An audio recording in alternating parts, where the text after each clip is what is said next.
feel less alone.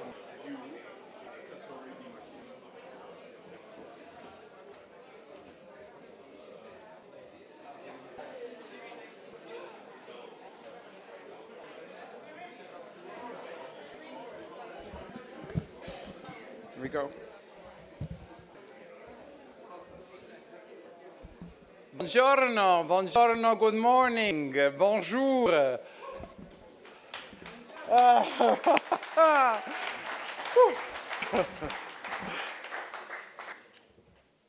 After most inspiring morning stroll in Giardini Reali, the proud winner of Europa Nostra European Union Heritage Award, thanks to the partnerships, patience, passion, as to quote Catherine, by Venice Garden Foundation and many, many other partners.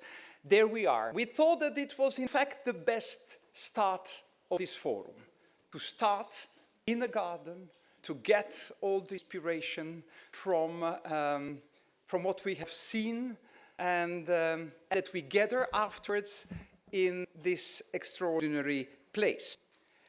It is my honor and pleasure to greet you on behalf of Europa Nostra and other 19 partners of the European Heritage Hub.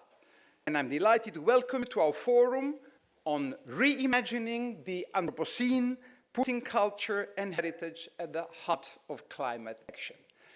I have been speaking on so many occasions as Secretary General of Europa Nostra, but it's a particular emotion for me because it's the first time I'm now speaking on such a public event, the first public event of the European Heritage Hub as a leader of this extraordinary consortium, bringing together partners from Eurocities, ICLEI, European, Catholic University of Leuven, with other universities of Europe, the city of Athens, the city of Krakow, the city of Lisbon, Centro Nacional de Cultura, Helleniki Etaria, the Society of Friends of Heritage and History of Krakow, and many others who are part of the consortium that have been selected by the European Commission to run a visionary pilot project, European Heritage Hub. It was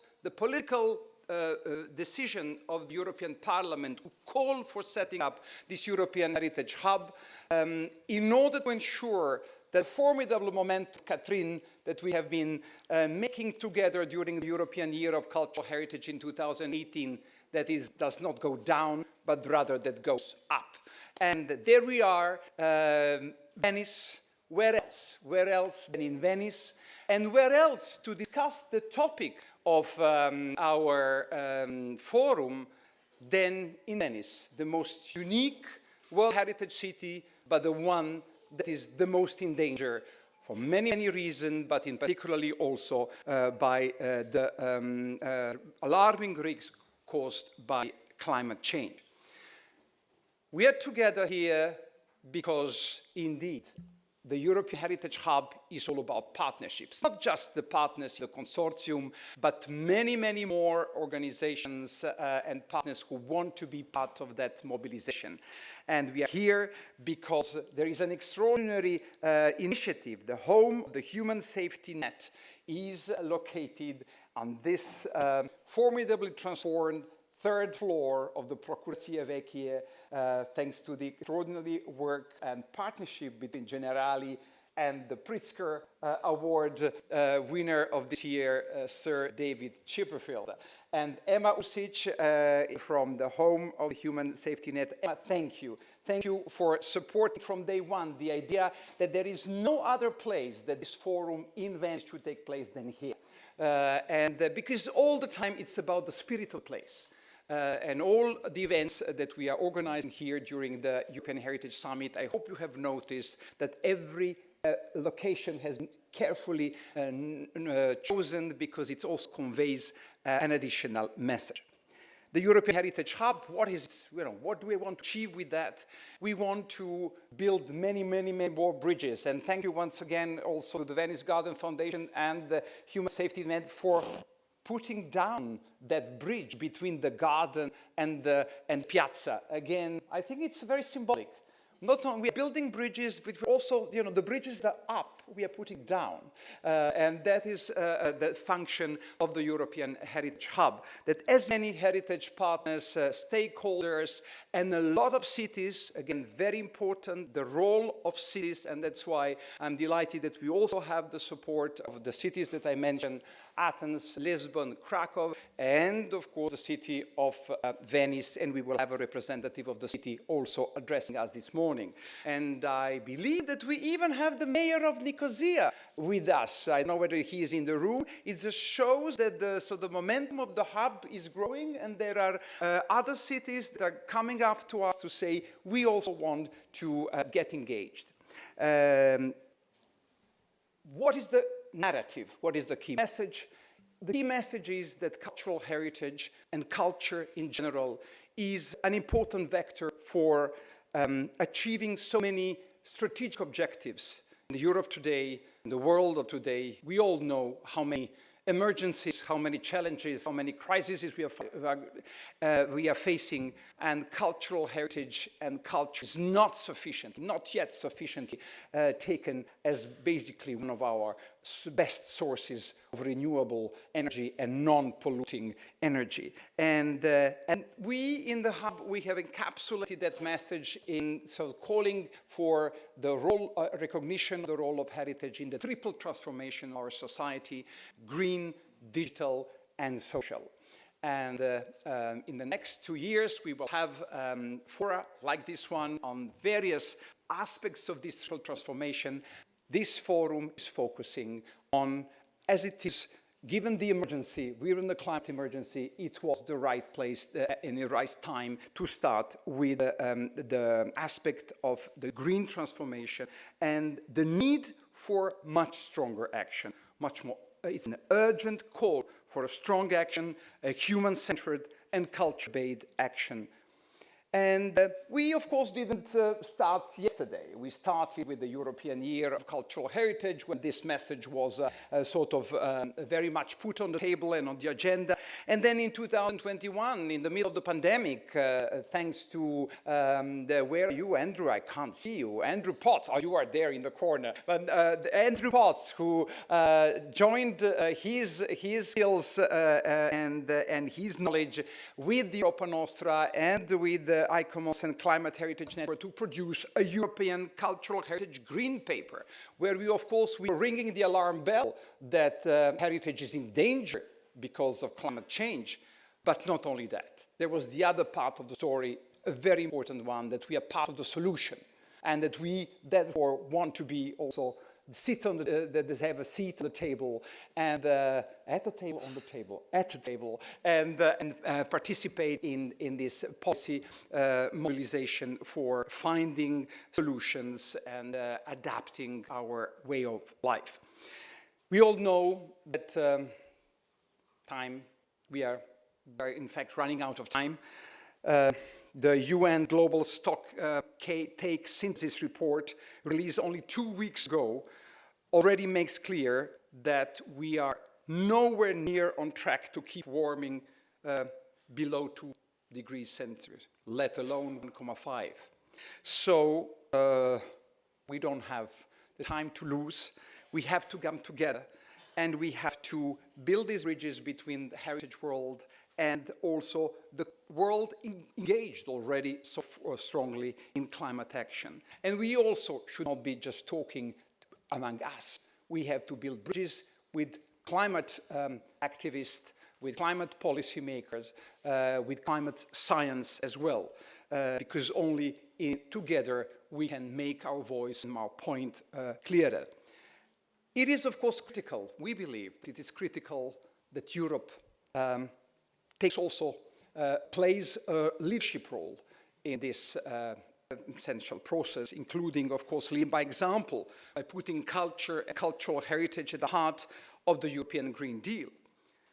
But, let me stress that we Europeans cannot and should not try to accomplish this alone. It is impossible to do it alone. It is the global challenge. That's why we must be a truly global, we must call for a truly global mobilization co-created by diverse European and global voices and actors.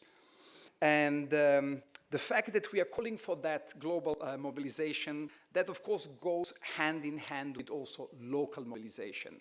And perhaps when you were entering here at this building, you've seen the sign of the Venice Sustainability Foundation, something that was recently created and sort of showing that this city is also not going to sort of just to complain about the problems, but that want to put people together.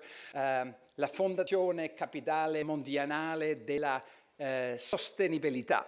Venice Sustainability Foundation, and this year they decided to add to the Biennale dell'Arte and the Biennale dell'Architettura also an initiative called Biennale della Sostenibilità, Biennale of the Sustainability, and we are very, very pleased that this event, this forum, has been included in the program of the very first Biennale of Sustainability. And I like very much their statement, their logo that said Venezia, la città la più antica del futuro, the oldest city of the future. So I think that is a very good slogan that can inspire our work. And we are grateful for their support, and we hope that in the future we will be working much more with that. And I mentioned, Venezia, Capitale Mondiale della Sostenibilità, but let me also mention the title of the op-ed that has just been published in La Stampa, op-ed signed by our president, Cecilia Bartoli, who will join us tonight. And the title says, Venezia, Capitale Mondiale del Patrimonio Culturale Senza Frontiere, the capital of the cultural heritage without frontiers. And I think this is also what brings us all together here in Venice. Now I would like, just because we are trying to walk the talk, so we are not printing brochures, but we are showing you now the QR code, I think. Christy, the QR code that I will take some time, that you can download the brochure with the full program, with the information of all the fabulous speakers that we brought to Venice, sort of from very different horizons, very different organizations to contribute to this conversation. Is it okay? Yes, you don't need more time? Fine. So I'm, of course, now in particularly addressing you here gathered in Venice, but I should also greet all the people who are following this forum online. I understand from Andrew that there will be a lot of interest, and that not only in Europe, from around the world, because our partners, Climate Heritage Network, has been massively also communicating and promoting this forum. Now, I think, apart from the QR code, Christy, we also have to announce something to show you that at this moment we are going to put in the air, you said that, put in the air the website of the European Heritage Hub, www.europeanheritagehub.eu, so you can get now more information on the partners, on what are our ambitions, but have in mind that we just started. It started in May. So we will do much, much more in the future in partnership with many organizations. So do we show something? Do we show no, that's all what we can have. So you go, visit, and you will see that this is the website, which is now also available for you to consult for various activities. I think I have spoken enough. And now it's time to give the floor to our very important partners. As I said, once again, we are here thanks to the partnership with the Human Safety Net, and it is my great pleasure to have to give the floor to Emma Ursic, who is Generali Group Head of Corporate Identity and Executive Officer of the Human Safety Net Foundation. La parola a te.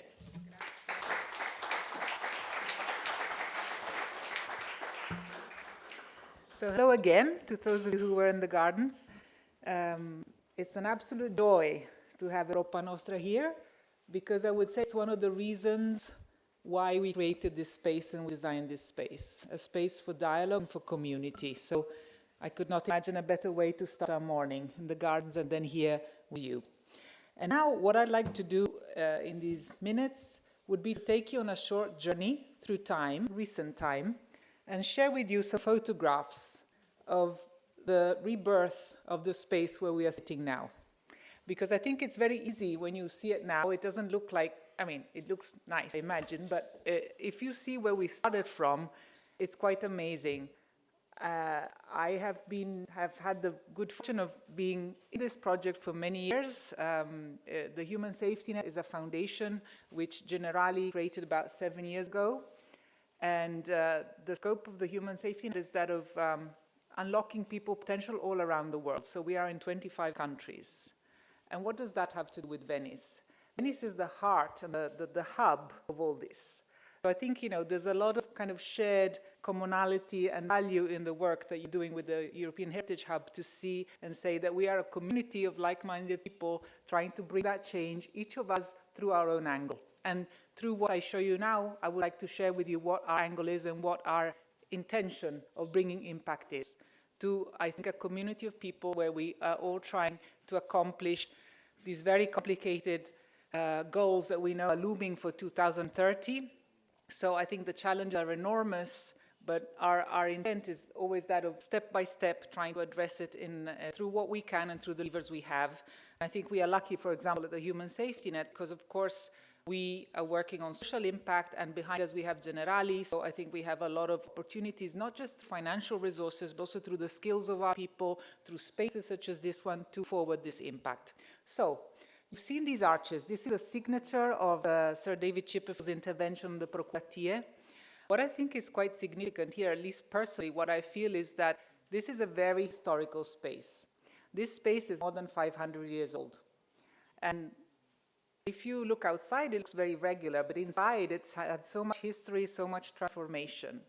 And the intent of the architect was that to give a new unity and a new meaning to this space while deeply respecting its history. And I think this is a balance that is not easy to achieve, and we're very grateful to the architects of David Chipperfield Studio that they achieved exactly this. And the other angle that I would like to bring, maybe we can start looking at the pictures. I don't know who's turning the slides for me. I hope there is somebody here. Yes, good. Let's just keep on going with the images. So, yeah, so, you know, the other aspect is, I think, as Nesca mentioned, the ecological dimension, the digital and the social. And I think here, this is a compound of all three. So we have a very historical space, but we also have a very digital space. We are connected now with, I don't know, many, many people around the world following these proceedings, and all this has been seamless. So how can you adapt very historical spaces and make them into something that is very functional for a contemporary use?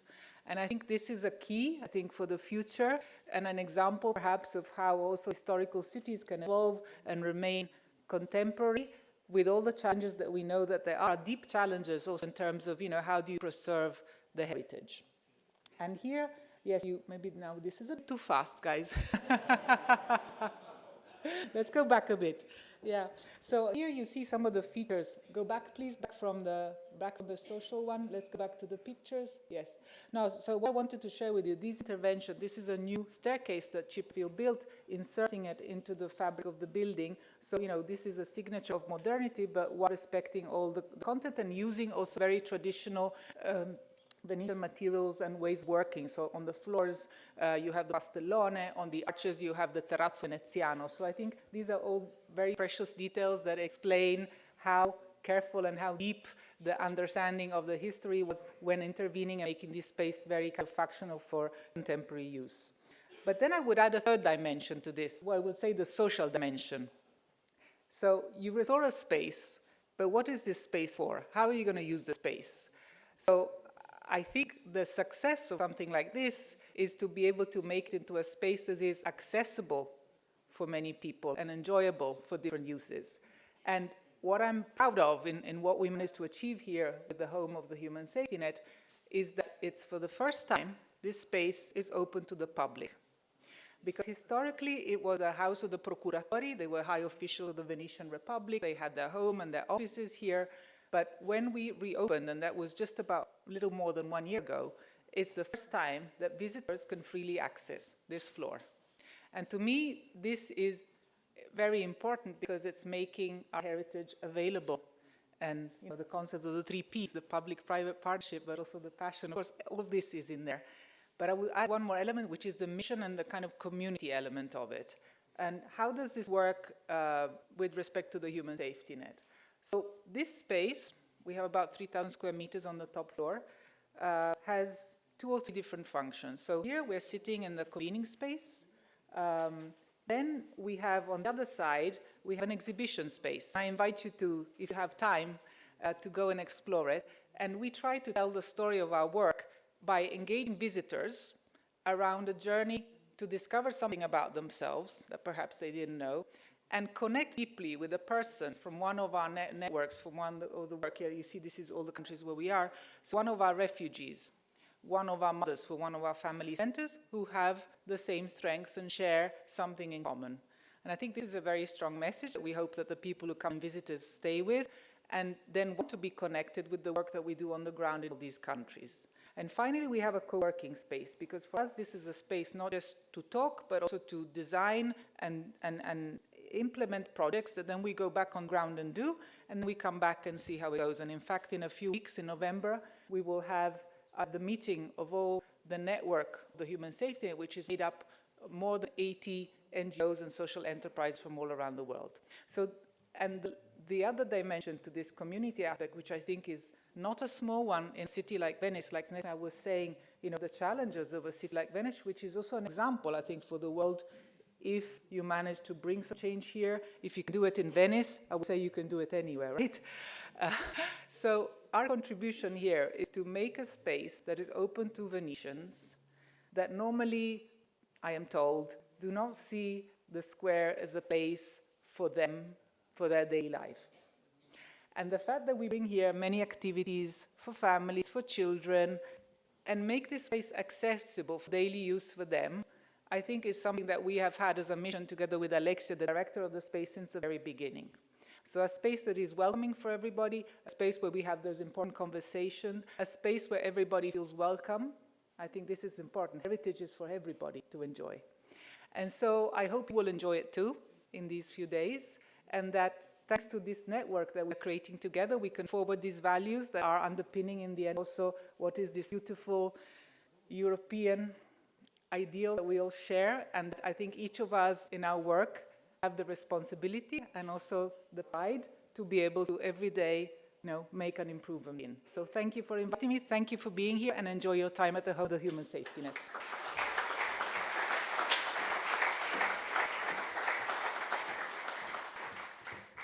Thank you so much, Emma. This was a fantastic presentation of the spirit of the place and the connection between the spirit of the place with the ambition and the mission of the European Heritage Hub. And you are using also the word hub, I think. So we will be learning a lot also from you how to make also this project, the European Heritage Hub, a reality. And, you know, that's what you get when you get carried away by passion. I realized that I made a little mistake. I told you that the QR code will bring you to the brochure. I hope you have seen that it leads you to something even more important. It leads you to the draft Venice call to action to put culture and cultural heritage at the heart of climate action. Because we are not here just to talk and brainstorm. We are here to launch from Venice, from this place, a forceful call to action. And it is going to basically feed the global campaign that we launched on the 16th of October with many, many partners, Climate Heritage Network and us. And so all this conversation is going to feed into the final draft of this call to action, and that final draft further to the global campaign. Why in October? Because beginning of December, we have the COP28 in Dubai, and we want to have a breakthrough. So just that you know that this is the level of the ambition of this gathering here, that we really would like to do what Andrew called. We will help flip that paradigm and finally put culture and heritage at the heart of much more resolute climate action. And I understand that you are even allowed via this link that you can send us in writing your comments. So it is a co-creation process and we need your support. Now, all this without the vision and support of the European Union would not be possible.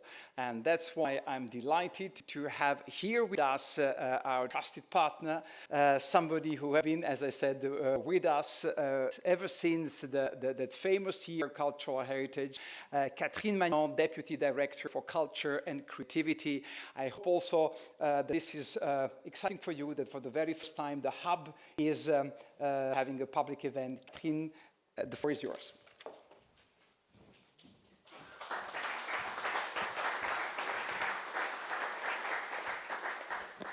Good morning. Thank you, Snezka. Good morning, everyone. Dear friends, partners, heritage lovers, it's a real pleasure for me to be here today and to join my voice to that of Snezka, the irreplaceable, amazing Secretary General of Europa Nostra, and to that of Emma Ursic, who's running this amazing Human Safety Net Foundation projects.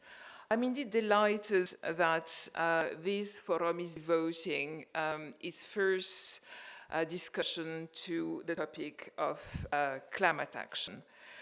Indeed, you know, Europe is the most advanced continent when it comes to taking legislation to fight climate change.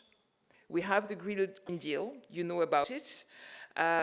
We've advanced a lot in fulfilling the promise that the commitments that we took 5 years ago when President of the Commission, Ursula von der Leyen, announced the Green Deal.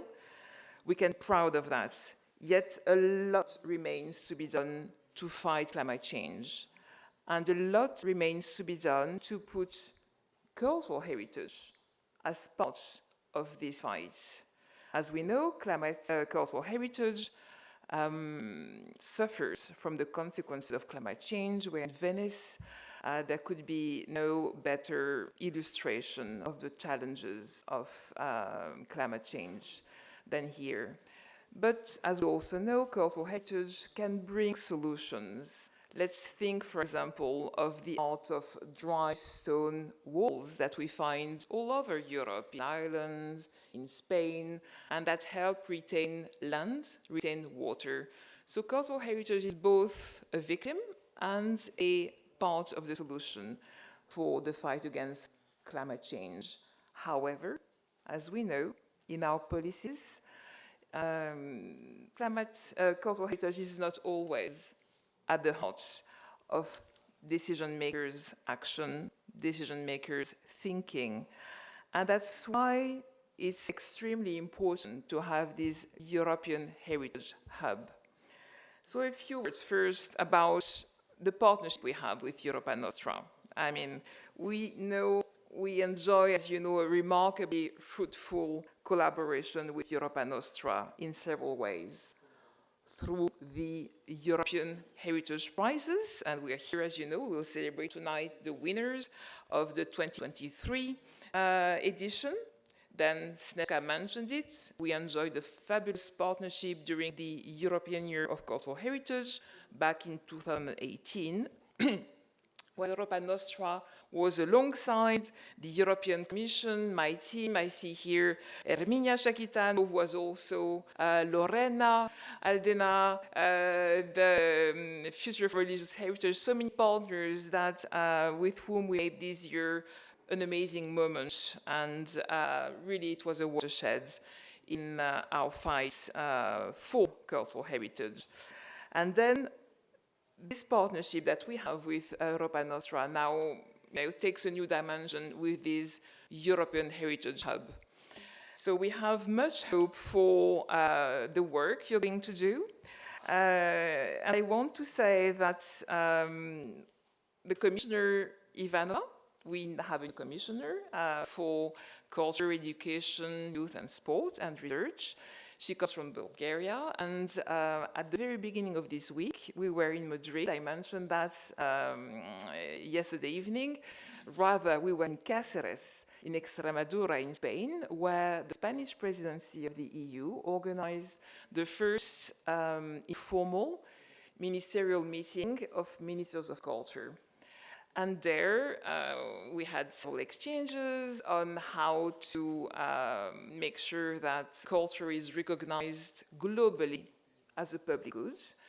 The second debate was on how to, protect climate change, cultural heritage from the effect of climate change, how to intertwine those two battles, cultural heritage preservation and making sure that our continent or planet Earth can survive.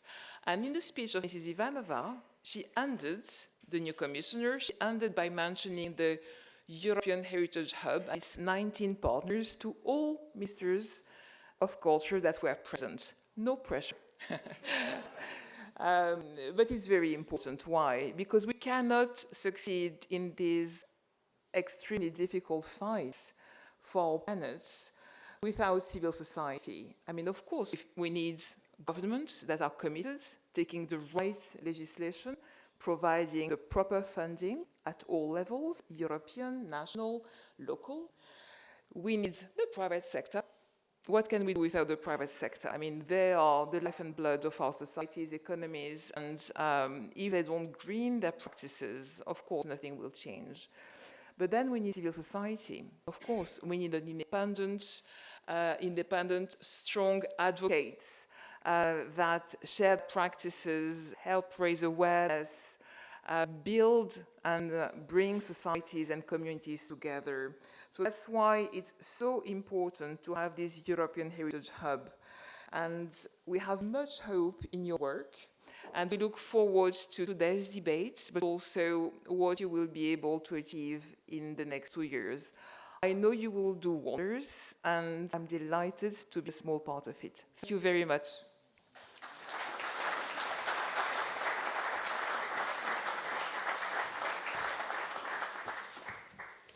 Thank you so much, Catherine. I see indeed the expectations are high, but I can assure that we feel like that. And we also, towards the European Union, have a lot of expectation, not just funding the hub, but policy-wise, supporting at the highest political level the messages that we will be passing. We said it's about leadership. We need the European Union to be very much involved in the climate mobilization, and at the COP, we would hope that they support what will come out of this. I think I need some water.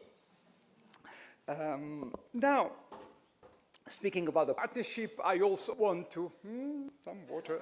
I need to also acknowledge Ali Foundation, because it's about partnership, and Ali Foundation has also joined the mobilization, and I'm delighted that the representative of the Ali Foundation will speak later in the program. A little bit of water.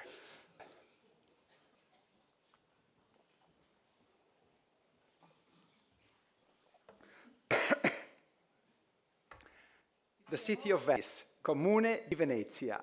We are here because of all the symbolism of the city of Venice, and I have met the Massimiliano De Martin, environmental counselor of the city of Venice, in May, together with Carla Toffolo, who is the coordinator, project manager of the European Heritage Hub and based here in Venice. So there is a huge symbolism that we decided that this hub should not be coordinated from Brussels, but that Europe lives in that true European cultural heritage capital is Venice, and that we should make a statement and open a sort of an additional seat after The Hague and Brussels, also in the city of Venice. This is now still a sort of an ambition, but very much count on the support of the Comune di Venezia, and I want to acknowledge and thank for all the support for the entire European Cultural Heritage Summit that's taking place here, and in particularly to thank and give the floor to Mr. Massimiliano De Martin, Environmental Councillor of the Comune di Venezia.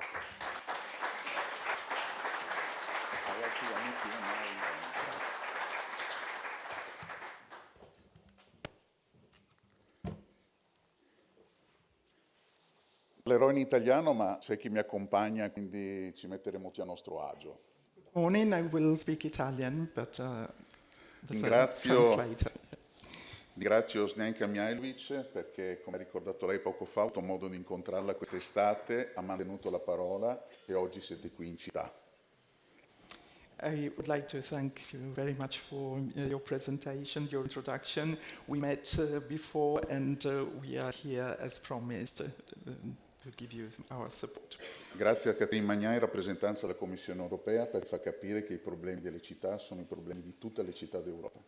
And thank you, Catherine Magnan, from the European Commission, because you made us understand that the problems of a city can be shared by a whole community, by the whole European Union. Ringrazio anche Carla Toffolo in rappresentanza di Europa nostra qui in città di Venezia, che molto si è adoperato perché quest'oggi potesse trovare luogo proprio qui alle Procure di Vecchia. A special acknowledgement to Carla Toffolo, who represents Europa Nostra. She did so much for this event to happen. Grazie anche a Andrew Pot come curatore. We also thank the coordinator, Andrew Potts. E gentili ospiti, attraverso la mia voce porto il saluto del sindaco Luigi Brugnaro, di tutta l'amministrazione, in special modo anche la mia, soprattutto il più sincero benvenuti a Venezia. And in particular, I would like to greet you on behalf of Mayor of Venice, Luigi Brugnaro, and on behalf of the whole administration. Welcome to the city of Venice. Sono onorato che Europa Nostra festeggi questo compleanno, questi 60 anni qui in città, quindi buon compleanno e tanti auguri. I'm so honored and happy that Europa Nostra is celebrating its anniversary here in this city. Quindi avete anche una nuova sede qui in città e questa è una cosa importante perché avete trovato casa. So you're going to have another headquarter, second headquarter here in Venice in addition to The Hague, so welcome. This makes us very happy. E grazie al Consiglio d'Europa che vi accoglie come istituzione già qui in città e siete ancora una forza in più su queste tematiche, ma non solo. And we thank the Council of Europe. Through it, you're already here, you are represented here. Se voi avete 60 anni, la città è nel 1602. If you are 60 years old, this is your anniversary, this city has turned 1602 Ma entrambe le realtà sono ancora tanto giovani. but we are both very young still. Io sono qui per porgere un saluto e non vi nascondo che provo invidia per chi mi succederà, perché mi farebbe piacere anche raccontare la città. I'm here just to greet you, to convey the greetings of the municipality, but I have some envy because I'd also like to be here to tell you more about the city. Tutti pensano che 1602 anni dicano che questa città è una città vecchia, una città antica. Everybody thinks, well, 1,602 years, it's a long time, this is a very ancient city. Ma nel DNA della città non c'è mai stato il pensiero di essere una città ferma antica, ma sempre guardato al futuro. But this city, because of its DNA, has never felt old. It has always looked towards the future. Nelle forme architettoniche, In its architecture, nella capacità di vivere e far crescere una città in un ambiente salino, portando per 1602 anni le persone a vivere avendo bisogno di acqua dolce.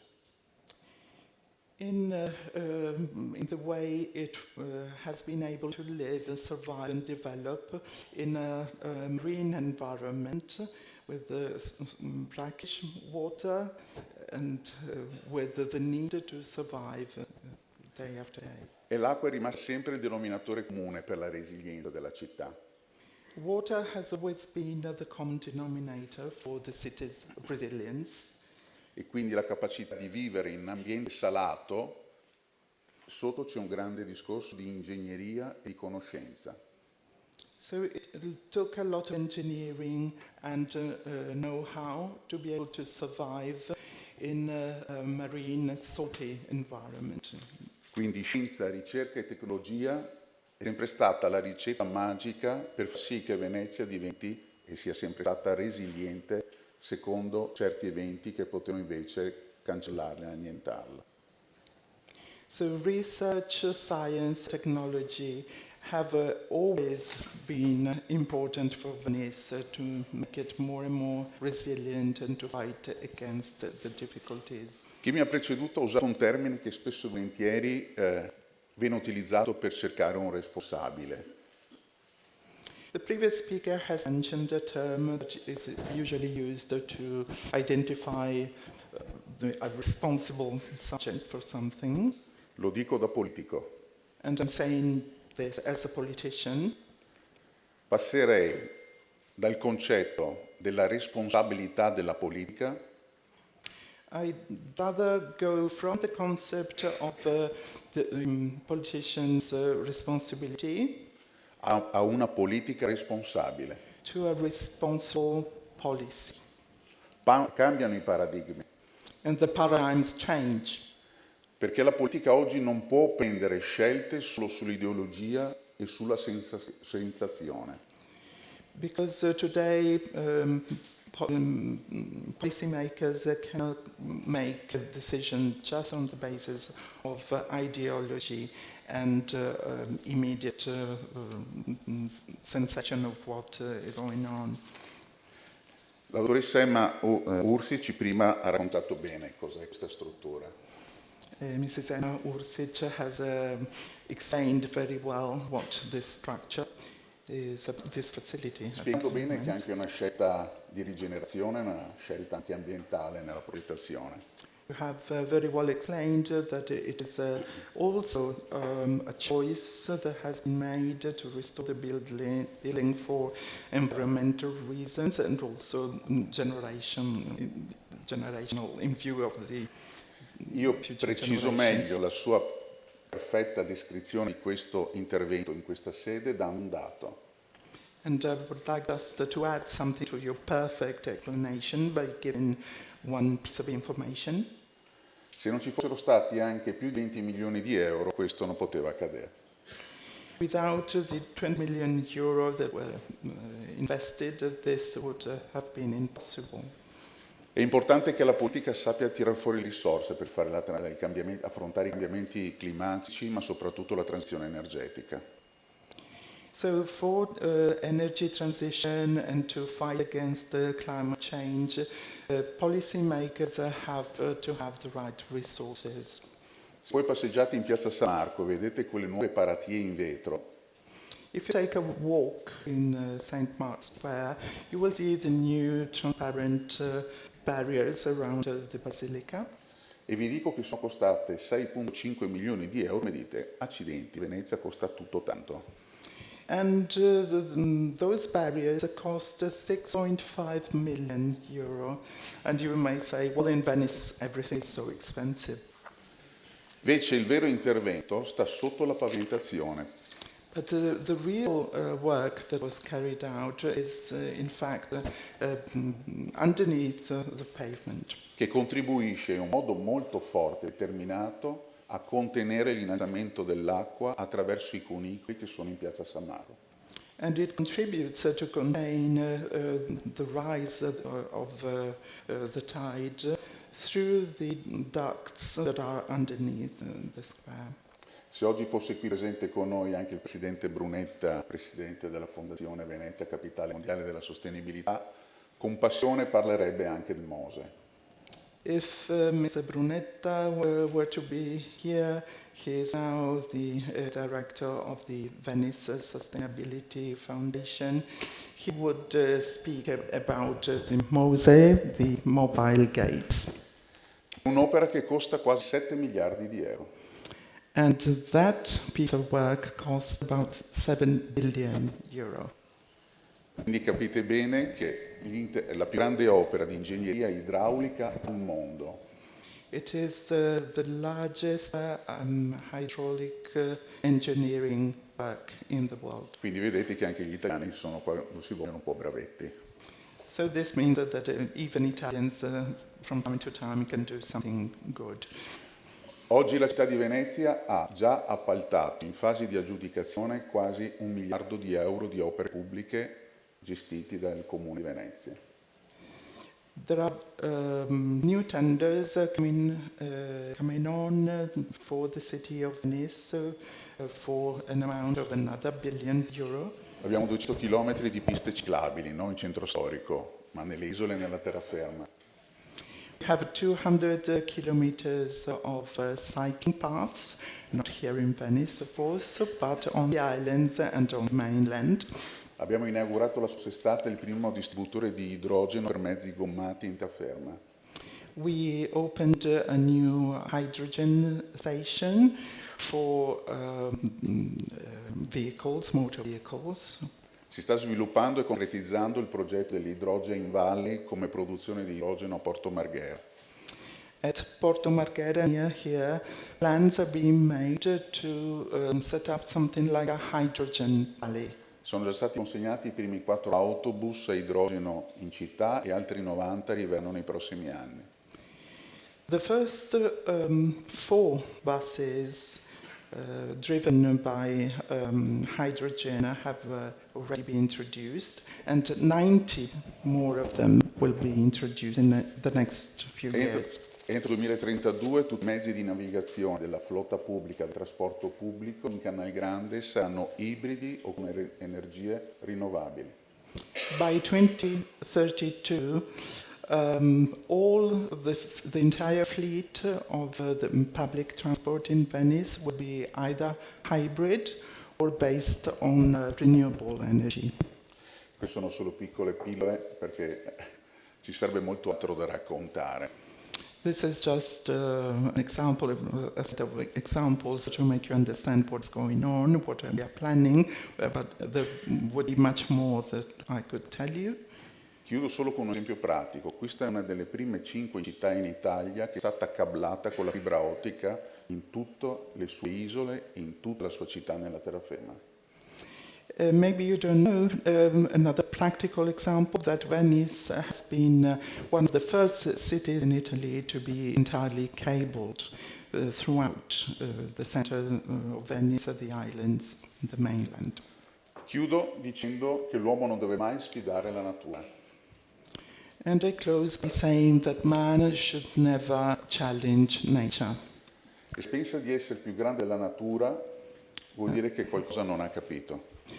And if man thinks that he is stronger than nature, he hasn't understood much. La cosa più importante quando si incontra la natura in montagna o il mare è mettersi a riparo.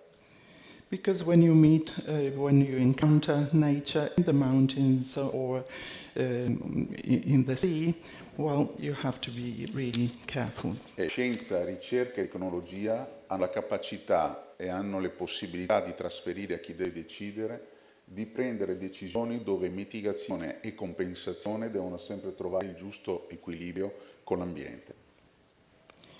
And like I said, science, research, and technology are fundamental to lead decision makers to find a balance between compensation and mitigation in nature. Grazie anche per aver scelto di essere venuti qui a Venezia, perché appunto abbiamo dato proprio in questa stanza l'avvio a Venezia Fondazione Capitale Mondiale della Sostenibilità, e penso che siete anche quasi di rimpettai. Quindi in qualsiasi momento penso che entrambi sia un ottimo punto di appoggio per risolvere i problemi congiuntamente.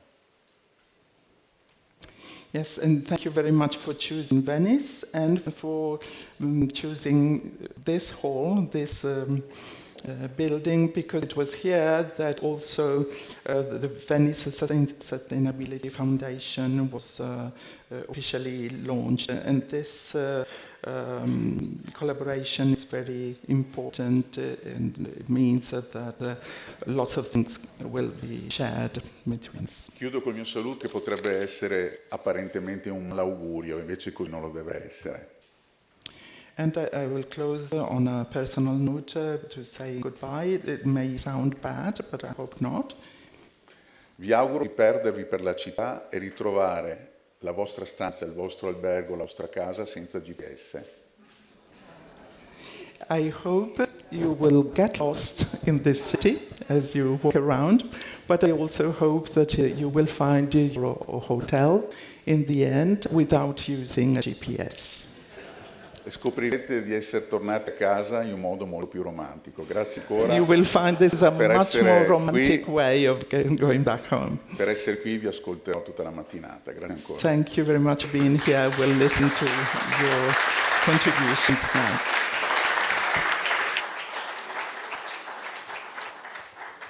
Grazie mille, Assessore De Martin.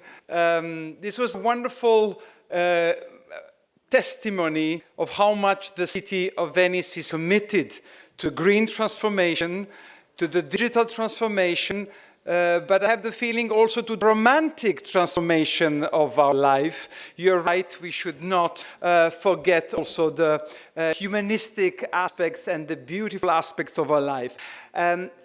The European Heritage Hub is all about also building bridges between civil society organizations and cities. We want much more to work with cities like the city of Venice, because we deeply believe that you play a crucial role in ensuring this triple transformation and putting also cultural heritage at the heart of the triple transformation. So that's why if we are here, it is also contribute to that mobilization. We are very much aware how much resources are needed for that.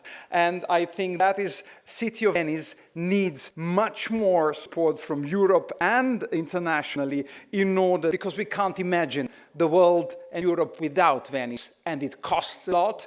And I think I see also the European Investment Bank here, because if the MOSE is functioning now, is there, it is their good engineers, but there was also the European Investment Bank contributing, and we also have here representatives. So that means that really we are also here modestly to support you, to lead this case at the European and international level. And thank you for your welcoming Europa Nostra here.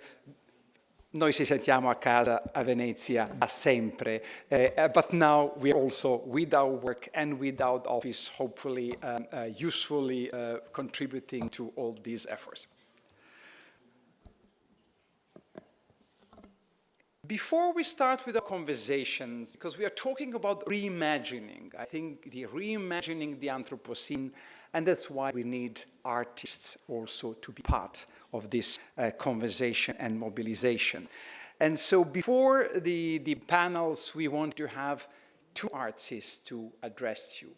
The first artist I already mentioned is the famous architect, the artist of this revitalization and renaissance of Procurazie Vecchie, and especially of this floor, Sir David Chipperfield. You have all heard that he is the 2023 laureate for the Pritzker Architecture Prize.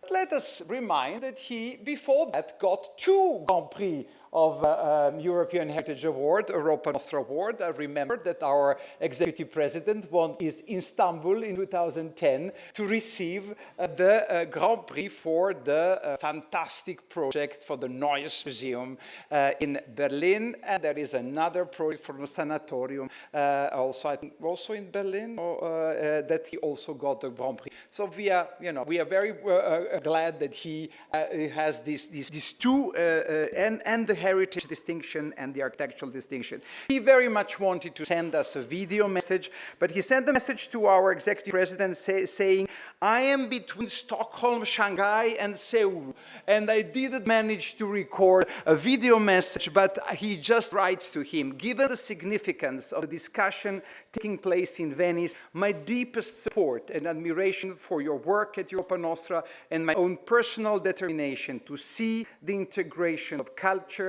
and heritage within plans for climate action, an issue we are also addressing in Galicia with his foundation, and it is with huge regret that I'm unable to make a contribution sort of live on this occasion. But I think he made a contribution by doing this project. That's the best contribution he could make. But there is another artist who is here, fortunately. He is not an architect, he's a musical architect. And he's with us, somebody who has become an extremely precious partner of Europa Nostra and now also the European Heritage Hub, Marshall Marcus, who is the Executive and Artistic Director of the European Union Youth Orchestra. Because how can we speak about the European Heritage Hub without music? And already 2 years ago, some of you might remember this incredible, unforgettable concert at the Redentore, uncertain seasons that we had by the European Union Youth Orchestra, but we also asked them to kick off the conversation with a musical contribution. So I would ask Emma and Katrin to take the seats, and I would ask Marcus to come on stage.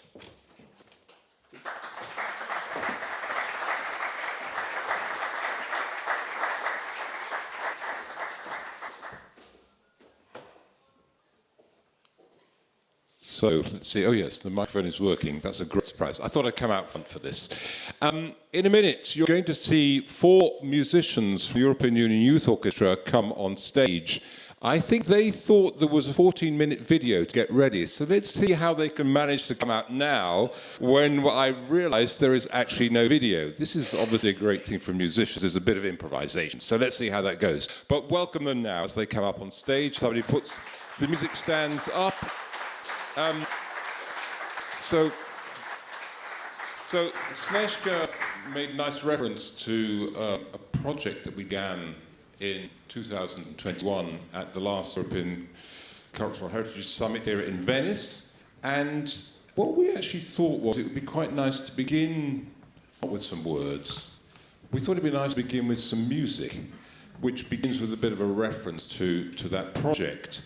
And then I'll talk a little bit about how the project has continued. But in essence today, what I really want to talk about, it's addressed to any cultural practitioners that we need to up our game in becoming part of the whole question of how we help climate change work in this emergency that we have. And so, I think I'll just stop here. They may have some music actually. Let's see if they have.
Ladies and gentlemen, I'm going to offer you 2 descriptions of what you've just heard. The first description is the fastest ever performance of the 4 seasons. You've had all 4 seasons there in about 1 minute rather than the 40 or 45 minutes it might often take. But the other thing you've heard is a composition put together 1718 to 1720, a composer who lived and came from this city, which is, if you like, a kind of it's a climate audit in sound of what climate was like when he was writing. You heard the sound written in there of birds, the sound of the heat of summer. You heard the wind of winter, the kind of excitement of bringing the harvest in autumn. So here's a question for you. What might that have sounded like if Vivaldi was writing not in 1718 to 1720, but in 2050, let's say in 25 years' time approximately? Let's suppose that here in Venice, I mean, we've heard fantastic things from the assessore today about the work that's happening in Venice. Let's just imagine that nothing was happening.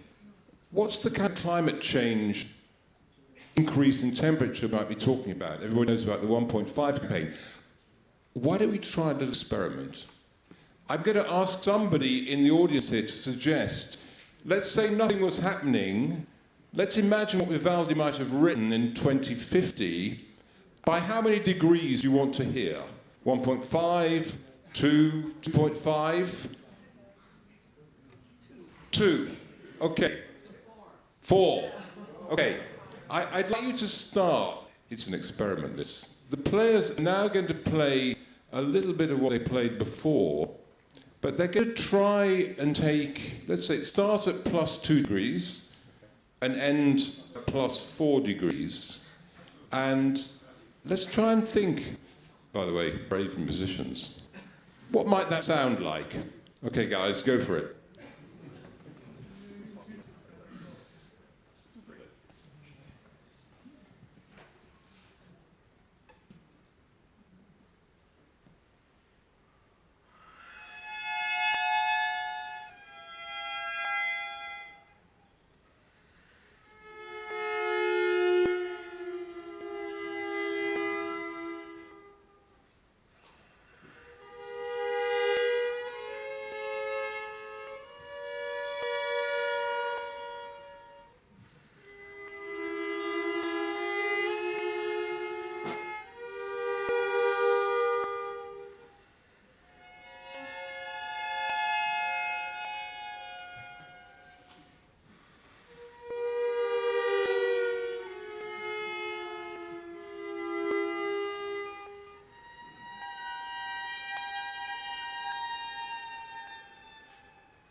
Bravo.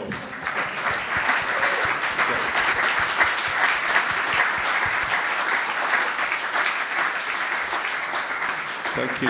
I was particularly impressed with the way they ended that, which was Davide's idea, but he said to me that in Italy now, they're talking about the mid-seasons, spring and autumn, they've kind of become the same. And what you just heard there was the beginning of both of those seasons played together. Okay, last applause for 4 of you, and then we'll move on with this idea. Because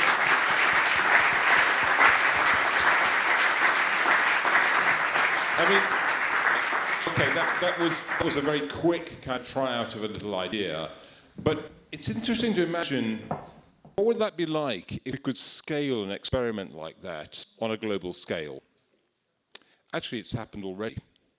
And so I now would like to talk about a project which is called the Uncertain Four Seasons, in which Snezka's already referred to a concert which we did a couple of years ago in the summit. And the Uncertain Four Seasons was the most incredible project that began in 2021. It was thought up by AKQA, an innovation agency in Australia, Matt van Jong, the Monash Climate Change Communications Research Hub, the composer Hugh Crosthwaite, and the Sydney Symphony Orchestra. It was the most incredible way that scientists and artists got together to kind of hypothesize what can we do to bring the message of what's happening with the climate at the moment. And they used, using geospatial data, they used algorithms to try and calculate what I just tried a little experiment for here, which is actually what would Vivaldi's music sounded like if he'd written in 2050. with all the changes if we do nothing to reverse biodiversity loss by then. And the idea of this was to actually help persuade the world's leaders to sign the climate pledge for change. Now, many of you will know that that pledge for change, which led up COP26, was, I think it's been signed by governments and heads of state in 96 countries around the world, plus the President of the European Commission. That's a group which represents over a quarter of the population of the world and something like 39% of the world GDP. And the thing was the pledge to try and get politicians to sign up for that. So it's a way of trying to use artists and scientists working together to do that. You can see a little pause button at the moment on the screen there. That pause button is where the project which happened at the European Cultural Heritage Summit 2 years ago, to Venice down there, and the Italian composer Carmen Fizzarotti took the idea of autumn and wrote a piece using the geospatial data called Floating Autumn. And actually, in a minute, I'd like to let you see a video of that work, but performed in Delos in Greece last year as part of the Alpha Delos project, the Artemis project of the World Human Forum. In a recording that was made by Arte ZDF, which was done with the European Union Youth Orchestra and the Ukrainian director violinist Diana Tishenko. We're going to join the video towards the end of summer, which is an incredibly muscular, energetic ending of the summer concerto. At the end of that, something very strange happens in the film. Instead of going on to autumn, which is really the great moment of the year in climate terms, it's the bringing in of the harvest of the year, all of the great things which the earth gives. So as Vivaldi writes it, it's a great moment in the concerto, fantastically expansive. But in the film, the camera pans off stage to a single figure in black playing the Cretan lyre, which is an archaic old instrument from centuries and centuries ago. And played by an incredible virtuoso, Socrates Sinopoulos. And what's amazing about it is that he doesn't sound happy about the coming of autumn. It's anguished, it's an extraordinary lament. And why? Because he knows what's about to happen. He's a bit like the Greek chorus. He's telling you what is about to happen. And as autumn begins in this floating autumn version, you get this incredible sense of the camera pans across the island of Delos, an island uninhabited now, full of stones, but no houses any longer. It goes up over Mount Kinthos, where there will have been a temple, again, a rubble of stones. And as this recedes, there's a kind of extraordinary sounds of floating autumn that Carmen Fizzarotti has written. You feel caught in a kind of terrifying metaphor. There's the music representing Venice, if nothing is done. And there's an island that's dead. And actually, there is the metaphor. Venice, as it might be, should we do nothing? So let's have a look at this video, and then I'll give a closing comment afterwards. Thank you.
So here's the thing. Scientists, artists working together can make the case at the need for action in a way that is very different from a lot of learned papers, but no less important. But in order to be really effective, the cultural industries need to kind of relearn the muscle that can make the effect. And we need to, if you like, taking a cue from the Belgrade project we had earlier this year, reuse, etc., need to reset the stage. Artists need to relearn how to become effective rhetorically. We've got an amazing rhetorical power, artists, but we need to relearn that. I think if every concert in the world had an element in it which was about climate change and our need to take action, how powerful would that be? But we need to start doing it. And that's something we need to say to all the venues in the world where I try and arrange concerts, but no, they would like to have an overture, a concerto, and a symphony. Let's be bold. Let's take a risk in order to be able to contribute to this extraordinarily important call that we're hearing about today. And that's why I'm pleased today to launch a new idea, which I hope will lead to a new project, Culture Change for Climate Action. Watch this space. Thank you very much.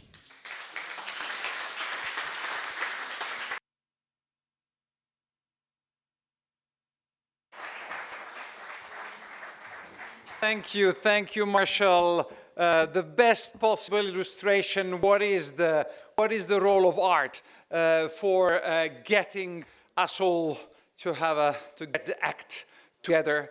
And these sounds of a weeping humanity and a weeping nature. Indeed, it's just inspire you to get engaged much more than so many documents that we can write.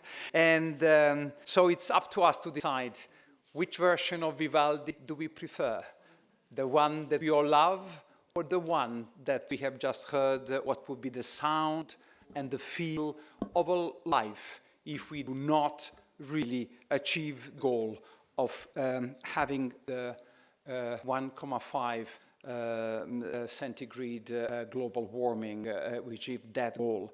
And so I think this was a fantastic sort of kickoff of this for the conversations that are going to come. And I also want to thank, because it's all about partnership, Arte, of course, Wolfgang Bergen from Arte, that they allowed us to use this excerpt, because this concert was live broadcasted from the island of Delos, and even won an award from a very prestigious European award for this recording. And I had the privilege to see live the rehearsal, because we were not allowed to be on the island when the live recording was going on. But what is important, that also the choice of the place, because we were talking that Venice is in danger, but Delos is another example of the World Heritage Sites that is in danger. If the global warming continues, this whole island will disappear under the water. So all that is a sort of, we think, an extremely inspiring overture to the conversations that are now coming. And I would like now to give the floor and ask to the stage Cristina Garzillo-Lemhuis, representing ICLEI, another partner of the European Heritage Hub, local authorities for sustainability, and all the other speakers of this conversation. Thank you for being with us. We need all of you.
Hello, hello.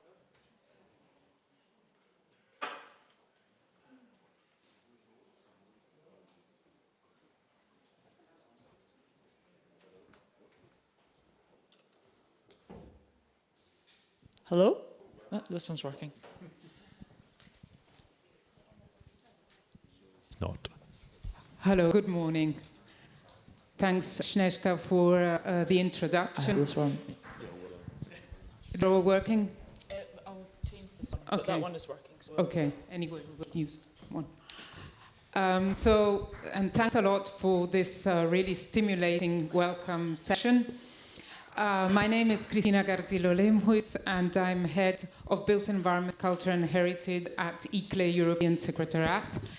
And I have the pleasure today to moderate this conversation entitled Why Culture and Heritage Must Be at the Heart of Climate Action.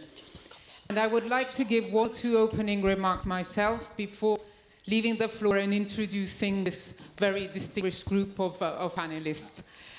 And I'm starting by stating the obvious. We said it today, the world is dangerously off track by meeting its climate targets. And many say that humanity will manage to adapt and adjust, just as it managed to adjust and adapt in ancient times. But the record of history shows us that this is an illusion, that climate change does not come in easy, gentle stages, but it's abrupt. It comes with sudden shifts from one regime to another, shifts that are beyond our control. Perhaps from the history books, you can remember the Little Ice Age. That was characterized by really severe and extreme weather conditions in the winter.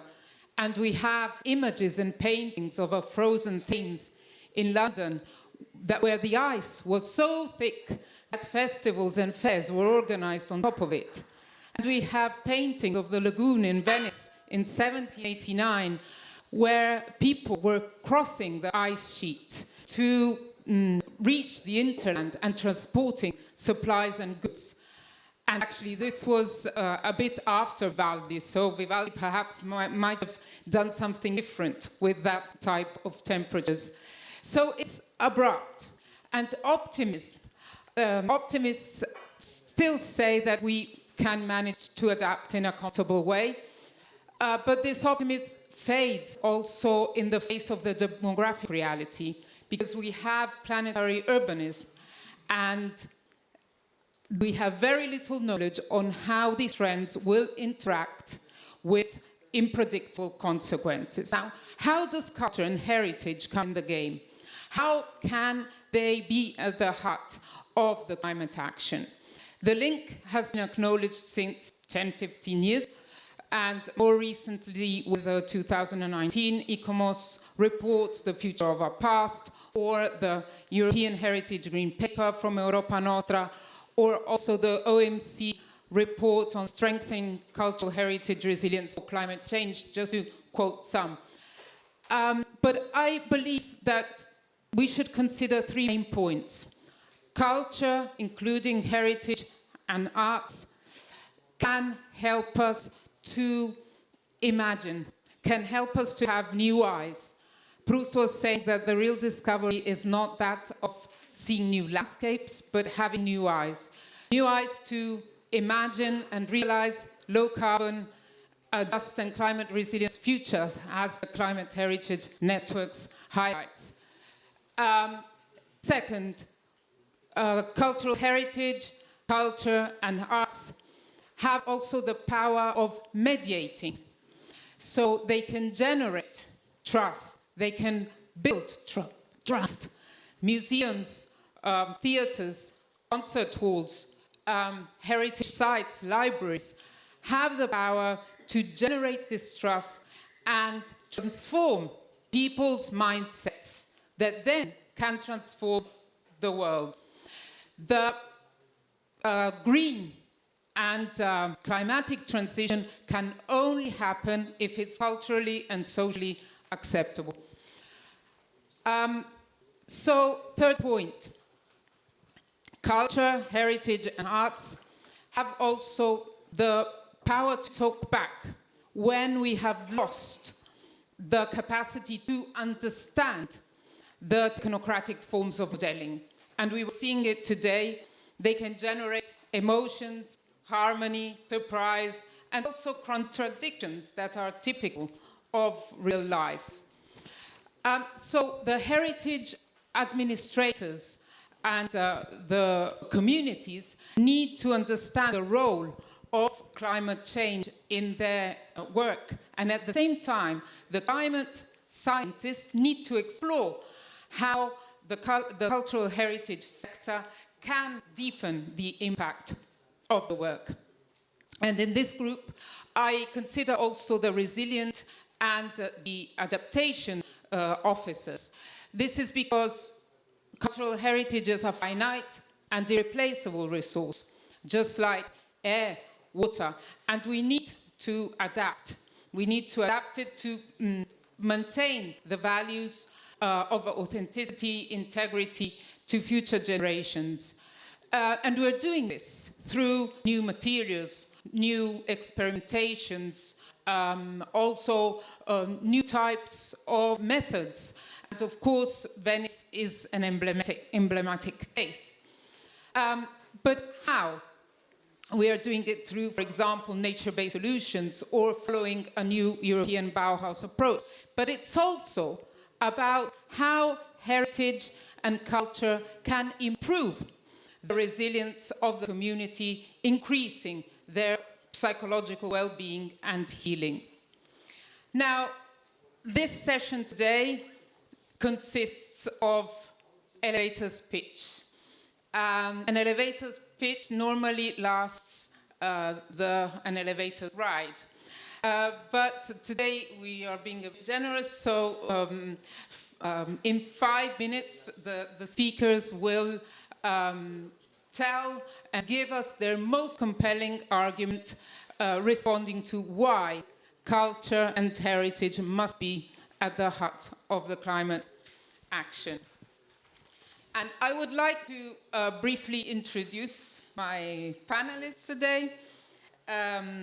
We will start with Giulia Foscari. Perhaps you can raise your hand. She's an architect, researcher, and activist who has been practicing in Europe, Asia, and the Americas, and she's the founder of Unless, and its alter ego Una, an architecture studio focused on cultural projects. So, good morning. And then I would like to welcome also Emilia Sciacchitano. She serves in the cabinet of the Italian Minister of Culture as senior advisor on multilateral and EU affairs, including the G20 culture, and is the national contact point of the new European Bauhaus. And between 2014 and 2020, she was a seconded national expert to the European Commission. Then I'd like to introduce to you Anna Pirani, a researcher at the Euro-Mediterranean Center on Climate Change in the Division of Climate Risks and Adaptation Strategies. And she's a member of the scientific support team of the Italian delegation for the UNFCCC negotiations. We will have online Laura Piovesan, Director General of the Project Directorate at the European Investment Bank, the EU long-term financing institution headquartered in Luxembourg. And going to the male panelists, we have Bastian Varoussikos, a cultural heritage expert and archaeologist with over a decade experience in the Middle East, the Sahel, and Central Asia, and he's currently the Director of Strategic Development at the Alif Foundation. And finally, we have here with us Jordi Pasquale. He is the coordinator of the Committee on Culture of the World Organization of United Cities and Local Governments. The work of the committee is based on Culture 21 Actions and organizes the Global Award as well as a biannual summit. So welcome to all of you. And I would then like to follow the order as highlighted in the program. So I would like to ask Giulia, so why does culture and heritage, must be at the heart of climate action? Thank you. Thank you, Christina, for the introduction. Thank you. It's an honor to be here today. Well, in attempting to answer your question as a Venetian, I would like to invite you to acknowledge the incredible setting we're in today. Venice and all of its architecture is really a manifesto of the values of justice and inclusion that Venice has heralded for centuries. It is a testament to the fundamental role of culture in defining and shaping the ethical compass of society. And it offers a rare example of a settlement profoundly entangled with nature. This inherent ability of Venice to coexist in the lagoon ecosystem without threatening it rendered it at once unique and very vulnerable. This very site, which is so important to us, could be simply wiped away due to climate change and increase of sea level due to anthropogenic climate change. But we all know that Venice will not disappear alone. With her, all other coastal communities and island states around the world will be submerged, launching the largest migration ever witnessed by humanity.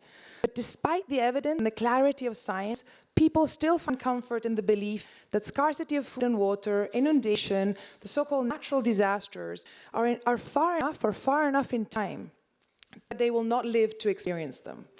They're not changing their conception of the world or their own habits because of new alarming data that is provided to them.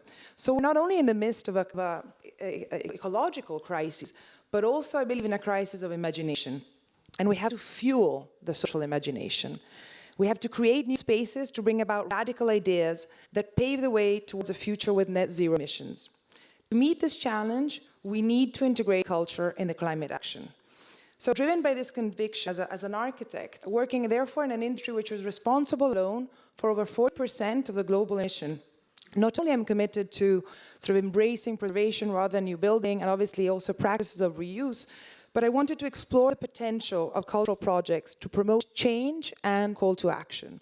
So in doing so, I shifted my attention south to our neglected seventh continent, which is Antarctica. You may ask, why Antarctica and why we're speaking about it in Venice? Well, Antarctica accounts for 90% of the ice of the planet Earth. If that ice melts, the mean sea level will increase of 60 meters. So Jakarta, Venice, Tuvalu will just disappear. And Antarctica is also conceived or misconceived as a pristine environment, but in reality is a contested territory full of natural resources which are fueling the interest of many national ambitions. Antarctica is finally also the site in which scientists extract data on our climate history, which are so important to inform environmental policies. I'm sure you all know about the success story of the Montreal Protocol, which derives from data extracted in Antarctica on the depletion of the ozone hole, and which has led us today almost to the almost complete healing of the ozone hole. But despite it representing the great threat to humanity and offering answers we so desperately need if we want to invert the course on the climate of highway climate hell, to use the word of Antonio Gutierrez, we are neglecting the continent. So yet we are its constituency. In the absence of any indigenous population, we need to speak up to ensure its preservation. We cannot afford ignoring a continent which is 1.5 the size of Europe, and knowing full well that what happens in Antarctica does not stay in Antarctica. So while I'm not a scientist nor a politician, in the hope of contributing to sort of mobilize action to demand responsible, just, equitable governance of our global commons, I sort of launched UNLESS, which is a very small non-profit organization, and tried to catalyze the power of arts. So with UNLESS, we invited over 150 multidisciplinary leading experts on Antarctica. We produced the first sort of reference book on the continent, but also curated numerous exhibitions around the world. We're very lucky to collaborate with artists and scientists who together, and we just saw the power through the uncertain season. Uncertain, I love that term. How powerful the arts can be into conveying this message and reaching the souls of concerned citizens and new generations. So the project grew rapidly into a sort of transnational effort undertaken in defense of intergenerational justice. And we identified 2 concrete resolutions that entail, on the one hand, the establishment of international stations on the continent, and on the other, the sharing of data collected in the continent, which surprisingly now is sent to national data centers rather than being shared in an Antarctic data space, which will be fully in line with the Green Deal and with the European Data Act. So the governance of the global commons is key to our survival and for the preservation of cities like Venice. And Venice, in turn, if we reimagine it, not only sort of with a Venice-centric view of protecting it, which we will try collectively to do so, but really as a symbolic cultural embassy for all those island states which share the fate with the city, perhaps could inspire some 60 years after the signing of the Venice Charter, which was for the preservation of the built heritage, maybe a Venice Charter for the Global Commons, which can focus for the preservation not only of the built heritage, but also of the blue planet at large. Thank you.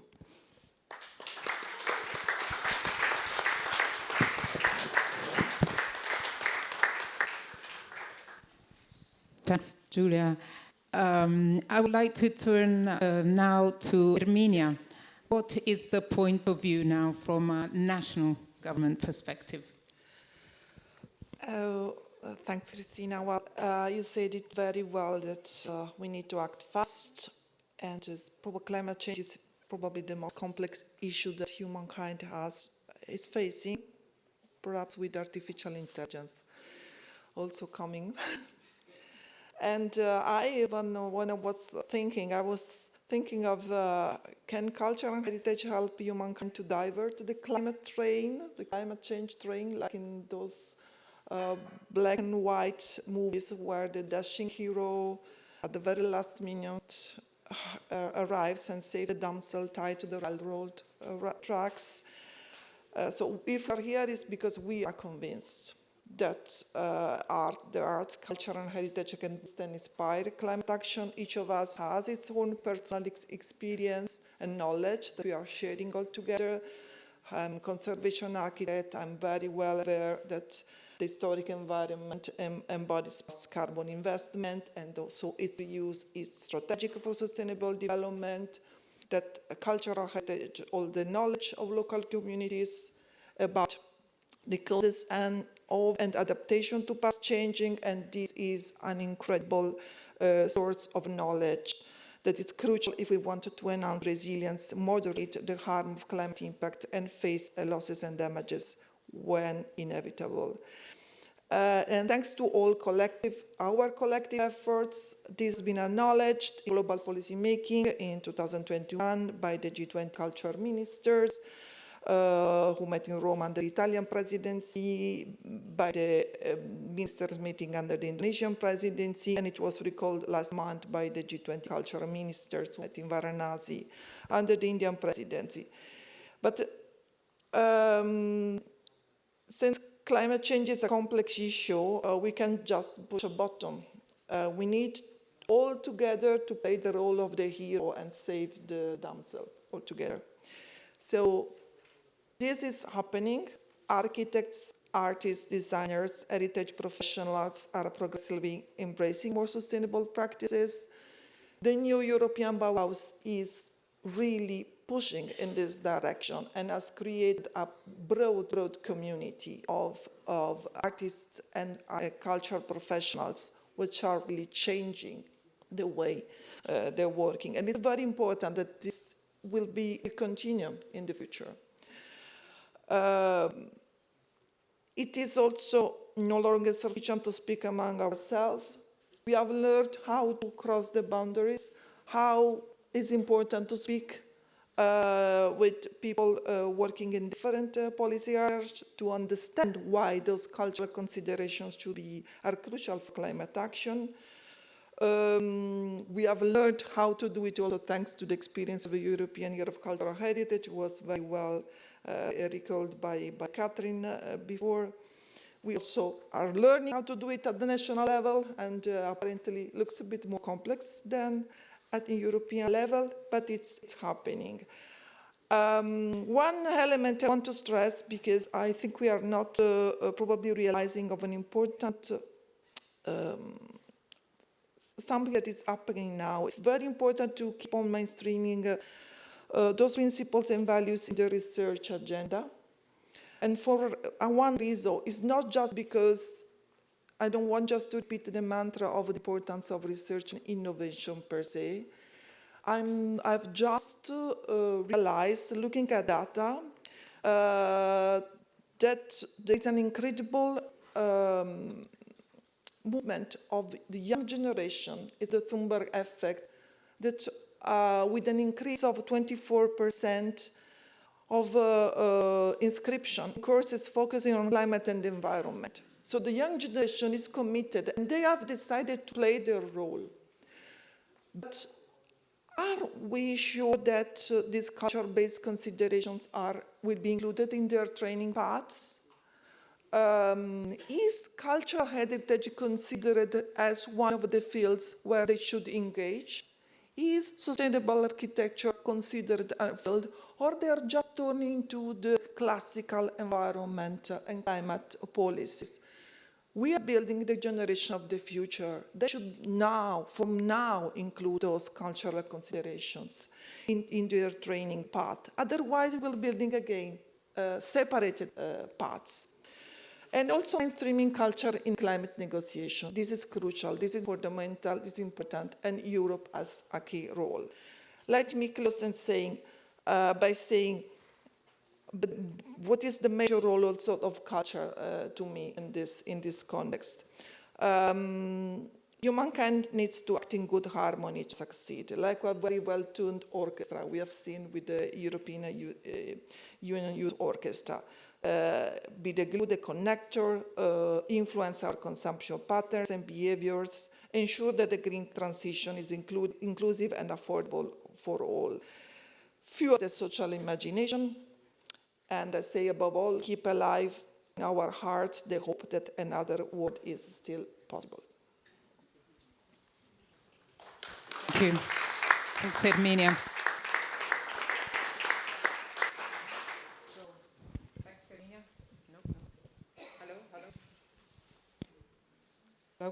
Yes, now it's okay. Thanks a lot. So, at the heart of climate action, but actually it's touching our hearts. Now, let's move to Anna, a point of view from a researcher. Yes, thank you very much for inviting me. I really welcome the opportunity to emphasize the critical link between culture and heritage and taking urgent climate action for sustainable development for all. So I say this as a climate scientist. I'm an oceanographer. I'm curious to know in the audience, are there any other climate scientists? Anyone? Yes. Very few. So it's a privilege for me to join this meeting as a climate scientist. However, I'm here talking based on the findings of the latest Intergovernmental Panel on climate change, IPCC report results. So I'm not talking as myself as an individual scientist. The statements I'll make are based on the assessment of the published literature, technical and scientific. So the final synthesis report was published this year, and comprehensively it's based on an assessment of over 60,000 publications from scientists around the world selected to be expert assessors. So the IPCC is a unique interface between science and policy, and it assesses information on climate change, impacts, adaptation, risk mitigation, and it's really the basis for providing science-based or evidence-based decision-making to address climate change. So I have a slide. I wonder if I can, here it is. So what you're looking at here, I have the privilege of showing you one image from the report. I think it's possibly the most iconic image of this report overall. It places us front and center when we think about climate change. It shows us where we are now, and it's unequivocal that human activities have caused global warming from more than a century of use of fossil fuels, as well as unequal and unsustainable land use and use of energy. So human-caused climate change is causing more frequent and intense extreme and climate weather events, including compound or concurrent events. And heat extremes, here we're looking at temperature increasing from the beginning of the last century out towards the end of this century. Heat extremes increase more than the global average, and if we imagine a world with 3 degrees global warming, in actual fact, the annual hottest day in Italy could be 4 or 5 degrees higher. So where are we going? this figure shows, and the assessment clearly shows, that it's the actions that we take now and this decade that will determine which future scenario we'll be on, and whether we can indeed limit warming to 1.5 degrees or 2 degrees, or well below 2 degrees, as the Paris Agreement says. And the outcome depends on future emissions of greenhouse gas emissions. So I think it's very striking for us all here to realize that a child born today will experience many times more and more intense extreme events than their grandparents.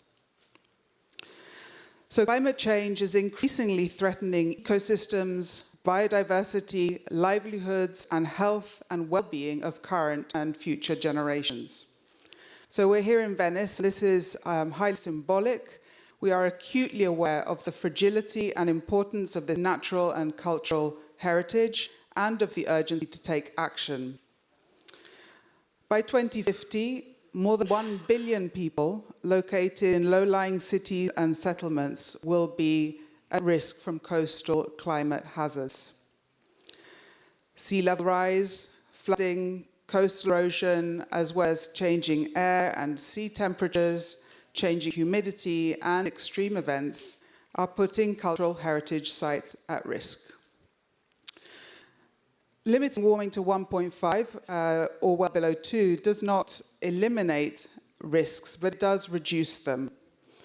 We are currently facing already irreversible impacts and related losses and damages to our shared heritage, such as species extinction and loss of cultural and spiritual sites. And adaptation is essential to reduce exposure and vulnerability to the risks caused by climate change. Innovative adaptation that includes social infrastructure, including, for example, local needs and heritage conservation, is important. And the integration of culture into urban policy and planning is increasingly recognized as critical to developing resilient cities. So we're not on track to limiting warming to 1.5 degrees, and current emissions, the trends are not compatible with a sustainable and equitable future. We can, however, it is still possible to limit warming to 1.5 and well below 2 by the end of this century if there are deep, rapid, and sustained greenhouse gas emissions reductions in all sectors immediately and this decade. We have actually begun to act, and the policy and measures that have been implemented so far have made it possible to avoid several billion tons of greenhouse gas emissions a year. And we know that there are proven, feasible, and effective options that can significantly reduce emissions in all sectors. However, it's really critical that we realize that the window of opportunity for climate-resilient development and a livable and sustainable future for all is rapidly shrinking. And we need to understand and include the human dimension of vulnerability and impacts to understand how to take action to limit warming and safeguard well-being for security, for poverty reduction, and sustainable development. And we're talking about transformative change. We're talking about low-carbon, sustainable futures that prioritize equity, social and climate justice, and inclusion. And this needs a diversity of knowledge. It also needs ecosystem management, inclusive governance, political coordination, commitment, international cooperation, technological innovation, and financing. And it's urgent to the need to strengthen the intersection of culture and heritage with climate change as a catalyst for action and to inform and reimagine our possible futures. Thank you.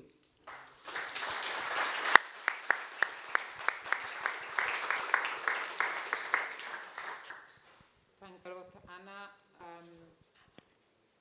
I think, can you hear me now?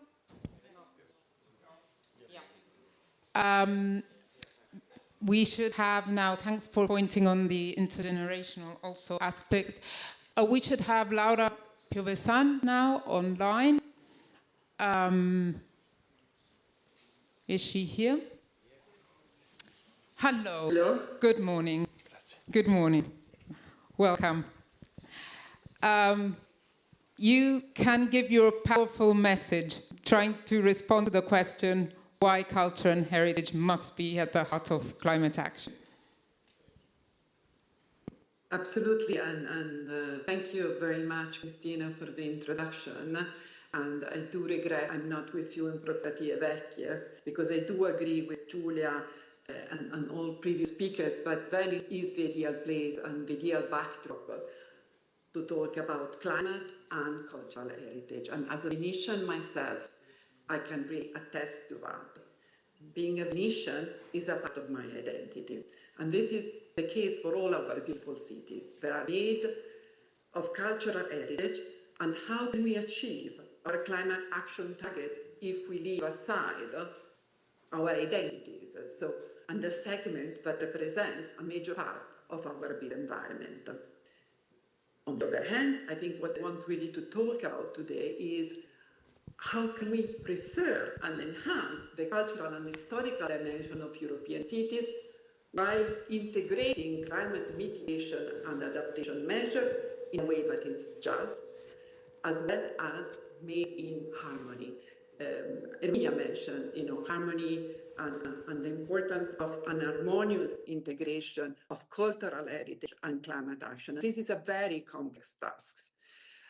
Often, achieving climate action intervention in cultural heritage assets poses major technical challenges, and transforming the technical performance without compromising the identity or denaturizing our cultural heritage is very challenging. This challenge resulted that climate action is focused mainly on new buildings, whether it is about mitigation and energy efficiency measure, sustainable construction methods, nature-positive solutions, or indeed adaptation. And there, for new buildings, the integration of new and more efficient technology is at hand, but we do need to ensure that these technologies can also be applied in an harmonious way, as I mentioned, to transforming cultural heritage assets. Because if these are left aside, then we lose our identity. Many examples exist of where the new intervention disregards and sometimes crush the historical heritage. New architectural icons are land over historical building, and in a juxtaposition which is not harmonious. The temptation to demolish the past and start from scratch is often followed because it's simpler to achieve the energy efficiency targets. So we cannot decouple the climate ambition, our targets, which are, as the previous speaker was mentioned, absolutely an imperative to transform in a way which is mindful of the climate change and supports climate transition. This cannot be done in isolation. This needs to be done while preserving our history, our identity, and the urban tissue which distinguishes European cities from the rest of the world.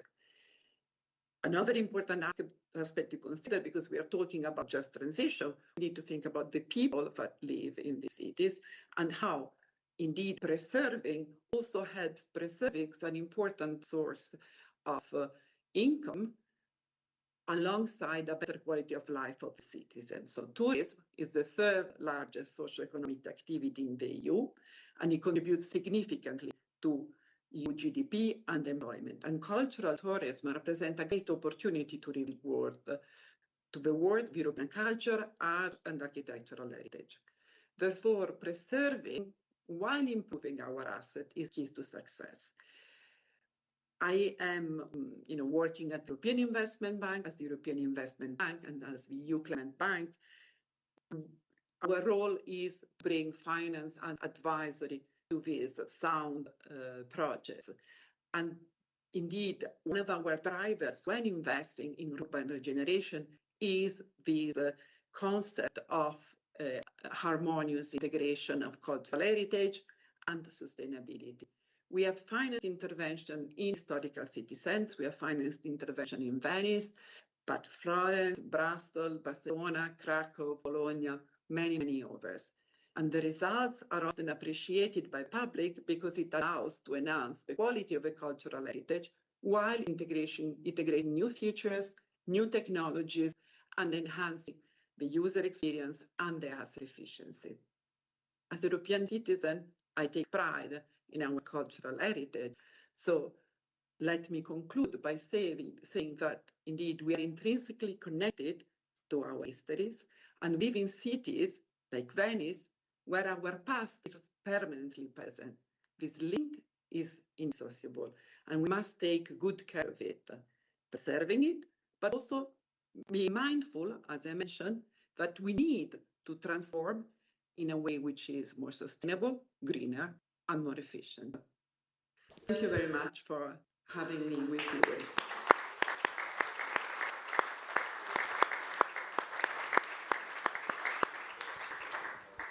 Thanks, Laura, also for bringing in the issue of the adaptive reuse of cultural heritage and the link between the new interventions and the sustainability. I would like now to turn to Bastian. Same question for you. Thank you very much. Hello, buongiorno a tutti. Parlo in inglese, ma volevo ringraziare i nostri ospiti nella lingua corretta, con un accento terribile. Grazie mille per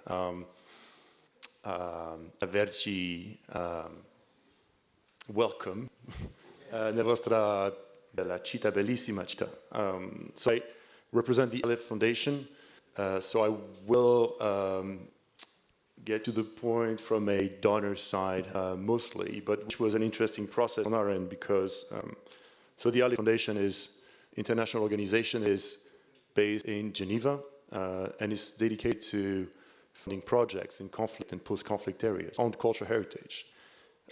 So 430 projects in over 35 countries, actually been co-funding or working with institutions represented here. And originally have worked both in areas such as Afghanistan, Syria, Iraq, but also in the EUYO neighboring areas in Ukraine, in Cyprus, in Bosnia-Herzegovina. And so early on, as we were implementing projects, again, focus on conflict, post-conflict, climate change was not necessarily part of our narrative. And it sort of imposed itself on us very progressively as we started realizing that, we were drawn towards working in Iraq with questions of the marshes, working in Afghanistan where droughts would move communities of practitioners on a yearly basis. Also, Agadez, where regular flooding was destroying the earth and architecture. So little by little, we ended up funding projects on this specifically. So in Sudan, working on a dam in Meroe, or at the Baghdad mosque in Bangladesh. And it's sort of, it became impossible for us to ignore three facts. The first one is that, well, I'm sorry to say this, it's obvious to everyone, the climate change is impacting everything, everywhere, everyone. The second is that conflict and climate change sort of compound in each other's effect. And that's exactly what we're seeing currently in the eastern part of Libya, for instance. And the third one is that, yes, there are solutions from quick fix to more sustainable strategies to be found in those practices. So we felt like we were missing out not only on issues to be addressed, but also solutions to be identified and used. So we ended up,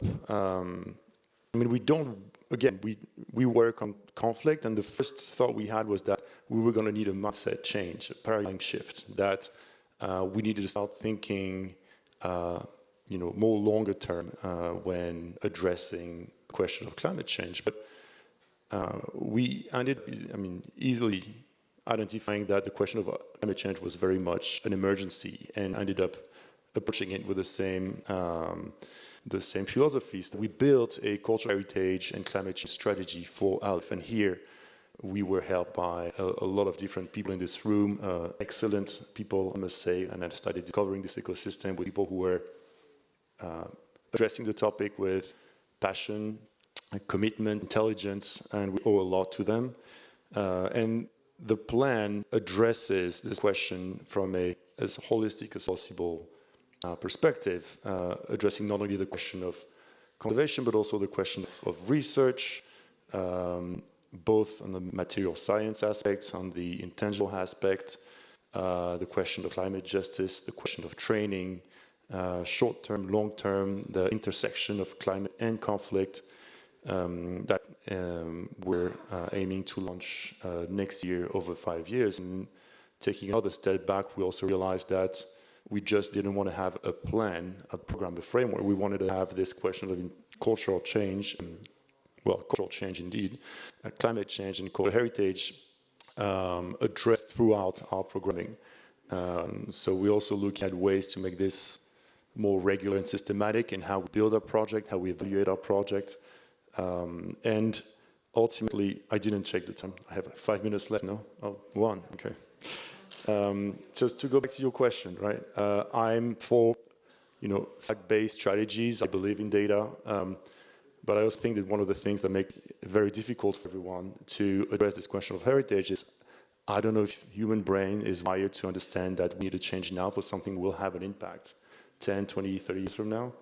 And I think one of the ways to do that is to address this question of emotion, right? This question of hopes, of creativity that can help unlock this. And one of the only ways to do this is through culture. So we really inspire the dynamism and commitment of people here, and we're getting to work. Thank you very much. Thank you very much, Bastian. Also for bringing up again the training and the intangible aspects. And now I'd like to move to Jordi, and I ask you the same question. Thank you very much. Grazie agli organizzatori, al Comune, alla Fondazione, a Europa Nostra, specialmente Snesha e Andrew. Grazie. Your question and our answer. The answer, because otherwise climate action will fail. Otherwise climate action will fail. And why we are in this situation? Let me give three bold answers. First, because culture is not considered as the fourth pillar of sustainable development. This argument has been neglected in the past 20 years because of the fact that the powerful didn't want to discuss that development needs to be rooted in places, heritage, creativity, knowledge, placing human at the center, and discussing the values that nourish development. We have not given the space, we have not been successful in the powerful giving the space for this discussion to take place. Second, because local self-government is not existing in key countries around the world. This is happening in Europe because of the work of the European Union, networks like Eurocities, our network, United Cities and Local Governments, ECLAY, the support of national governments. This is understood, this is currency. But take the 6 most populated countries around the world. China, India, United States, Indonesia, Pakistan, Nigeria. These 6 countries, the 7th is Brazil. Brazil is okay with the good governance between national, local governments and civil society. But the first 6, they are not empowering local governments as they should. And we all know today, science, we know that local governments are key to guarantee the connection between people-centered development, democracy, and sustainability. And the third answer, because human rights are not at the center of development. Human rights allows focus in the obstacles to achieve goals, focus in the most vulnerable, and it is an agenda universal, indivisible, and interdependent. When the frame of development is not human rights based, Article 27 of the Human Declaration of Human Rights, cultural participation of all in the life of community, is not interacting with education, public spaces, leisure, freedoms, etc. So, human rights. Let me conclude. 3 concepts for the future. place science at the center, not only hard sciences, also psychology, neurobiology, humanistic sciences, social sciences. Fake news, we have a real trouble over there, and this connection between sciences, we need to promote that. Climate justice and indigenous peoples at the center. We fully support the move of Europa Nostra, of the Climate Heritage Network, to have a joint work decision on culture and climate action at the COP. We, United States and local governments, will sign that call of action. And the culture goal. Colleagues, we need a culture goal. Urgently. The powerful were ready to embrace a culture goal in 2013, 14, 15, when the Agenda 2030 was negotiated. Negotiations for the post-2030 agenda has begun. A culture goal proposal has been written, published, and now it's going to be discussed in our summit, United States and Local Governments Culture Summit in Dublin in November, in various meetings all around the world. Read the proposal, be critical, connect with the 7 organizations that support the campaign, including Culture Action Europe, ICOMOS, IFLA, and many. Thank you.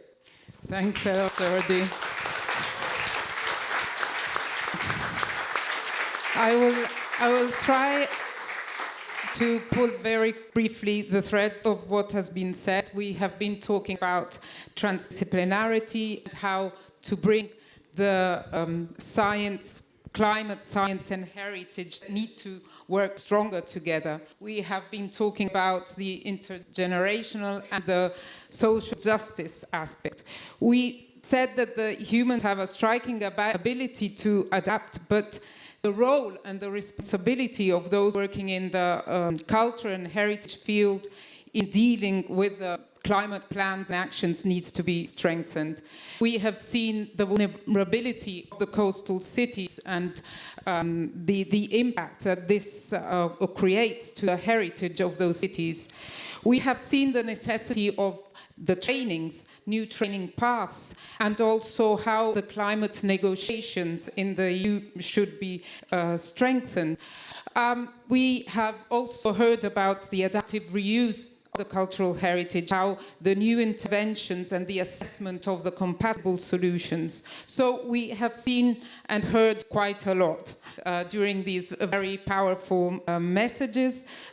We have also heard about the human rights and how to put the social humanities at the centers for culture. So I would like also to say that, as Śnieżka announced this morning, these interventions will inform the Venice call to put a culture at the heart of climate action, but they will also, in addition to this, the event and the forum will provide an official contribution to the global stocktake, which is this kind of global review, the process that is going to be undertaken after each 5 years to track and progress the achievement of the climate targets according to the Paris Agreement. And this can be done through also the stocktake for climate emergency that is at the subnational level, so with local and regional government, and through the culture stocktake for climate. So how well we have included culture and heritage in our climate policies and plans. So with this, I would like to thank you as audience, both online and in person, and of course the speakers for the valid input and contribution and very stimulating messages. And I would like to invite you to return to your seats. And well deserved. And I would like to invite now the speakers and moderators of the next conversation to come to stage. The next conversation is entitled Shifting from a Culture of Exploitation to a Culture of Regeneration. and reuse, culture and heritage in action for climate. And the session is moderated by Alison Tickle, Director of Julie's Bicycle. Thank you.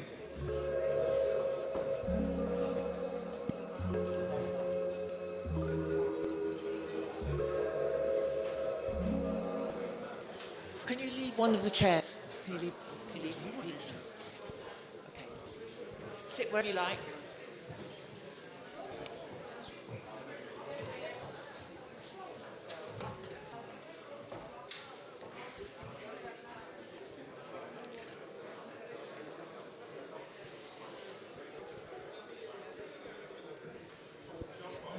Thank you, everybody. And I'm aware that you're probably all longing for your cups of coffee and tea, because we are actually in the coffee break. I don't know if people are allowed to bring them in, but we will be as quick, as urgent as we can. And just to thank hugely Andrew and Agnieszka particularly for this event and for the last panel, which was really motivating. I'm going to just say a few words because I've scribbled away and thrown most of it away, partly because it's already been said and partly because I really do need to leave the floor open for the panellists. My name is Alison Tickell and my organisation, Julie's Bicycle, has been working at the intersection between culture and climate for many years. Most of our work has been with the performing and visual arts. It's always been clear to me that culture in round, heritage, arts, creative industries have everything to do with the causes and the consequences of the climate crisis, so it's time for culture to take the centre stage. This session shifting from a culture of exploitation to a culture of regeneration and reuse goes to the very heart of the matter. We talk, as we must, of transformation and transition, goals and targets, fairness and equity, but we mustn't avoid the tricky questions, not about if or when, but about how. Culture, particularly in the hands of the powerful, is often the first to be coerced into the status quo, used very deliberately to invent false realities. And the current fossil fuel culture most of us live within and are relentlessly compromised by is particularly pernicious. Apart from all the harm it causes, this false reality, rooted in exploitation and erasure, is designed to overwhelm regenerative alternatives. So we have to do the work ourselves. Mobilising service to this moment is both a responsibility and it is a deep privilege. Transformation means facing the horrors of colonialism and challenging its enduring legacies. It means radically shifting power, radically shifting participation. There is an empty chair next to Michael, which represents voices of the humans and the other species that are not represented in this room today, and committing to the hard, wonderful work that will enable this culture of regeneration and appreciation to take hold. Augusto Boal, great Brazilian theatre maker and educator, said, "The philosophers have only interpreted the world in various ways. The point is to change it." And today I have the great honour of chairing a panel of people who know this and who are. I'm not going to introduce them. You must look them up. They are all really important. They represent a wonderful canopy of ways of taking action rooted in integrity and realism, very difficult to do, and they are exceptional. But I am going to start with our provocateur, Dr. Wiesna Kisic, an educator, scholar and activist who, in her own lovely words, says, "I'm inspired by tricky questions, fungal intelligence, and those who dare to live utopias. In this wondrous and wounded world, I often dwell in the shaky grounds between critique and care." Wiesna.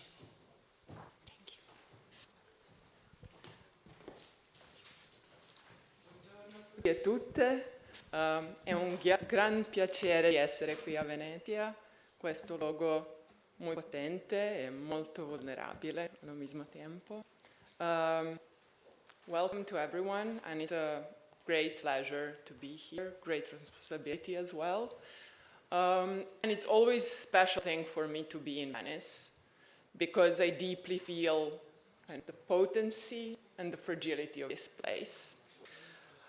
I'm always touched by its beauty. I'm always deeply moved by the way the salt eats the bricks and the stones.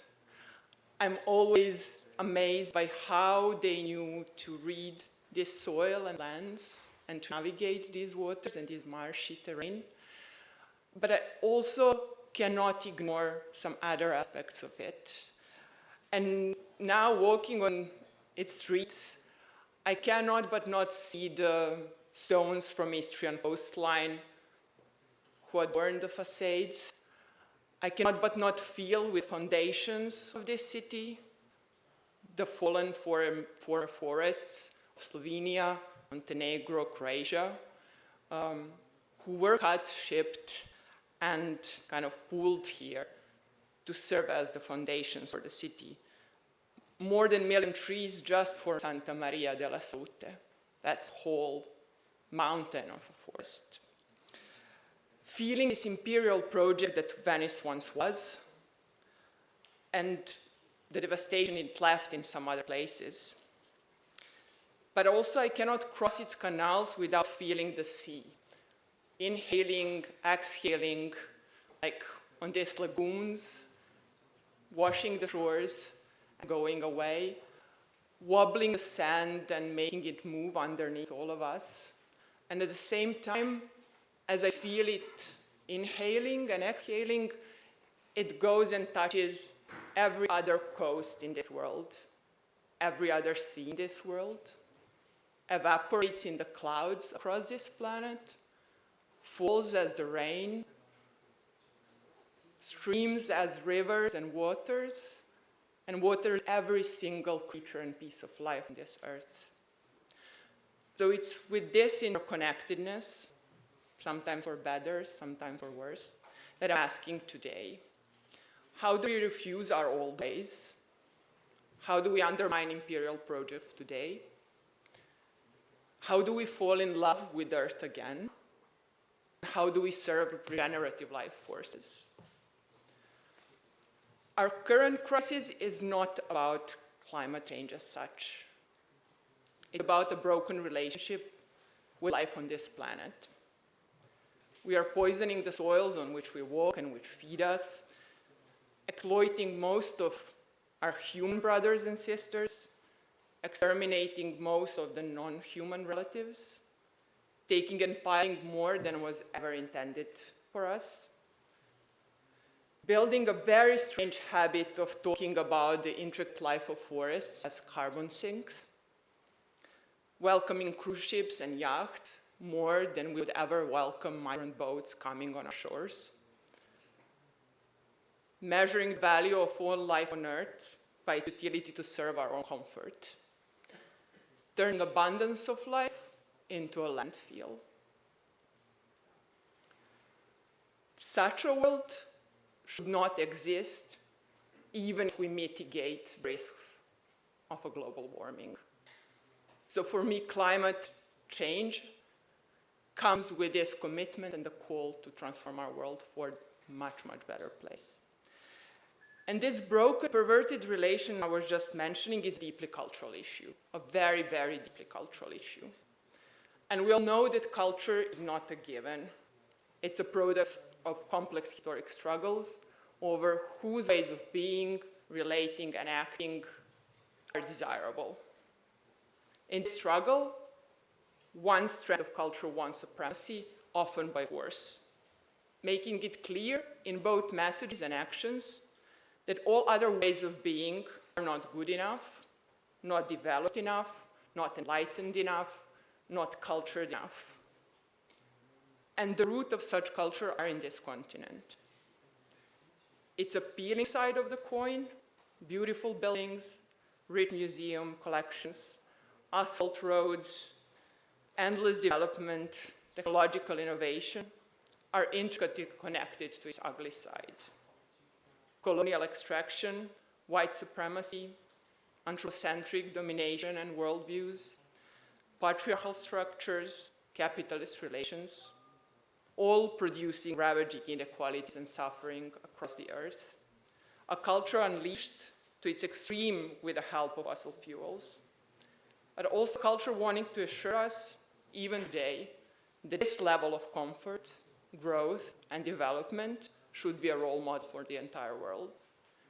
Only if we invent greener technology and rely on cleaner energy. At this moment in history, this is the culture we should refuse. This is the heritage we should not cherish.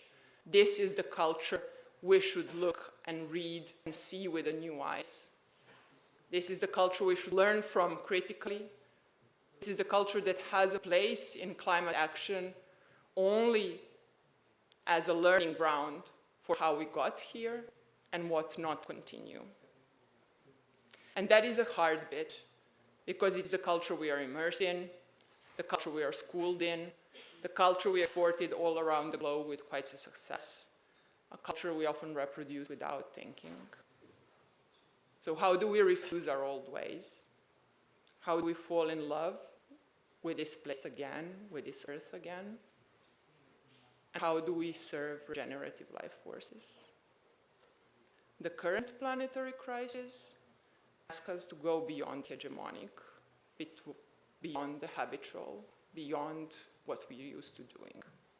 To look beneath, to look under, to look on all the possible sides, to seek what has been there before us, for what has been hidden, for what has been marginalized, for what has been an example of living in this place, and many other places, through a gentle, caring relation.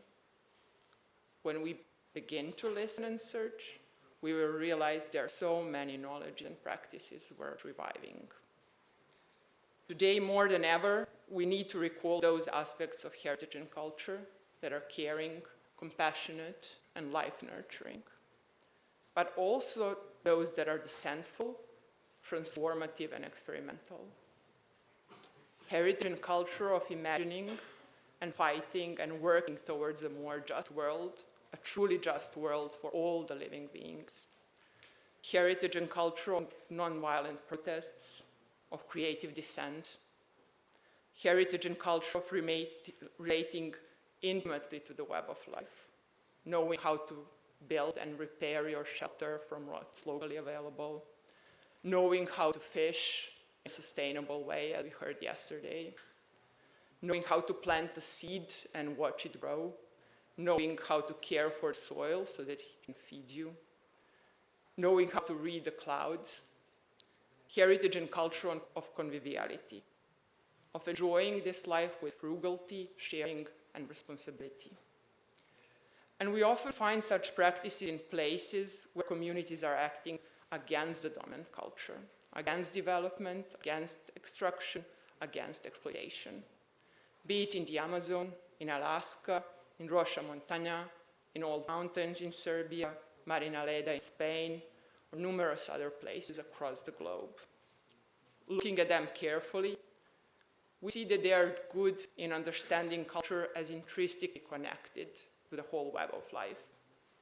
They see heritage as these embedded, embodied knowledges related to the territory and all the inhabitants and living beings. They are relying on local materials and techniques, which is why they take care to nurture the soils, the waters, and all the creatures they live with. They know how to gather, sit on the ground, play, and create without much finance. They learn from others and strive towards equality and mutual aid in their actions. These are the heritages and cultures we need as inspiration, while keeping our hearts and minds open. We need heritage not as an institution in the city center, but as a way of being, creating, and thriving in a place for a better life. Not just as messages, values, and proclamations, but as practices we enact. Not just as an archival material, but as an embedded knowledge for the future. Not as a tourist destination, but as a thriving, healthy place for its inhabitants and welcomed guests. Not as a universal blueprint that should fit all, but as an invitation for plural, situated, and experimental futures. We need heritage and culture that are truly just and caring in their modes of production, in relations they create, in values they promote, and practices they enact. Heritage and culture that are not trying to sustain our positions, professions, or privileges, but strive to transform themselves and open paths for repairing the world. The ones in which the words we use to describe our profession take on their real meaning. Curare, to heal, to care for. Conservare, to serve with, to serve together. Reparare, to repair, time and time again, without wasting. In moments when I feel hopeless, I try to listen with my heart and feel with this earth. And sometimes, somewhere, beyond the sounds of bulldozers, machine guns, MTV music, and racing cars, I hear the humming of a different song. The song of a radically different world, of radically caring existence, of radically symbiotic futures. Somewhere beyond the sounds and horrors of the Anthropocene, I feel the pulsating force of a symbiocene. Symbiocene. A new age. An age in which principles of symbiosis, mutual aid, and care that we can find across species serve as our ethical and existential compass for living this common home. An age which might come if we fall in love with the earth again. Thank you.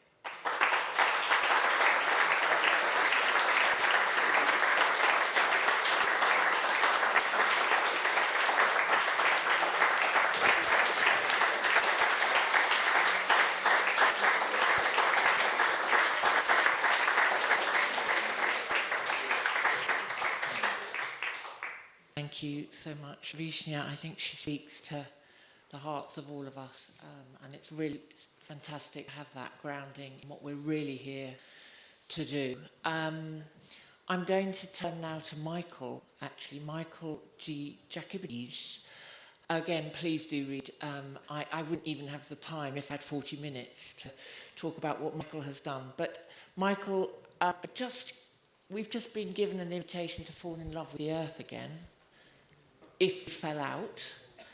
And in your work, you're working with really big structures, really big power brokers, to try to bring back a sense of some of the ideas of conviviality, of compassion, of care, into heritage in Greece. Do you want to tell us a little bit about some of the tensions and the experiences that you've had in that work? So let me, I imagine this giant foot of Monty Python, and now for something completely different, because we're moving from the poetry and the eloquence of what call of action is. And thank you very much for this wonderful reminder of what the objective for us all is, to the stark and difficult realities that we're facing. And what I'd like to do is, first of all, a bit of context of where we are, and I think why we are here. Because the observation that we are seeing degradation, not only in terms of the environment and global warming, but also in the natural environment. And speaking of tourism and of the debates on over-tourism that are serious issue for Venice, as they are for my native Greece, is creating pressures that are not able to be resolved from the state. Now, at the macro level, what is the problem? The problem is that if you think about state actors, whether it is the local governments or the local and national governments, as we heard earlier, there is an increasing number of tasks that fewer people with relatively fewer resources that are utterly overwhelmed are trying to do. And they are trying to make it. But the job that we've asked them to do is impossible. People used to build roads and ensure public safety and put up armies in a couple of generations ago.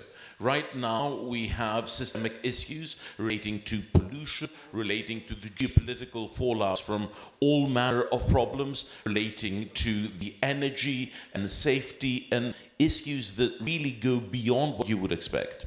The other thing that has happened concurrently is that you have a greater influence on policy making from private interests. Happens in Greece, happens in the United States, happens everywhere. People who are strong, that's what I do professionally, in the work that is not related to l'inquieteria, that I will refer to in a moment, are trying to shape sectors, shape trade patterns to their own advantage. And we have accepted that this is okay. Now, what does that mean? Just think about the big picture. And the big picture is that you've got a weakened state with enormous responsibilities far beyond what could be had. With a far smaller amount of pay, populism has run amok, and the previous ability of resourcing well the public sector has gone out of window, which means that we have a much thinner, much poorer supported set of people responsible for dramatically more increased scope, with huge pressures of those who are very capable in pushing for their own agendas. My own professional work, I see that in big technology firms shaping technology policy. Then you see people in the regulation world who are paid anywhere from a fifth to a 20th of what the people in the big tech are being paid, or equivalently people who are trying to lobby regulations in terms of building, in terms of tourism, in terms of the things that eat up the world, that are pushing it aside. What do we need? Well, we need more of this room. We need more people who are taking their responsibilities. And just a few years ago, I happened to engage with l'inquieteria because I was getting seriously concerned as someone who was not part of the environment as a milieu in terms of both the corporate power and the inability of state actors to support and preserve the environment that we see. And this is why I think that it is extremely important to stand on the poetry that we heard, but do something with it. What I would hate is for us to be eloquent articulators of the problem, who can see where the issues are and who can communicate. Now, don't get me wrong, this is important. Part of what we need to do is to find potent ways, whether it is via orchestras, whether it is by impassioned presentations, to be able to share it. But we need to do more. And I am proud, and my hat as a strategy advisor of l'inquieteria, having done very little, so I can only tell you what l'inquieteria has done as porte-parole, to give some examples of what I think needs to happen, which is first, raising the awareness, what we have heard, but also, more importantly, second, connecting to policy and politics in a real and pragmatic way. How would I dimensionalize it? Just giving you some examples from l'inquieteria by way of what I think we should all be doing more of, even ourselves. The first thing is that we should try to see how we can help and inform the policy making.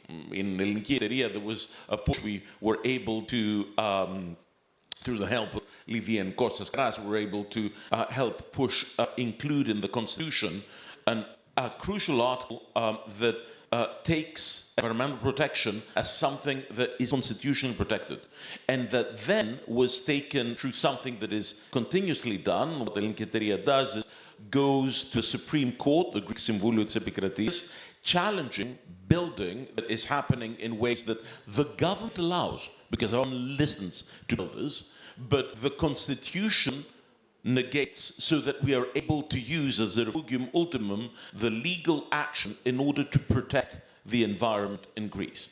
And I think that it is important because the government, sadly, whether we like people in power or not, is corruptible because the pressures are immense.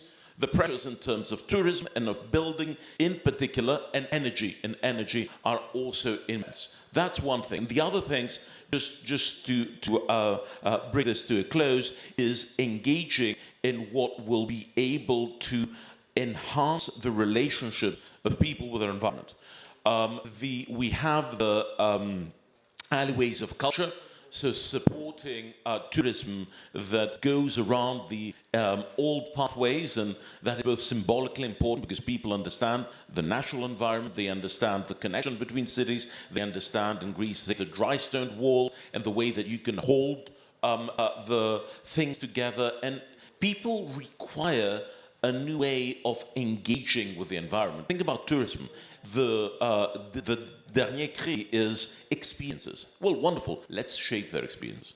Let's start taking tourism and create the possibility, show them the ability that we have to protect it. And I think that what you will see in what Ellen Kyrie has done, it includes a number of other things, creating hotlines to help inform people how they can protect themselves when their own local environment is being challenged, or creating a school for environment. We heard a government advisor tell us about the willingness at the governmental level to support green stuff. I've seen it in a number of countries, but what I've seen is ministers and their advisors terrifically excited to say yes. You go down to a local school, people are hopeless. Don't have a clue. There is nobody who can actually tell them what the heck we're talking about. If we do not provide programs that can A, be piloted, and B, can be scaled up, then we will simply be cocktail party enthusiasts who feel that they have done something about the world because they and their friends who they would invite to their usually well-appointed houses would have been happy because they all support the same thing. It's wonderful, but it's not sufficient. I think that we have an urgent task ahead of us, and I think that the final thing is that organizations should start being platforms where we view ourselves as the orchestrators, the facilitators of change, and where we try to engage entrepreneurs from the people who will have the excitement, or where we will have seeded the excitement for them to be able to take action. We'll try to do some more with the hub that we're doing with Europa Nostra in Athens. And the idea is not that we have solutions. We certainly have things that we're proud of, but we wanted to learn and see how this learning can be shared and communicated. And I really do think that we need to be more actionable and more pragmatic, because otherwise we'll never make a difference. Thank you. Thanks, Mike. Thank you very much, Michael. I know that resonated with both my other speakers. Claudia, you were smiling all the way through that. Do you want to respond with some of the work that you're doing? This work? Yes. Okay. No, I was smiling because it's very refreshing to hear Vishnia at least once a year. I really need that, to hear all that on and on, because it reminds us why this is important. And I think it's very, very important for two reasons. Because heritage works. Heritage means solutions. And we've seen yesterday tens of projects, extraordinary projects, that all of them are very well connected to the communities that inspired them. They give back to the community that they are implemented in. They expose people to heritage, and they make people invest in heritage. Because we always talk about investments, but in our experience, when we work with hundreds and hundreds of volunteers that work together with us and with the locals in Roșia Montana, we've seen that the most important investment that you can do is to work hands-on on heritage and put your ambitions there and your expectations there in the walls and in the community, and leave your heart there, and later on you'll be more and more sensitive about issues regarding heritage than before. So I think this is how we can fall in love again with culture and heritage. So one of the reasons is that it works, it really works, and the other is that we don't have a choice, because while waiting to reinvent, to reimagine, sometimes it's enough to just remember the old ways. It's not old, it's what it actually proved to be functional. And it didn't, like mining today for Roșia Montana is a traditional mining site. And we've witnessed Roșia Montana in this transition from traditional mining that generated heritage landscape,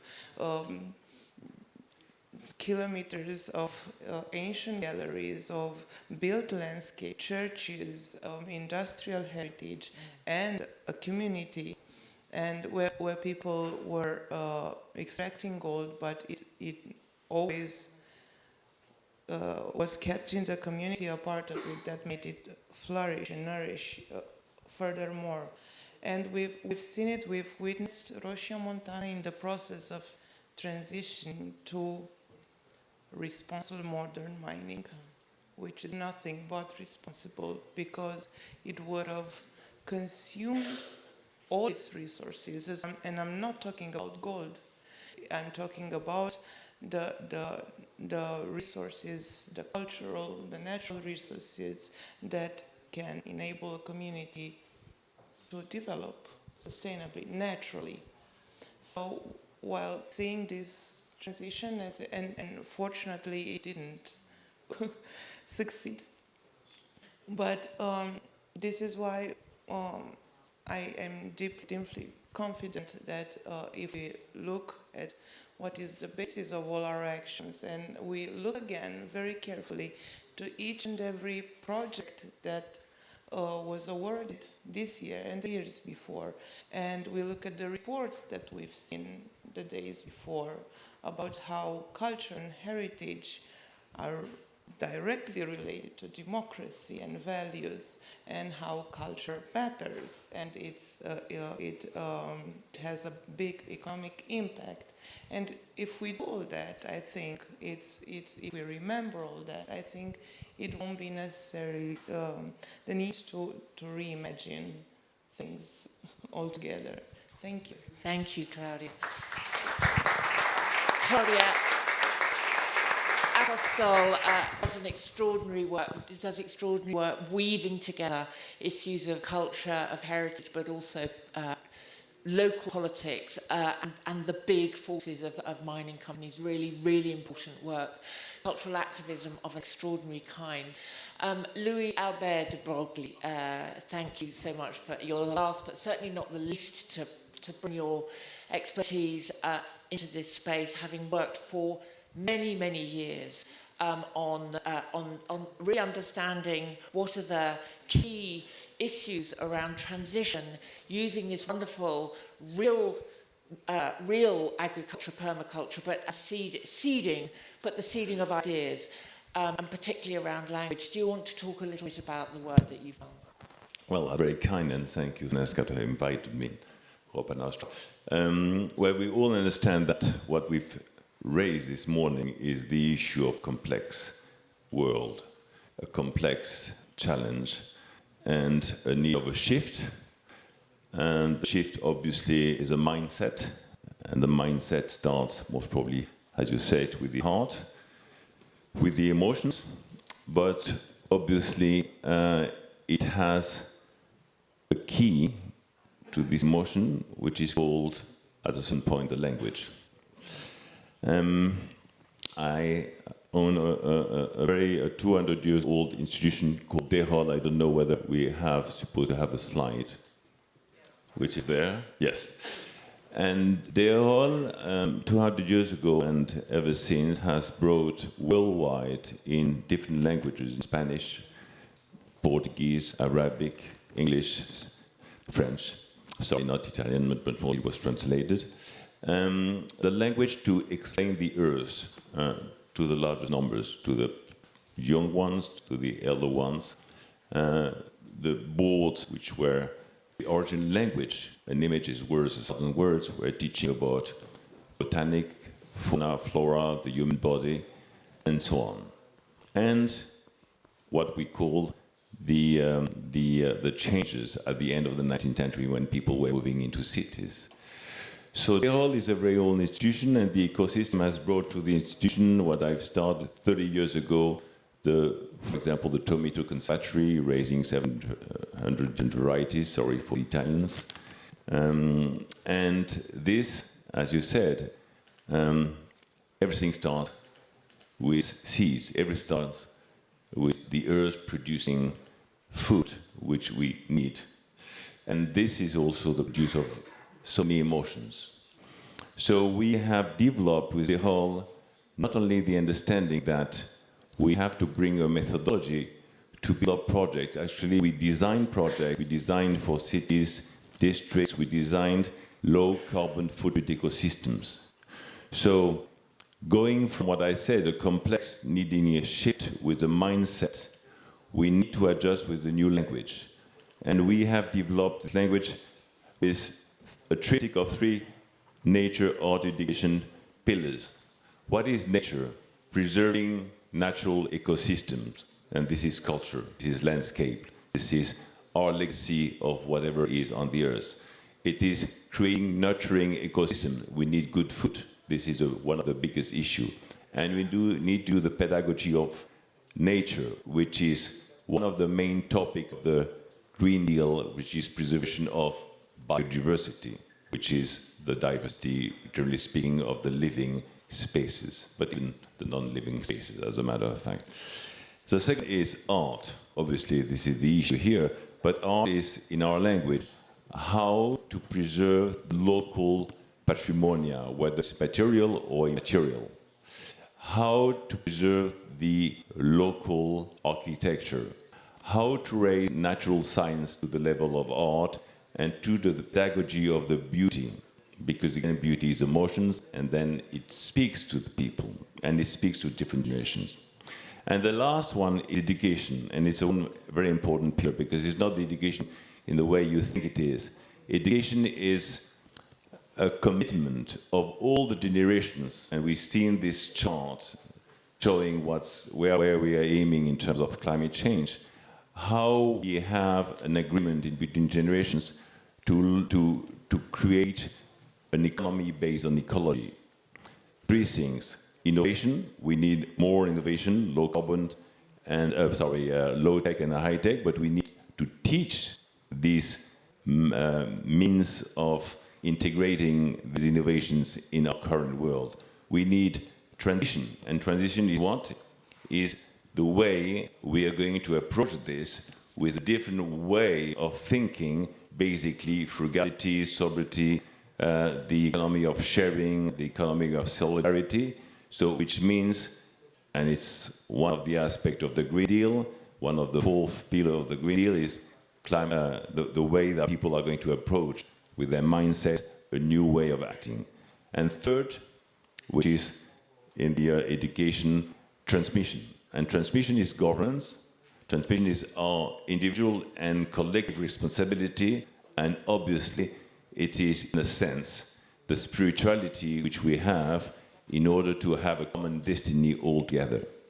These nature art education became a language that we have developed with a certain different tools, from publishing to we organize what we call exhibition. For example, we have one on the language of the Petit Prince and Erol, which is called Dessine-moi ta planète, Draw Me Your Planet, which is going around the world. But we also have means of using this amazing legacy of all our design, the old ones and new ones, to create what we believe a common language.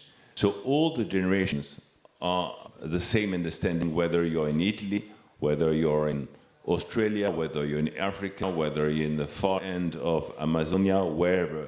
So this language starts with, this type of little image is worth 1,000 words, treating nature with a sort of code, QR code, in order for people to have the same lecture of what are the issues.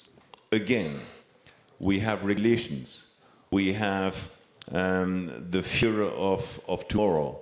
We have different languages. We have different day-to-day lives. Some people are working in companies which have a big burden in our economy.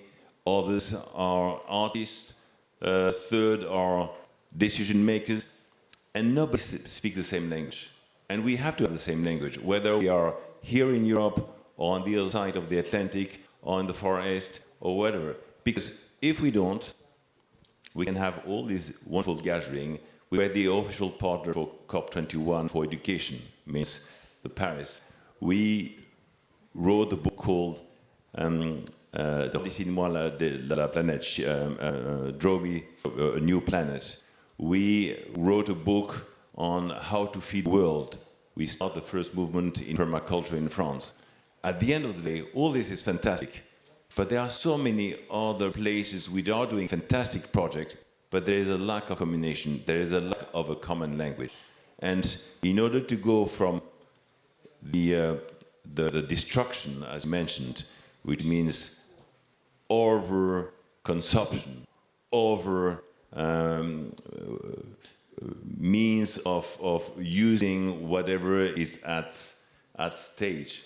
We need, at the same time, to create a language for people to be able to understand that the beauty, the culture, the landscape, the food, but also the innovation, our way of being actors of the future for the next generation is going to be the center of what we will have to be doing. Fantastic. Time's up. So, thank you, that was brilliant. So, sadly, our time is up. This has been an incredible panel. I'd just like to finish with the last words and thank the panel for action, for anger, for love, for truth, for courage, for rage, for fury, for speaking actually to what really matters to all of us. It's why we're here today. And my last word is to ask you from the bottom of my heart to support the joint work decision for culture at COP, at the next COP, which is in a couple of months. If it doesn't happen this year, it's going to happen next year. We need everybody to lean into this so that culture can do and repair what is so desperately needed right now in the world. So please go and have a look. Please support it and support and bear witness to the wonderful work of the panelists. There is no difference between love and action. Actually, it all matters. And thank you all very much. Thank Venice, thank Snezka, thank Andrew, and thank all of you for showing up today. Great.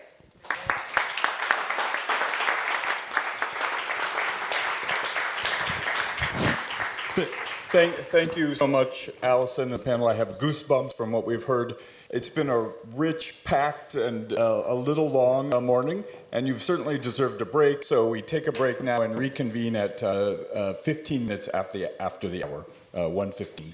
So see you back then. Thank you.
Yeah, let me invite our next panel to the stage.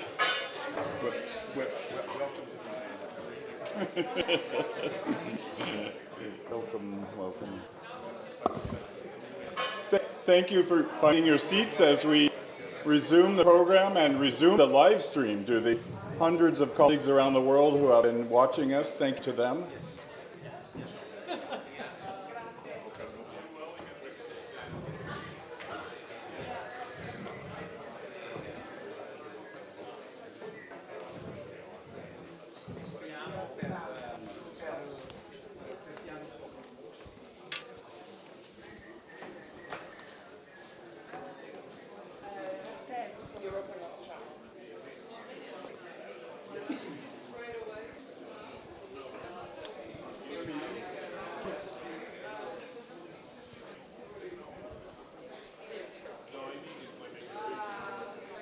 Hi, thank you for finding your seat as we resume the program.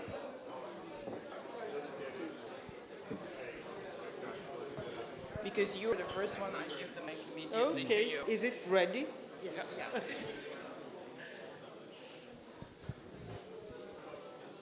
And now with pleasure, I give the floor to one of the colleagues who's helping to lead the new European Hub, the European Heritage Hub that you've heard so much about, Dr. Jarmina Zenoyev from KU Leuven. Jarmina, the floor is yours. Thank you. Yours. Is it, yeah, thank you. Good afternoon, everyone.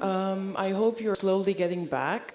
We have two more very interesting panels, so hope you will be leaving your coffee break.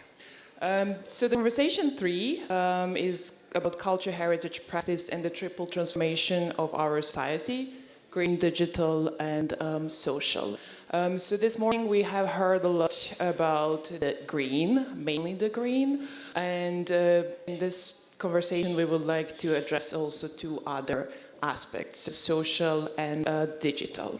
So transformative change has been defined as rapid, system-wide change in fundamental attributes of natural and human systems at scale. So the imperative for transformative change arises in part from the need to mitigate climate change and reverse biodiversity loss. The triple transformation framing highlights 3 standards of transformative change: the green, social, and digital. The idea of triple transformation is not merely a set of scenarios to envisage possible futures, but it's a process of deliberation and implementation that address also societal values and local priorities. So this entails also a kind of controversy, also inclusive governance and engagement of diverse population.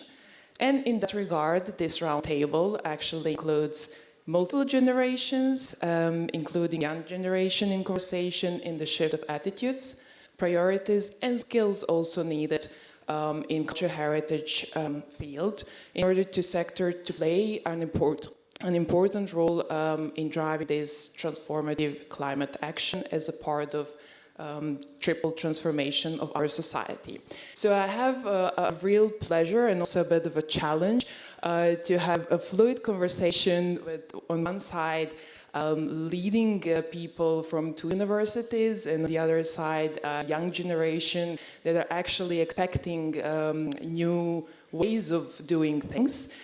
So my pleasure is to introduce Tiziana Ripiello, director of Ca' Foscari University, and to actually kick off this discussion with asking you a first question on how do you really see how universities, and in particular also your university, is addressing this specific triple transformation. So not only in silos, like one by one, but do we see that actually we eventually have 2 silos programs, or how this challenge is actually tackled by education and research? Thank you so much, Mina. First of all, good afternoon to all of you. I would like to thank Europa Nostra Snezhka for inviting me. And so it's a great pleasure and honor for me to be here. May I say a few words about our university? We have, our university was founded in 1886, and it has 4 main areas: humanities, cultural heritage, together in the old city. Then we have the scientific campus in the mainland in Mestre. Then we have economics and management, and we have languages. And we are quite famous for languages, languages from all over the world, and economics and management. So first of all, we put in our strategic plan sustainability, so social, economic, environmental sustainability. So this was an issue we started many years ago, but especially in this strategic plan 3 years ago and for the next 3 years. Then another concrete action we launched was the Kafoscari climate change mitigation and adaptation strategy. And this is something concrete which involves buildings and equipment, spaces, mobility, so also student and staff and professors mobility. So we do hybrid mobility, especially within Europe. Materials and awareness. So these are the main issues. Of course, also renewable energy sources. So we are all engaged in this kind of sustainability. And as far as student programs are concerned, we have quite a lot of programs already on sustainability from economic, scientific, social point of view. And in these years, we are working together with EUYO, the Academia of Fine Arts, and the Conservatory, Benedetto Marcello, so the 4 higher education institutions in Venice, to build interdisciplinary programs together on these 3 issues. So we are working within the city, we are working at European level within the European alliances and also in the project Bauhaus of the Seas. So these issues are at the core of our programs. Thank you. Great, thank you. And a follow-up question on the alliances that you mentioned. Working with the Una Europa Alliance, I know how important it is, but I've just quick follow-up on Kafoscari is in Utopia, European Alliance. How important is these kind of networks and their work that is done at the European level to address these kind of challenges? Thank you for this question. We have these alliances. Your alliance is a quite old alliance. Our started in 2019. This was an initiative by the French government to launch these European alliances, and they must have a geographical balance, as you know. So we have Utopia is an alliance with 10 universities, but it is not only an alliance, it is something more. And I would like to quote Margaritis Quinas, who was in Barcelona last week at the Forum of the Alliances, and he defined the alliances by saying, these are not a European project, this is a transformative process. So we learn from each other, we learn good practices from each other, and we learn also to withdraw sometimes, you know, to have an humble approach, because we have to listen to the others. We learn a lot from others. Of course, we at the center of our alliance, we have inclusion, and it is a student-centered alliance, and so the students are very important, and we leave the issues on climate change and sustainability to the projects of the students. And we are planning an event among the 10 universities, so the students will do it. At the same day, the 10 universities will organize an event on climate change, but we wait for the students' progress. So we are waiting for this. So I think it is a transformative process. It is very important. And we have, first of all, we share European values. We learn to be European and to share our values. Which is the core. Thank you very much. Then I would like to ask our next panelist, Angelo Maggi, who is Vice Rector of Foreign International Relations at EUYO faculty. Having in mind your international relations portfolio and in connection with Tiziana was addressing about European alliances, how important is to work globally? Is it in our DNA or it's not to address triple transformation? Because we heard a lot about Europe being very advanced at the green policies. But we know that these challenges cannot be tackled by one continent, one university, or one institution. So how you are addressing that? Well, thank you very much for having me here. Good afternoon, everybody. How is EUYO addressing it? Well, I'll just give you a quick view of what we are. We are the University of the Project, as we call it, Culture del Progetto. And I'm dealing, as has just been said, with all the international relations.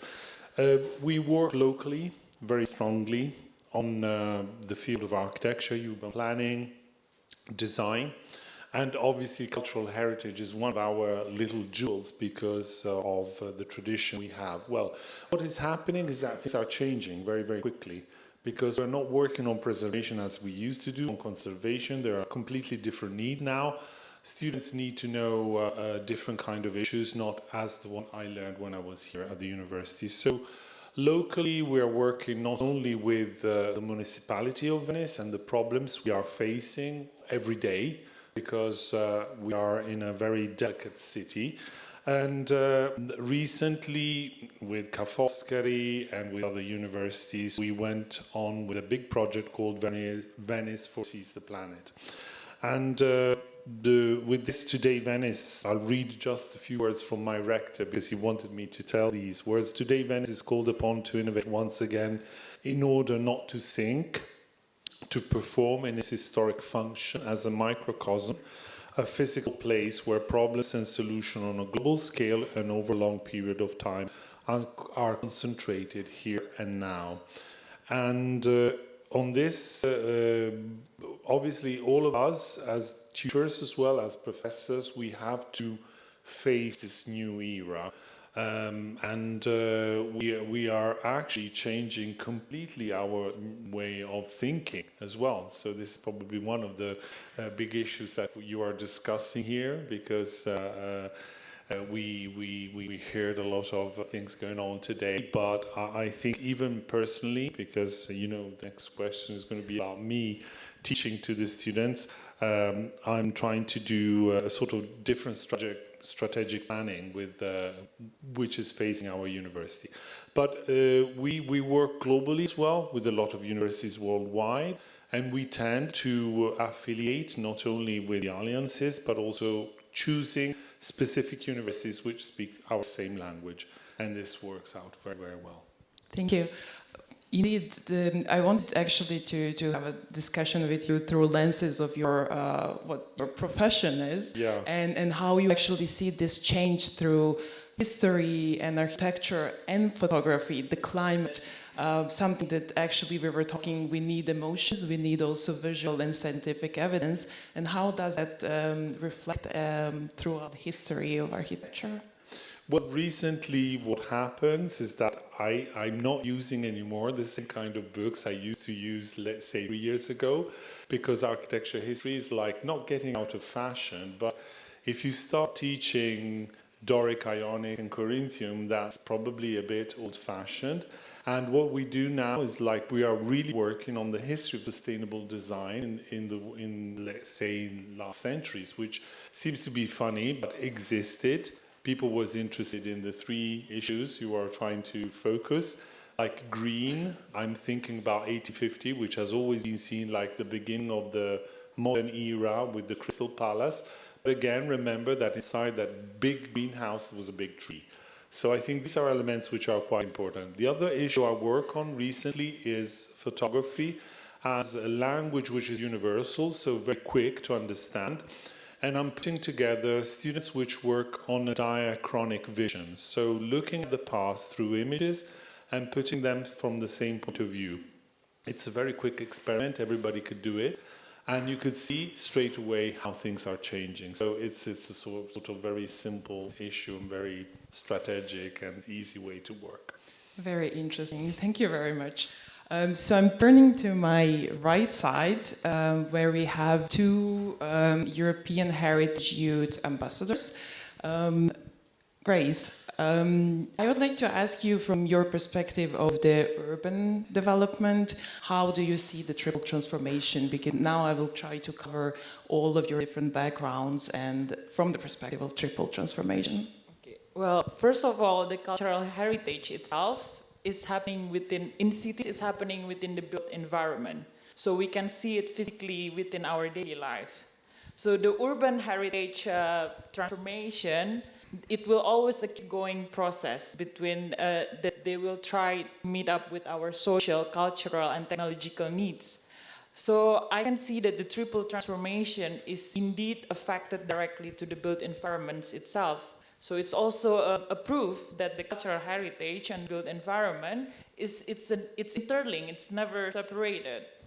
So in that regard, sustainable urban development is trying to use the city sources and spaces that we have to minimize the damage in the environment. So we can bring the idea of adaptive reuse of, for example, we can use the old historical prison into a housing, or a church into a restaurant, or any community places.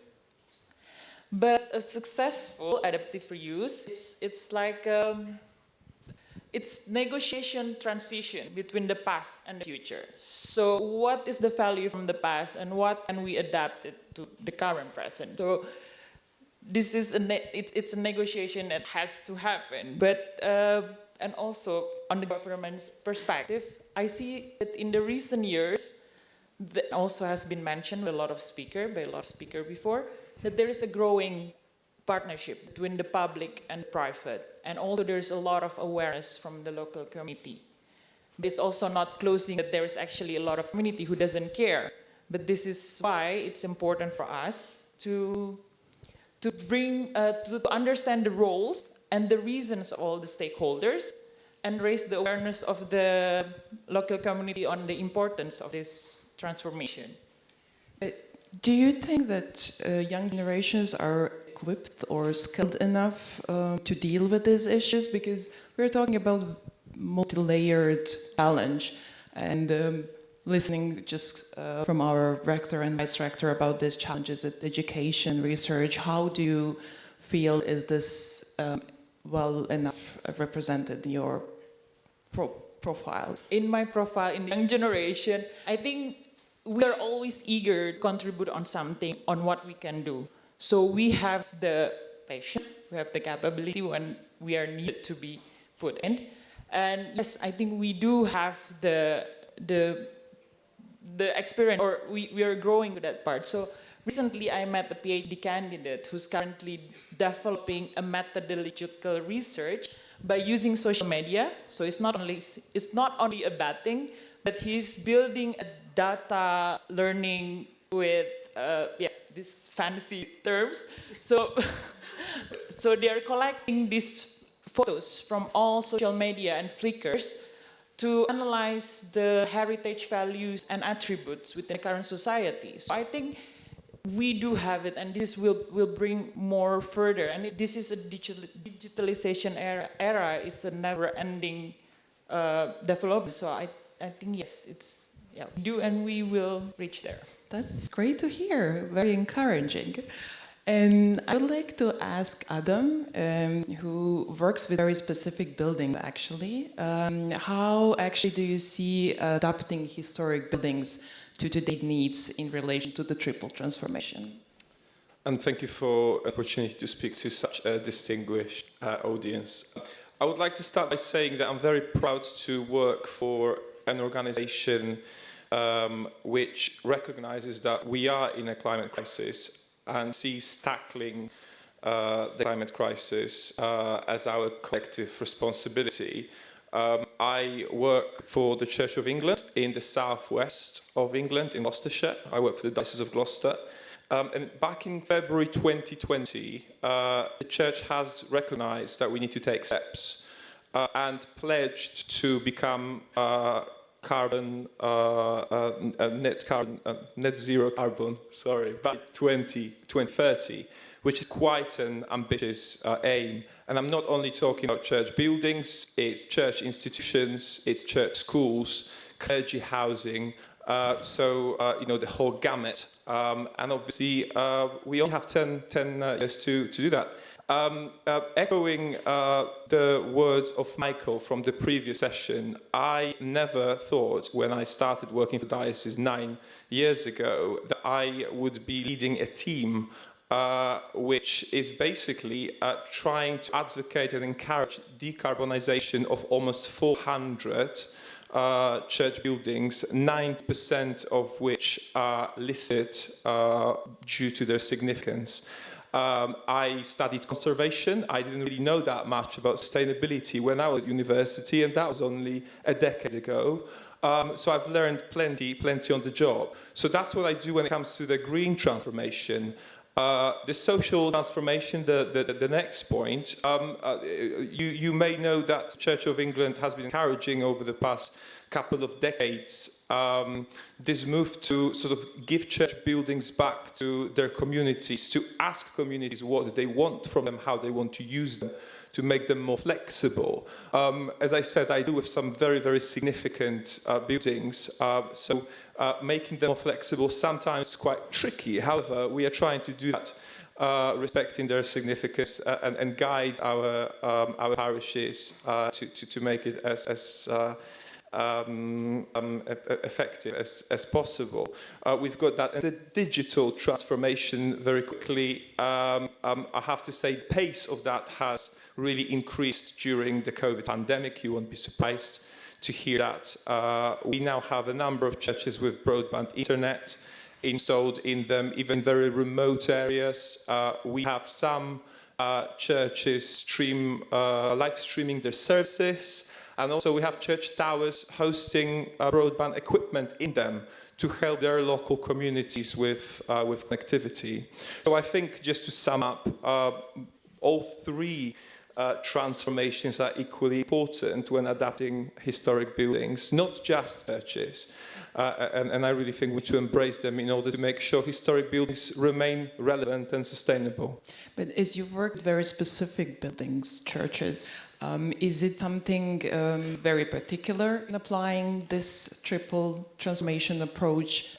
Plenty of challenges, absolutely. So working with communities in remote rural areas, you rely on volunteers, and very often they have enough on their plate already, encouraging them to work with us to go ahead and introduce some of the measures that we would like them to introduce to decarbonize can be a bit tricky, but I have to say that we rely on local sustainability leaders, people in community who are happy to lead on projects, happy to fundraise, and it's going quite well, I must say.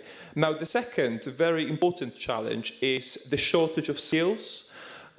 We find that even though we might know what is the right thing to do, there aren't enough advisors, there aren't enough contractors who understand historic buildings and understand how to introduce sustainable solutions into historic buildings.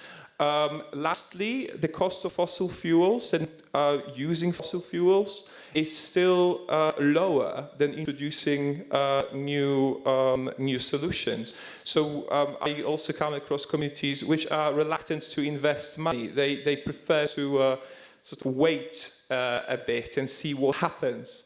And obviously that's pretty damaging to our 2030 target, but this is something that I try to combat on a daily basis. And last but not least, I think the biggest challenge is that we are very well aware that it's already a race against time. We have a number of churches that I work with which flood quite regularly. So we can see climate change unraveling before our eyes. And just a little plug, if you are interested, St. Michael and All Angels Church in Turley, I've just published an article about it. They've had a massive flood there in 2007. They've completely reshaped and reordered the church internally and introduced a number of flood measures. And we are working with them to see what worked and what didn't work and what else we could do to help them and others in the same position. So Turley, St. Michael and All Angels, look it up. Thank you. Thank you, Adam, for very insightful. So, our last but not least panelist, Lorena, coming from a very focused organization, one of triple elements, so the digital. It would be great if you would lead us quickly through how Europeana actually addresses the two others, the social and the green, within their own digital focus. Yes, thank you very much, Jermina, and thank you for inviting the Europeana Foundation to contribute to this discussion also as proud partners of the European Heritage Hub. So I just wish to convey the best regards from Harry Verwaayen, our General Director, who was supposed to join us today, but unfortunately could not make it. He's watching us online. So I'm very happy anyway to represent Europeana today and also share our take on this issue in this special day of the very first public event of the Hub and also Europa Nostra 60th anniversary. So coming back to your question, Jermina, indeed, the Europeana Foundation, our mission and expertise and daily business is to empower Europe's cultural heritage sector in its digital transformation. However, we see the opportunities of digital technology for cultural heritage in much a broader perspective and through the eyes of today's socioeconomic and environmental challenges. So this is very much in line also with the European Commission vision for Europe's digital decade, which wants to empower Europe digitally, but also advancing the twin pillars of social rights and human rights in the digital space on the one hand, and also sustainability. So how do we at Europeana Foundation put forward this triple transformation powered by digital culture? When it comes to social, firstly, what we do and our driver is really a social mission. So we work to democratize cultural heritage digitally and also to promote open access to the knowledge and the values that is embedded in it. So just a couple of examples. Europeana EU provides access to over 50 million digital objects from 4,000 libraries, archives, and museums also across Europe. We have a European Heritage Awards archive, and we also have, for instance, some music manuscript from the Church St. Mary of Consolation here in Venice. So all of this most of this material is open, and we foster its reuse so that it can be put in good use in classrooms, research projects, by creatives, or simply by curious minds. So why do we do this? And here I would like to refer back to the concept that Julia from Foscari mentioned earlier. We see digital cultural heritage as really global commons. So it's something that needs to be preserved for the common interest. Knowing the digital so well across Europe and also what's happening at the member states, what do you really see as a bottleneck, so to say, for the digital to achieve the triple transformation? Yes, thank you very much, Ermina. So there are, of course, many challenges. First, we at Europeana, we advocate both at EU level and also national level for policies that support the dissemination of cultural heritage online for the public interest. However, we also see a worrying rise of national policies that limit the availability of cultural heritage online, which obviously has an impact on the access to knowledge by citizens. Another important bottleneck when it comes to the combination between green and digital is that, first of all, obviously, digital can support the green transformation. We can think of the use of 3D technologies to support conservation, preservation, and reconstruction of heritage at risk. And we can also see the use of digital culture to support awareness raising, sustainability literacy. But obviously, all of this has also an environmental impact because the digital transformation is heavily relying also on energy. So this raises a series of challenges and questions. So how to balance benefits between digitization and its environmental cost? What trade-offs are there to be made in terms of the quantity and quality of digitization, how to make our infrastructures greener, and so on. And can I just say the one last challenge, and I think this was very clear also throughout the conversation that we had today.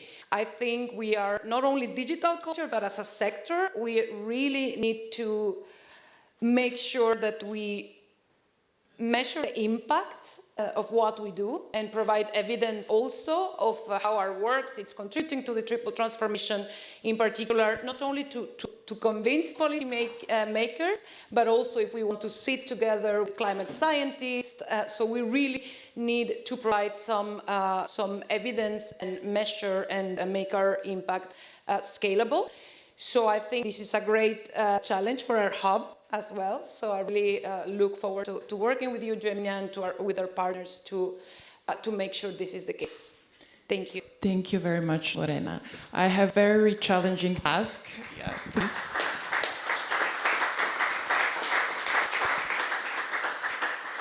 To sum up this in very few seconds that are remaining of this panel, but I think we're still in time.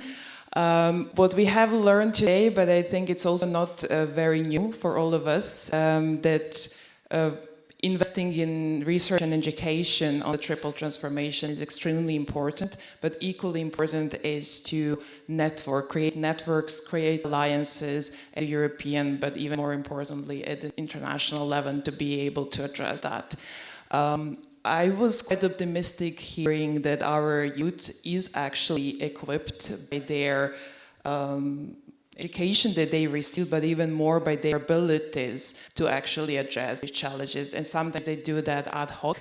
And those are maybe sometimes even more important skills that we need to nurture than the educational programs themselves. And we heard, and we can just confirm that the triple transformation is not easy to be achieved only from one perspective, the digital or the green or the social, but they really need to go hand in hand. And that's why we have very diverse European landscape of organizations, and also specific buildings maybe don't require such a very specific attention or approach, but very much listening their communities in how to approach this triple transformation. I think we have learned much more than what I have been trying to summarize, but it was a great pleasure having you on the panel, and I invite next panel led by Andrew Potts to continue the discussion. Thank you very much.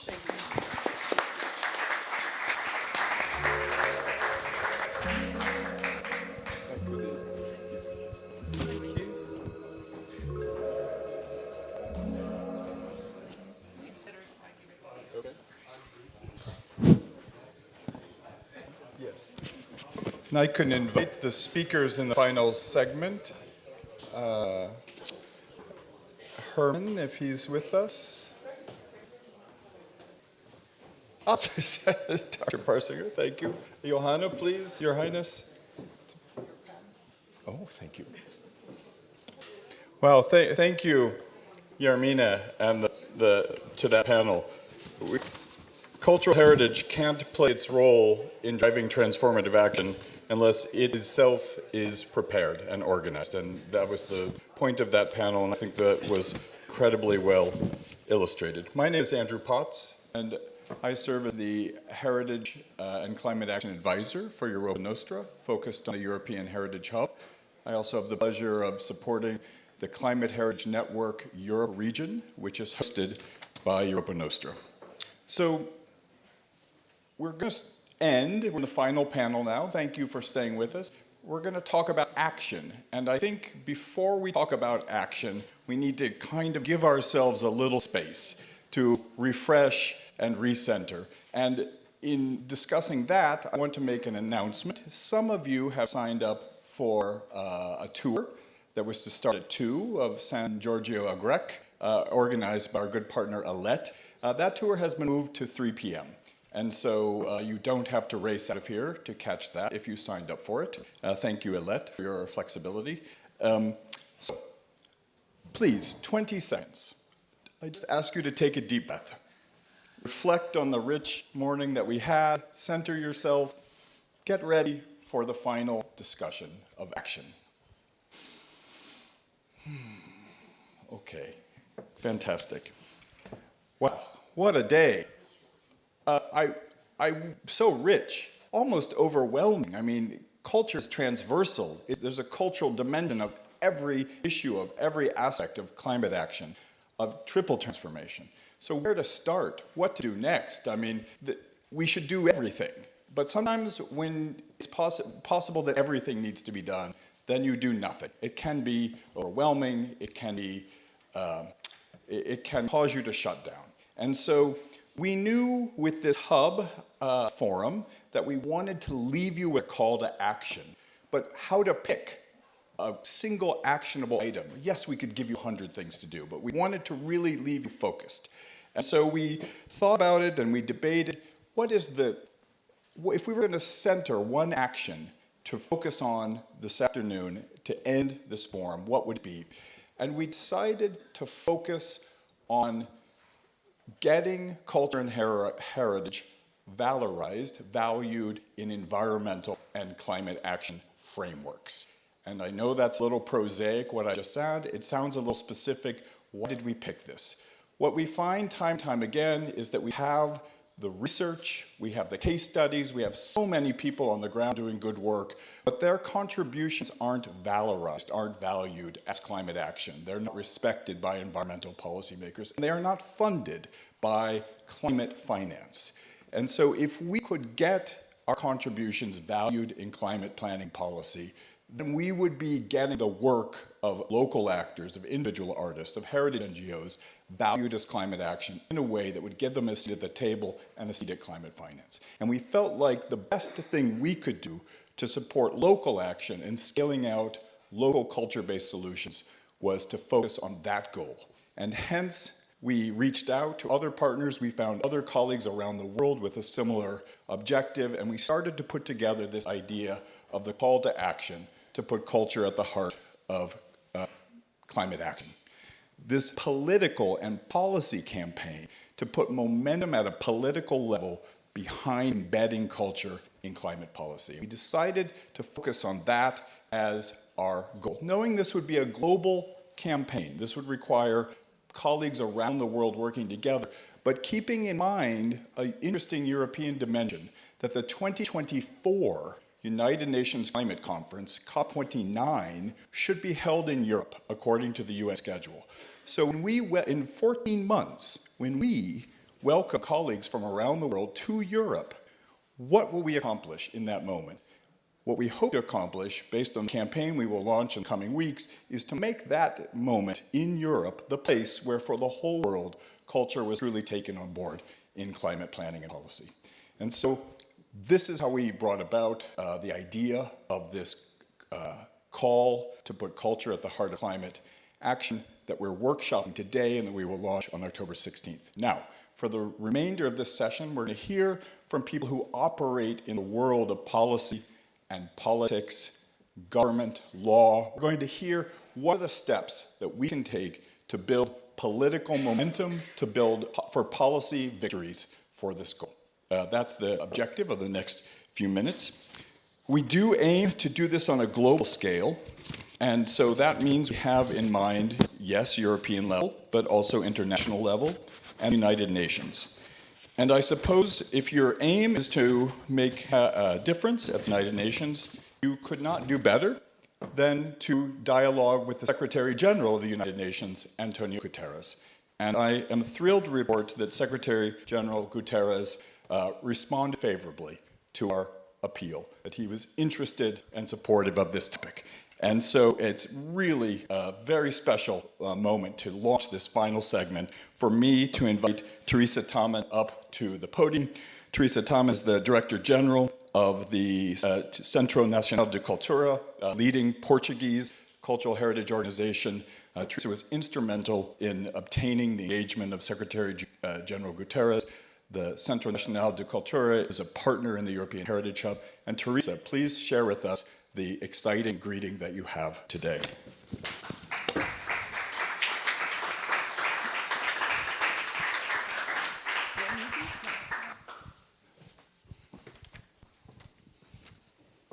Climate and culture are closely connected. Our imploding climate is unleashing fires, floods and storms that can damage and destroy heritage and devastate entire ways of life. Nearly a third of World Heritage cities face threats from rising seas, and climate chaos is disrupting and displacing communities, imperiling traditions and cultural practices.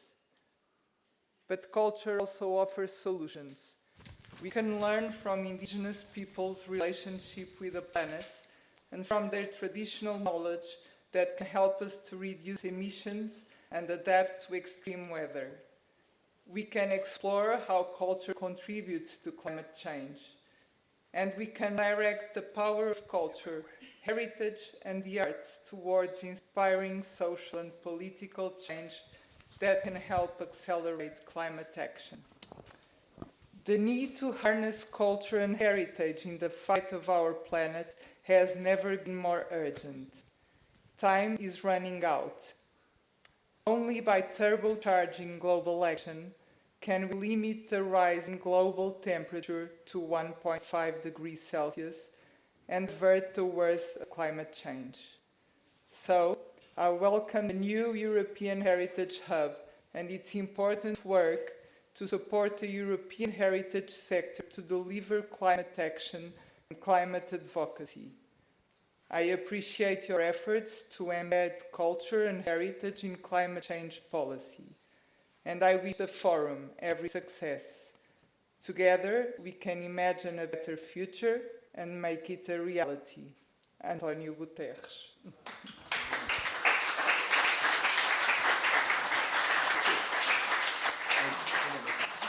Teresa, if I read correctly, the opening line of Secretary General Guterres' remarks say, climate and culture are closely connected.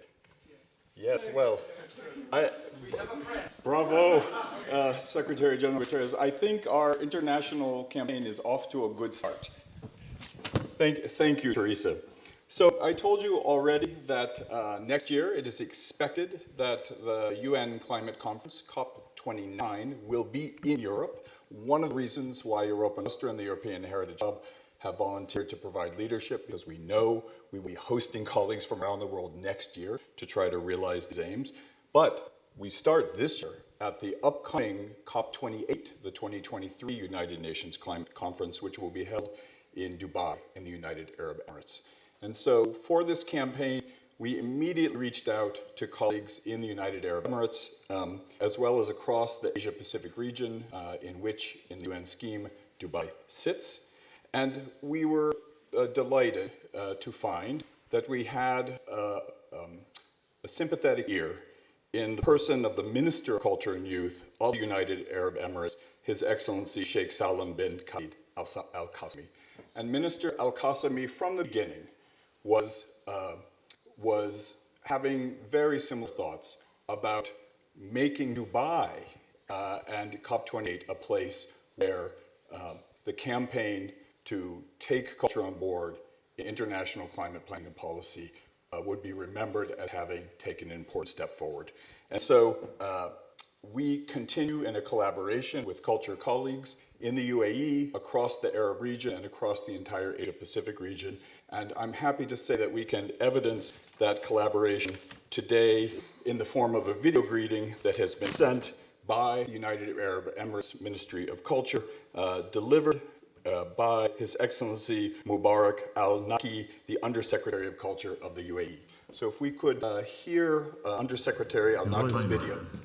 Princess Dana Faras, Excellencies, colleagues, and my dear friends.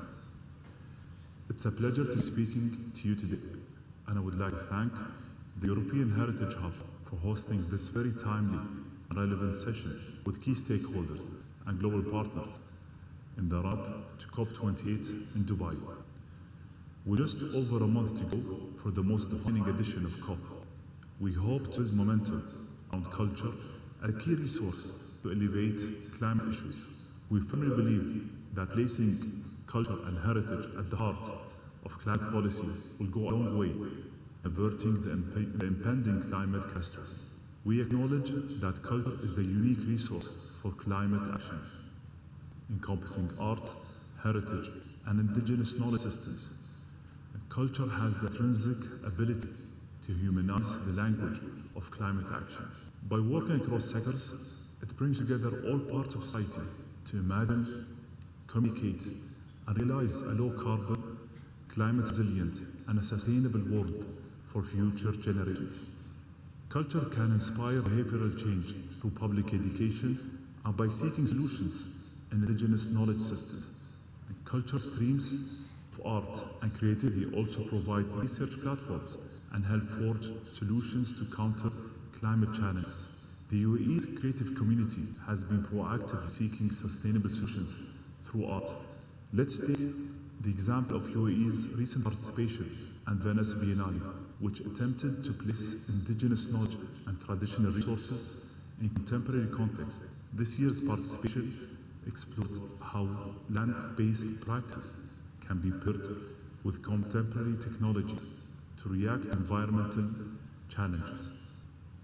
Similarly, the 2021 Golden Lion winning entry, Wetland, presented a sustainable prototype of environmentally friendly cement which could reduce the climate impact of the construction industry. These exhibits are creative expressions that borrow heavily from traditional knowledge, highlighting how indigenous knowledge and traditional practices are useful resources for seeking sustainable solutions to climate issues.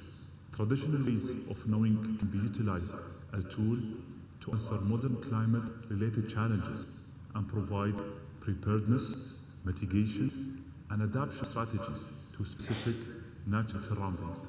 These practices and expressions are critical to maintaining harmony with nature and foster social cohesion. Ladies and gentlemen, we are not just facing an environmental, financial, and a scientific challenge, but a cultural as well. And to preserve and protect cultural and heritage practices is not a choice, but a necessity. We recognize that urgent climate change mitigations and adaptations is needed to achieve the Paris Agreement goals, which will require unprecedented inclusivity, collaboration across all sectors. It is imperative to mobilize financial, scientific, and cultural resources to mobilize climate action. The UAE aims to unify those efforts and create a big impact through multilateral cooperation. We seek to form partnerships across sectors and all of society for indigenous knowledge-based and people-centered strategies for climate policy, planning, and action. It's time culture was included in climate policy. A human-centered approach to climate action would address the root cause of anthropogenic climate change and help drive better response. We look forward to seeing you all at COP28 in Dubai, where we shall continue to drive momentum for culture and heritage-based climate action and forge human-centered, collaborative, and effective response to climate crisis. Thank you.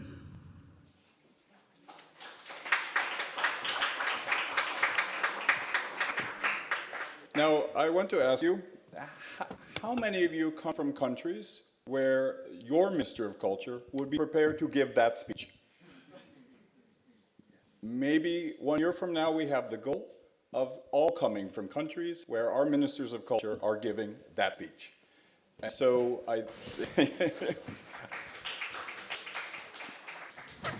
we thank Sheikh Al-Qasimi, the Minister of Culture of the UAE, and the Under-Minister, and really the whole team at the MCY UAE for their collaboration and for this greeting. They have given us this welcome to COP28 in Dubai, and we Europeans will extend a welcome to the world next year when the COP comes to our continent.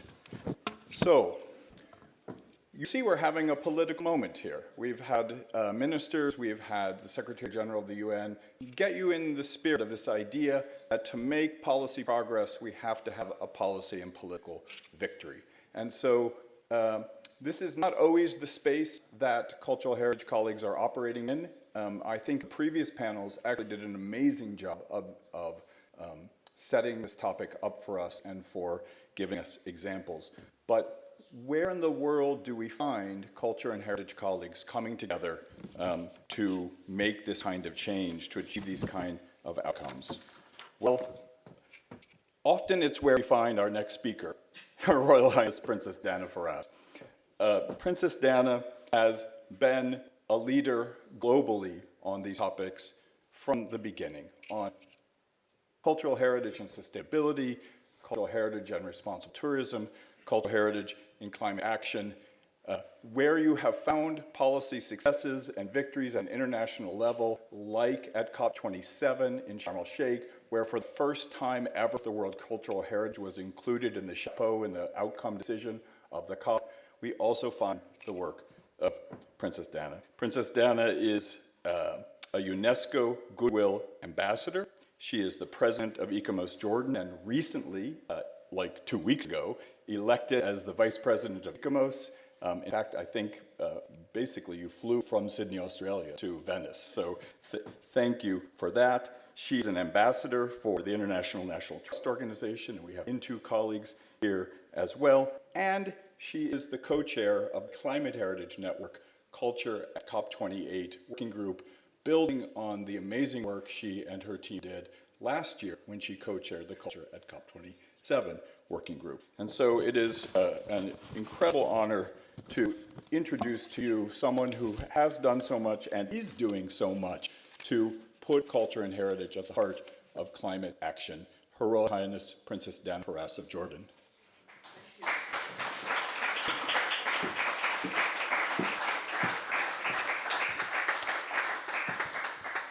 Thank you, Andrew, very much for that introduction. Not as well deserved as he makes it seem, but thank you anyway. Neska, thank you very much for inviting me. So wonderful to be here and to see so many friends that I haven't seen in person. Many hours on Zoom, Alison, Jordy, and others for last year's COP, and so it's really nice to see everybody here today. It's a pleasure to be here. I'm always happy to be among European colleagues working in this sector because, as somebody said this morning, really a lot has been done to push the culture agenda forward in very meaningful ways here. We in Jordan at PNT, my organization, the Petra National Trust, and beyond, stand with you in these efforts. We extend a hand of support and friendship and hope that we can work together to really fulfill our shared goals. I also wanted to say that we would this cannot be an isolated project. It is a very international project. Culture knows no boundaries and climate change knows no boundaries. My region is deeply connected historically and today to Europe. And we are very much hoping that the work that is done at Europa Nostra and beyond can also include all the shores of Mediterranean, north, south, east, and hope that we can be part of making this happen. Congratulations on this forum. I applaud this new European Union funded Heritage Hub for its aim to build the resilience of the European heritage sector and its capacity for action and advocacy on climate change. And I would also like to thank the European Hub for hosting the Secretariat of the Climate Heritage Network, Culture at COP28 Working Group, which I co-chair alongside with architect Momo Lewin of Myanmar. It was not long ago that it was very common to debate basic science. Is climate change real? And we are fortunate to have moved well beyond this level of ignorance and misinformation. But it is rather unfortunate that we have done so because the evidence is simply so undeniable. And so many of you mentioned that being here in Venice is a very appropriate place to be as we debate the perils and dangers of climate change. And we have known for a long time that most countries, particularly in the global north, are dangerously off course to meeting the goals of the Paris Agreement. The latest global stocktake synthesis report released a couple of weeks ago makes that very clear. We are failing to keep the promise of 1.5 degrees alive.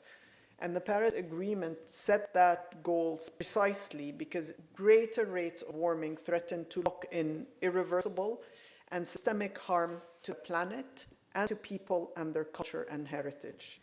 And yet, here we are again, locked in more scientific debate, this time circling around how much time do we have, months, years, before we lose any possibility of holding global warming to this threshold. But it is no longer a question of if or when, it is a question of how and why we have failed for so long.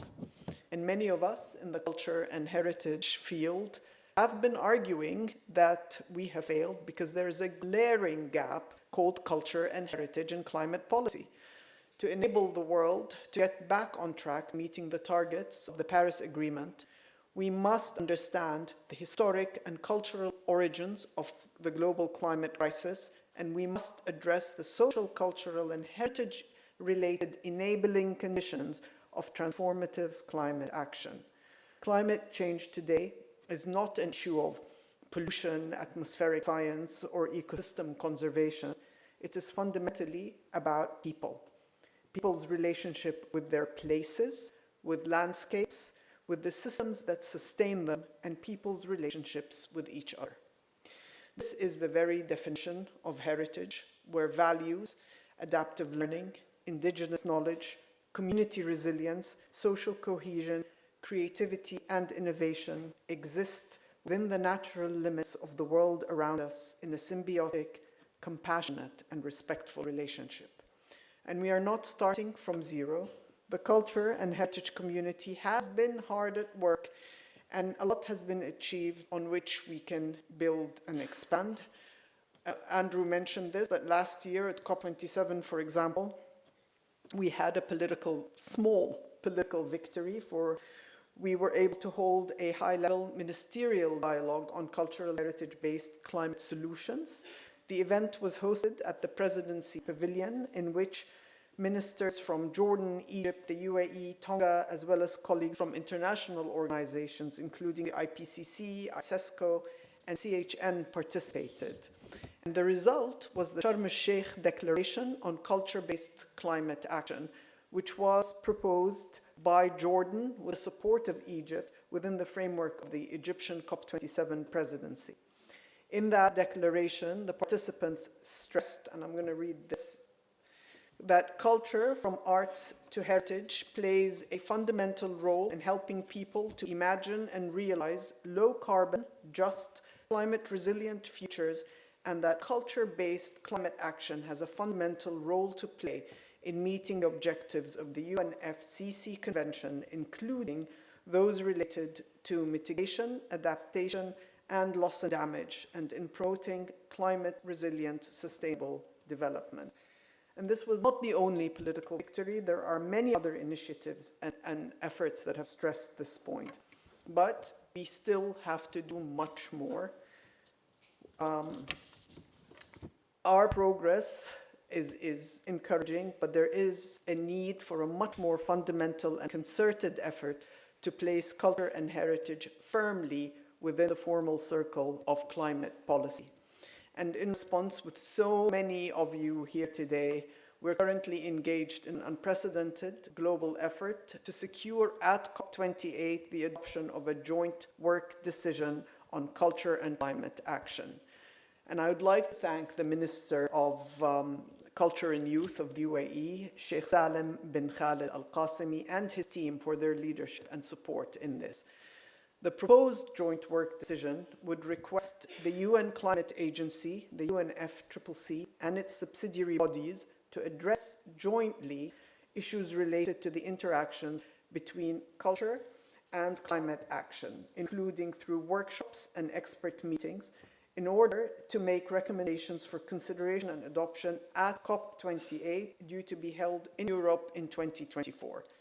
The joint work decision proposed for COP28 would set in motion a process that could lead to the adoption at COP29 a landmark work program putting culture and heritage at the heart of international climate planning and policy. We're so close. I mean, this is literally, we're talking about the next 14 months to really have a breakthrough political decision. And so we are somewhere where we've never been before, and it is very encouraging to be here right now, because this effort will improve not only the efficacy of climate planning and action by bolstering attention to socio-cultural enabling conditions, but also mobilize for climate action the vast networks of creatives, culture and heritage operators, voices, advocates, institutions, by valorizing their work in climate change policy and in funding frameworks. In the coming weeks, as you've heard from Andrew, from Francesca, from others, a broad coalition of arts, culture, and heritage actors, as well as those from climate and environmental circles, will be launching a global campaign to secure a joint work decision from COP. The framings and perspectives raised today, the result of many of the discussions we have heard, will be used to enrich that campaign. Today, we are facing a global crisis. Climate crisis, yes, but also a crisis of effective and transformative action. And together, we can provide a solution to strengthen climate planning and policy, which is struggling to keep 1.5 alive.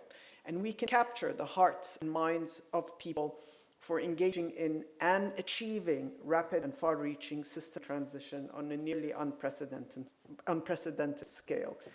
And so, in closing, I would like to really ask each and every one of you to engage in this process, to support the joint work decision that we are calling for, to lobby your governments, to push your institutions, to get every minister involved in all of this and every institution that you can access and you can have any influence with, to really support this joint work decision that we are hoping to push through.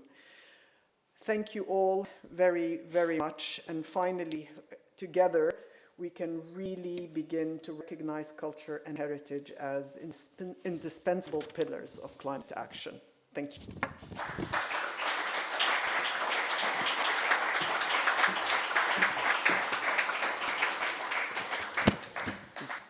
Thank you so very much, Princess Dana. So, Princess Dana is an international figure, but putting her heart and soul every day into cultural heritage work in Jordan through Petra National Trust and other institutions in Jordan, and so obviously a Jordanian leader. So who is your climate heritage leader in your country? Who is your Princess Dana? Please cultivate these leaders. Please identify the leading voices on climate change in your country and support them and elevate them and amplify them and lead with them. Thank you, Princess Dana. So we're wrapping up here. We want to give a few perspectives now. Now that we've heard Princess Dana's eloquent remarks, we've heard the remarkable interventions from the host of COP28, the UAE, and from the Secretary General of the UN. How does this ripple out through all the instrumentalities of culture, through multinational institutions, through national institutions, through civil society, through cities and regions? So we've invited a series of short reflections, taking in what we've heard so far to speak from these different perspectives. And for the first of these concluding short reflections, I think we should have online Dr. Mechthild Rossler. Do we have Dr. Mechthild? So Dr. Rossler will be very familiar to many of you from her 30 years of work at UNESCO, the last 6 of which spent as director of the World Heritage Center.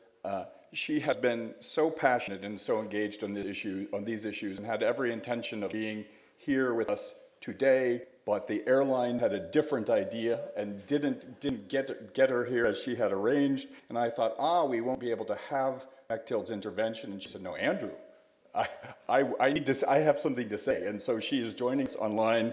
Dr. Rossler, Mechthild, please, the floor is yours. Thank you very much, Andrew, and hello to all colleagues and friends in the room in Venice. As many of you have underlined, climate change is really one of the most important and fastest growing threats to culture and to heritage. In my view, both tangible and intangible, cultural and natural, but in particular to our iconic World Heritage sites. We have now nearly 1,200. And all World Heritage sites will be impacted in some way, but many sites see already severe changes and many more are vulnerable to change, to damage, to loss in the near future. As Dana Firas just said, climate change has no boundaries. We need to substantially advance the role of culture in climate change adaptation and mitigation. And I think that culture and heritage are central to people's lives and identity.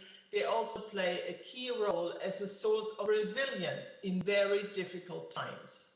We are facing diverse crises, the climate emergency and biodiversity crisis, plastic pollution and most and foremost, an increasing political crisis leading to further conflict and war, undermining peace in the world, the basis for working together to find solutions for growing challenges.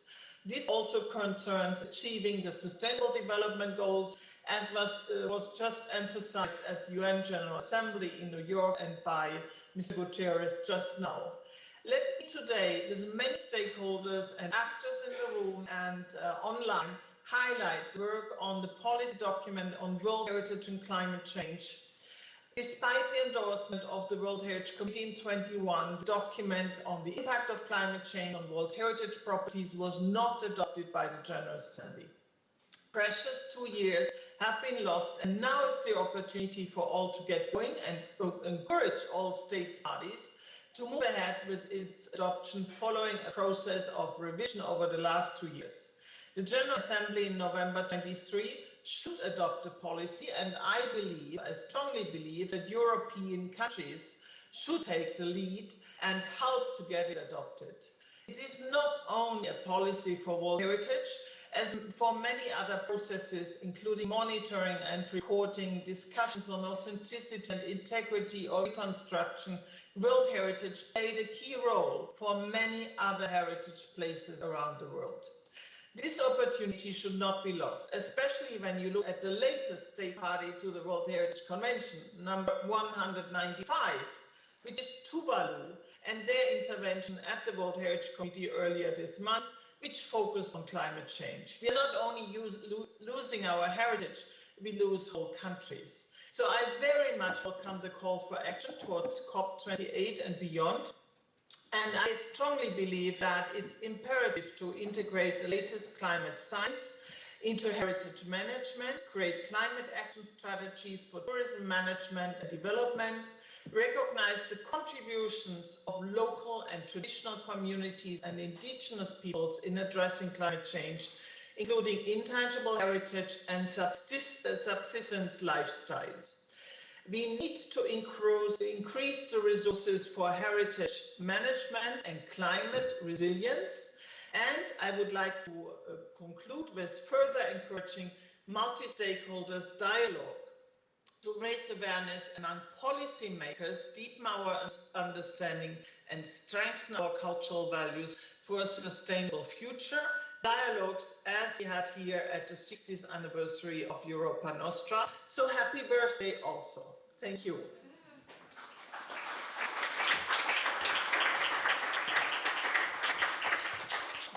Thank you so much, Dr. Rossler, and thank you for your commitment to being with us today, even when the airline had a different idea. So We've now heard a perspective from the multilateral level, of which UNESCO is, of course, a leading example. We had an intervention a little earlier from Minister Al-Qasimi from a national government perspective, and we also got a flavor of that from Erminia Shkiatano earlier today. But there are, of course, other levels of government, including cities and regions. And what we see is that cities and regions are both instrumental to climate action and on the front lines of responding to climate change and to decarbonization, but also cities and regions are key operators in the field of culture and heritage, as funders, as owners, as operators of culture and heritage. And so in this way, we see cities and regions are really at the crossroads of culture-based climate action. And that is why we thought it was very important to have the voice of mayors and cities and regions in this concluding segment. And so now it's my pleasure to share with you a video from Tunç Soyer, who is the mayor of Izmir, Turkey, the Izmir Metropolitan Municipality. But Mayor Soyer is also a member of the ICLEI Global Executive Committee. You've heard already that ICLEI Europe is a key partner in the European Heritage Hub. And on the ICLEI, ICLEI being Local Governments for Sustainability, the international network, on the ICLEI Global Executive Committee, Mayor Soyer is the co-lead on climate action and low emission development. And so we thought he would be a perfect person to share with us the perspective on culture-based climate action from the eyes of a mayor. And so if we could have the video of Mayor Soyer. Respected colleagues, distinguished guests, ladies and gentlemen, it is an honor to address you today on this prestigious occasion, the European Cultural Heritage Summit 2023. I extend my greetings from Izmir. The significance of this event cannot be overstated, as it coincides with Europe Nostra's 60th anniversary and takes place in the remarkable yet endangered World Heritage City of Venice. Izmir, as many of you know, is a Mediterranean port city with 8,500 years in the making. Home to various thinkers and philosophers, the wider Izmir region helped to shape the world we are living in. Our city is located in the Aegean, where social innovations like democracy, which we need more than ever today, have come into existence. As the east point of West and the west point of the East, Izmir has always been and always will be a cultural hub where humans meet, coexist, and create together. In other words, Izmir has always been a city of connection and convergence. To illustrate, Venice and Izmir share a rich, intertwined history stretching back centuries. As two prominent maritime cities, their connection was forged through bustling trade routes and diplomatic relations. This exchange wasn't limited to goods. It encompassed cultural influences that can still be seen in Izmir's architectural heritage today. From the ancient ruins of Smyrna to the historic streets of our vibrant neighborhoods, our city's heritage tells the story of our past and shapes our identity. But today, I want to emphasize that cultural heritage is not just a testament to our history. It is also a vital asset in our fight against climate change. Cultural heritage is not just a collection of historical artifacts or monuments. It is our living essence, including traditions, stories, and our bond with the land, a reminder of a time when people and nature existed as one, not fragmented pieces of life. The climate crisis is the defining challenge of our time, and we cannot afford to stand idle by. Rising temperatures, extreme weather events, and environmental degradation threaten our planet and life. But the solution to this global crisis lies not only in technological advancements, but also in our way of living and governing cities. At the Izmir Metropolitan Municipality, we have put forward a visionary concept called circular culture as an answer, a fundamental governance model, catalyzing a transformative journey for our city, both ecologically and culturally. This innovative approach, which emerged from the Culture Summit of the United States and local governments held here in Izmir in 2021, signifies a profound shift in how we perceive and interact with our environment and society, and therefore cultural heritage. At its core, circular culture recognizes culture as the binding force that unites communities, much like mortar in a building or drops of water connecting the roots and branches of a tree. It transcends superficial fixes for isolated problems. Instead, it aims for a holistic transformation of our urban life using cultural links in between. Circular culture rises on four pillars: harmony with nature, harmony with each other, harmony with past, and harmony with change. Harmony with nature underlines the integration of nature into our lives to combat climate change, biodiversity loss, and designing cities that are interwoven with nature. Harmony with each other promotes social cohesion through democratic principles and equal citizenship.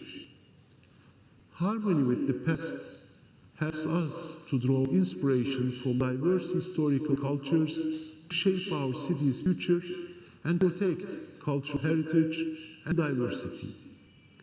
Lastly, harmony with change, a fundamental tenet that emphasizes the need for adaptability in our ever-evolving world. We can take lasting and effective actions with the circular culture approach because we ground ourselves with culture. The natural and cultural heritage are interwoven, forming the tapestry of our identity and our connection to nature. By restoring them in tandem, we not only preserve the physical structures and ecosystems, but also the stories, traditions, and memories that make a place truly unique. This process must be done mindfully, taking into account the city's demography, neighborhoods, and most importantly, the input of its residents.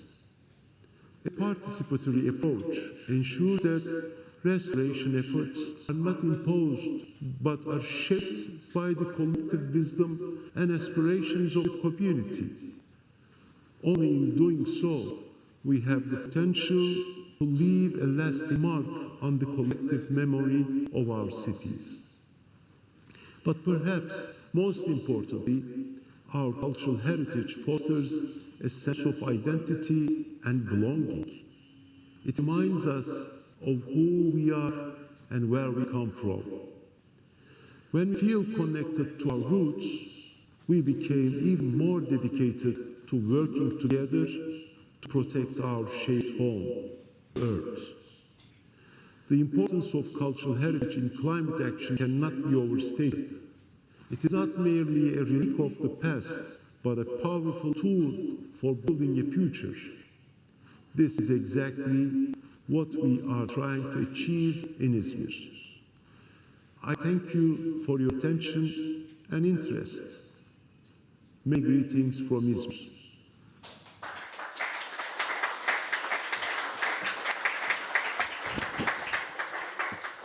Well, I wonder how many of you, while you were listening to Vishnia's keynote talk earlier today, wondered what would it look like if government authorities tried to take on board some of these ideas? I mean, this is fantastic. Could this be happening any place in the world? And of course, no public process is going to take one approach on board, but to hear Mayor Sawyer talk about integrating at every level this idea of circular culture in Izmir gives us a flavor of what it looks like when we bring these ideas to the policy and political process. And now I'm going to stay with the idea of cities and regions and introduce another city leader, another municipal leader, and present to you now a video presentation by Marie-Pierre Bresson, the Deputy Mayor of the city of Lille, France.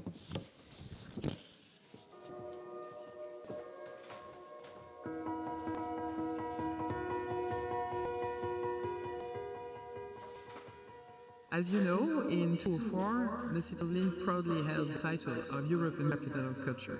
Since then, we strengthened the cultural policy of the city of Lille and regularly organized huge cultural events. The last one, led by the association Lille 3000, was called Utopia and was questioning the links between nature and humankind.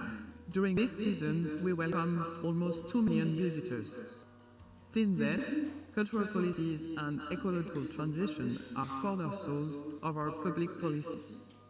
As an example, we aim to reduce by 45% our carbon footprint by 2030 and to achieve carbon neutrality by 2050. So to link these policies, we created a specific department in the cultural sector.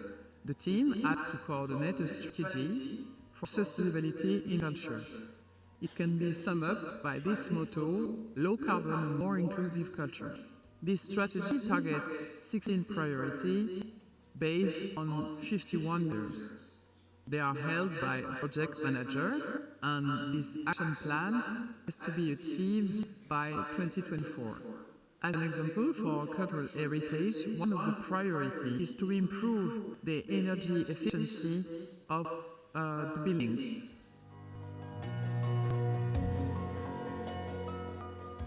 To achieve real energy efficiency, our action relies on two main principles. The first one is to reduce our energy consumption by changing our habits, and the second one is to renovate the cultural venues.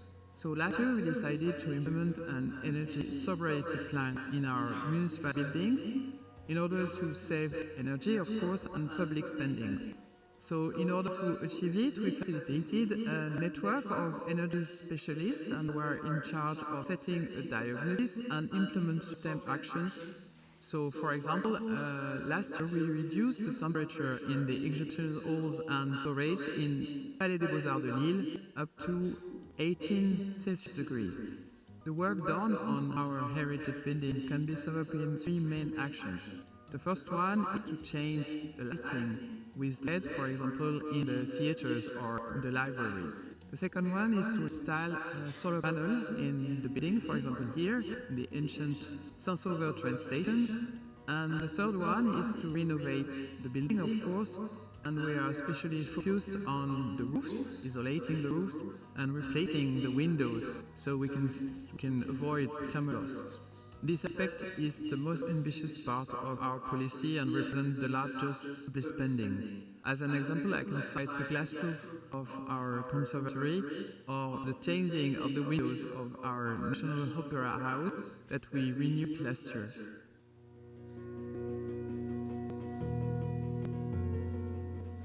In 2022, at the end of the cultural season called Utopia, we hosted the Euro Cities Culture Forum for Sustainability in Culture. The aim of this event was to share good practices of our cultural actors on site and to connect cultural professional sector among major European cities. So for this occasion, with our twin city, we launched the call to action on sustainable culture to value the importance of culture to fight against climate change and biodiversity loss. We decided to join our forces. As city leaders, we have to act now.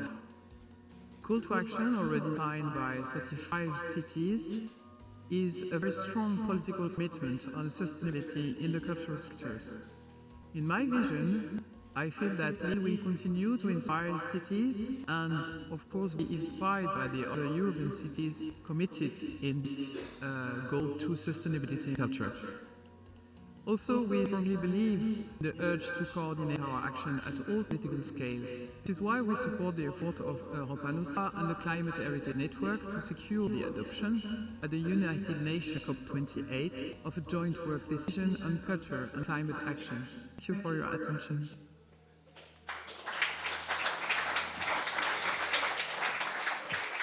Well, thank you, Deputy Mayor Bresson. I'm particularly impressed in the way Lille has institutionalized culture as a dimension of climate action in their city government and also their leadership across Europe in the form of the Eurocities Lille Call to Action, low carbon and more inclusive culture. And Eurocities is another core partner of the European Heritage Hub, and we thank them for all they've done to help move these issues forward. So, in climate policy, there is sometimes used the word multi-level action. It needs to be action at international level, but also at regional level, at city level. And so we've presented many of these now, multi-level action, cities and regions, but I want to now make sure we don't end without talking about action at the EU level. And to give us a short intervention on that, it's my real pleasure to give the microphone to Dr. Johanna Leisner. Johanna is a scientific representative of Fraunhofer, but also had this incredibly important role of chairing the European Union's Open Method of Consultation Group on Cultural Heritage Resilience for Climate Change that distributed a report that I hope Johanna will mention and you will read on cultural heritage and climate change. And so, Johanna, what about the European level? Please, the floor is yours.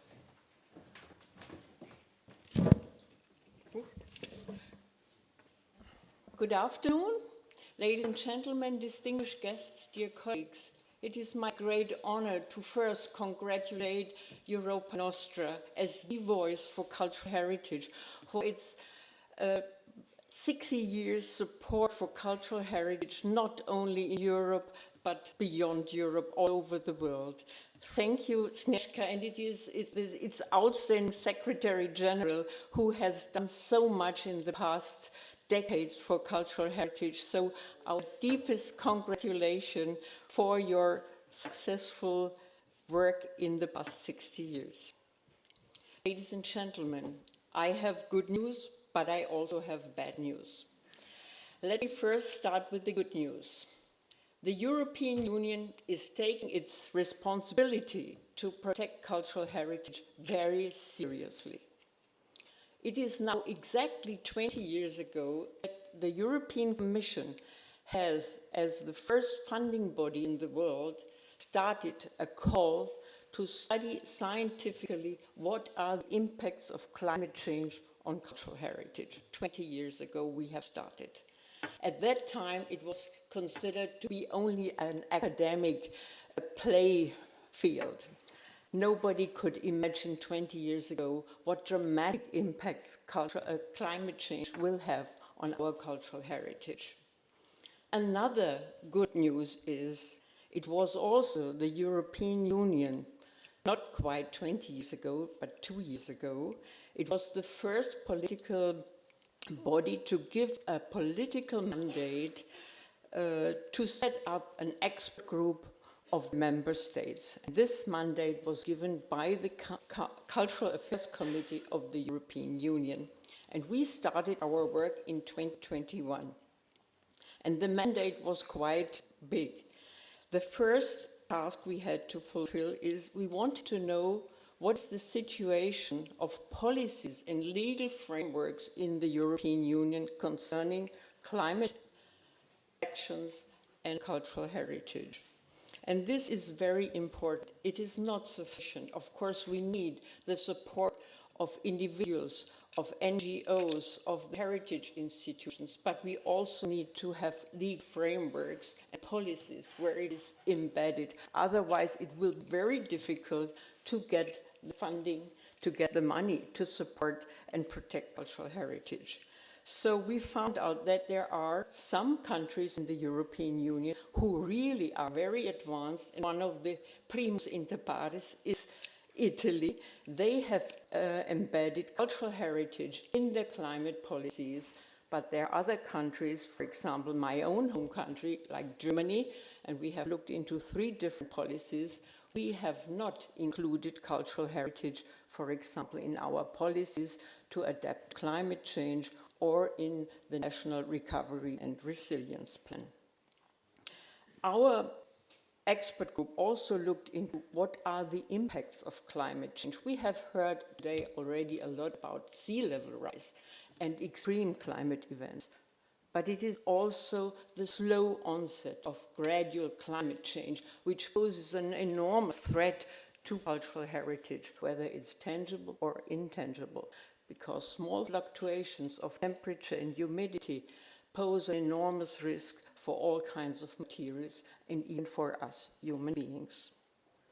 The most difficult task we had to encounter the expert group, we had 25 European member states who were sending their delegates in 3 associated countries like Switzerland, Iceland and Norway, was to find good practice examples. We have heard today a lot of good practice examples, but when we started our work in 2021, practically no one said, no, we don't know whom have we to call, who has all this information. We couldn't practically find anything.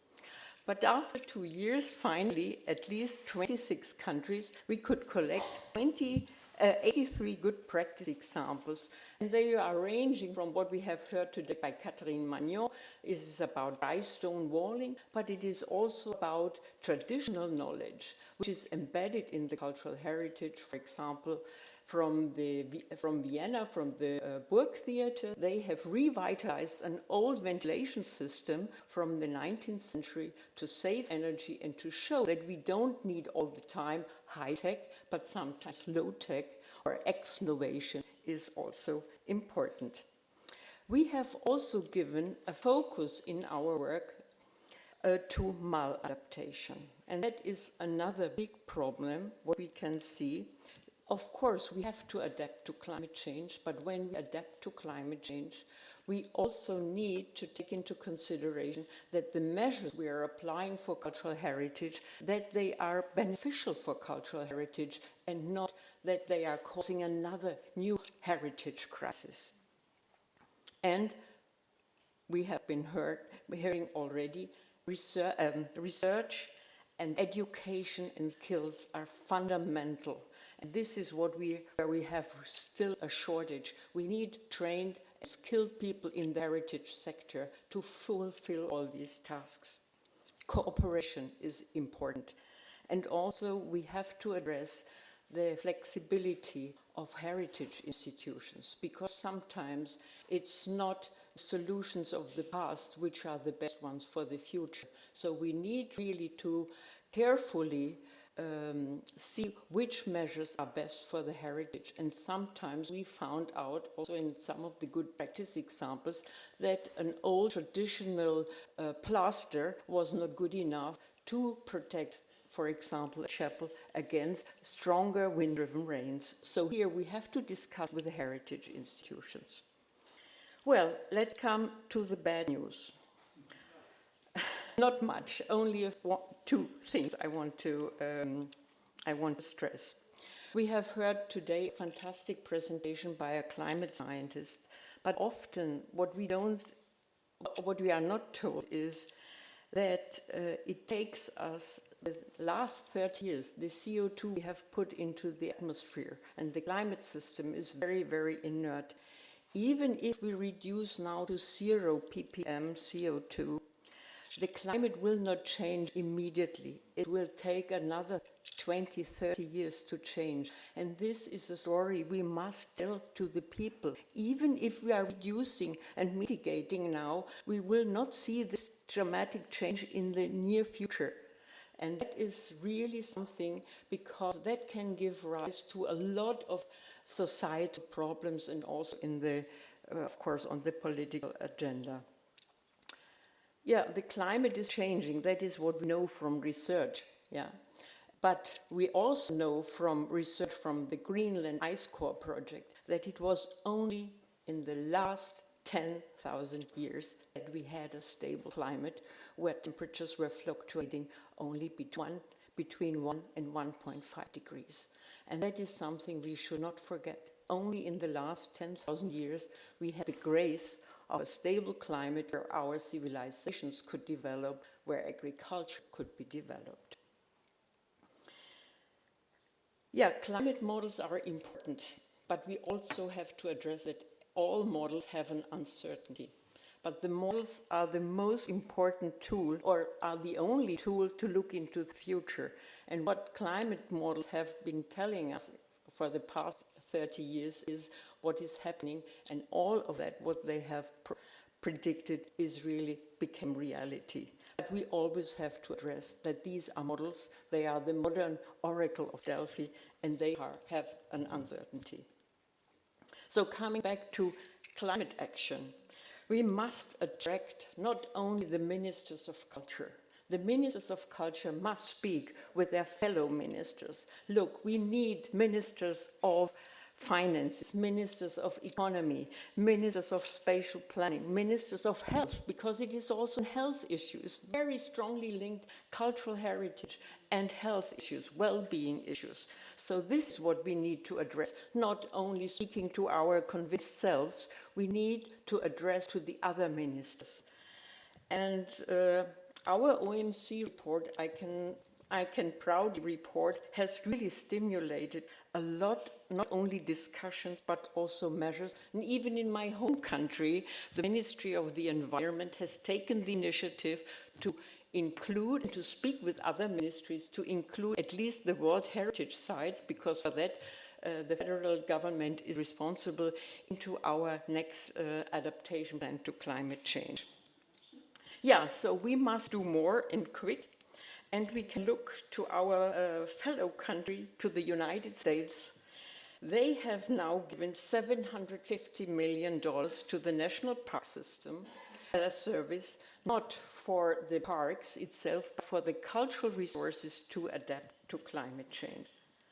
So what we can do is we need to connect to everyone, and next year we have European elections for the European Parliament. So contact your candidates for the European Parliament, speak with them, speak with your members of the Parliament so that they know what is the situation, and then we can hopefully at the next COP report what kind of measures we have further implemented, and I think this is a good start for the future. Thank you. Good. Thank you, Johanna, and congratulations on the work of the OMC, and thank you to all the OMC contributors. Well, we reached our final intervention, and it's a real honor and a privilege for me to be able to introduce to you Professor Dr. Hermann Persinger. Hermann is an archaeologist and a historian. You probably know him as the president of the Prussian Cultural Heritage Foundation, one of the largest cultural institutions in the world.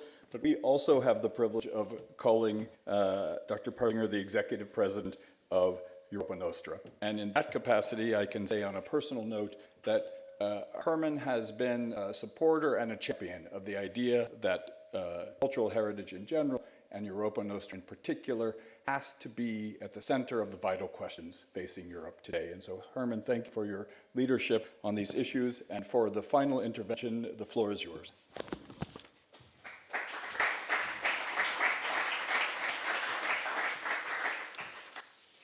Thank you, Andrew, Royal Highness, Princess Diana, colleagues, friends. What? Oh, okay. I always do what my Secretary General says. So once again, dear Andrew, Royal Highness, Princess Diana, dear colleagues, friends, I was really deeply impressed what I could listen in this forum. What a hub forum. But on the other hand, I could not avoid thinking that I'm also feeling quite concerned. We all agree what to do. It seems in a way we listen to the political voices. The job is done. We know what to do and so on. Let's do it. But we should not forget, and this is important, I do not in any way put any doubt, but we should not forget that there are still too many people who do not agree or not sufficiently agree. So we have to combat for our mission.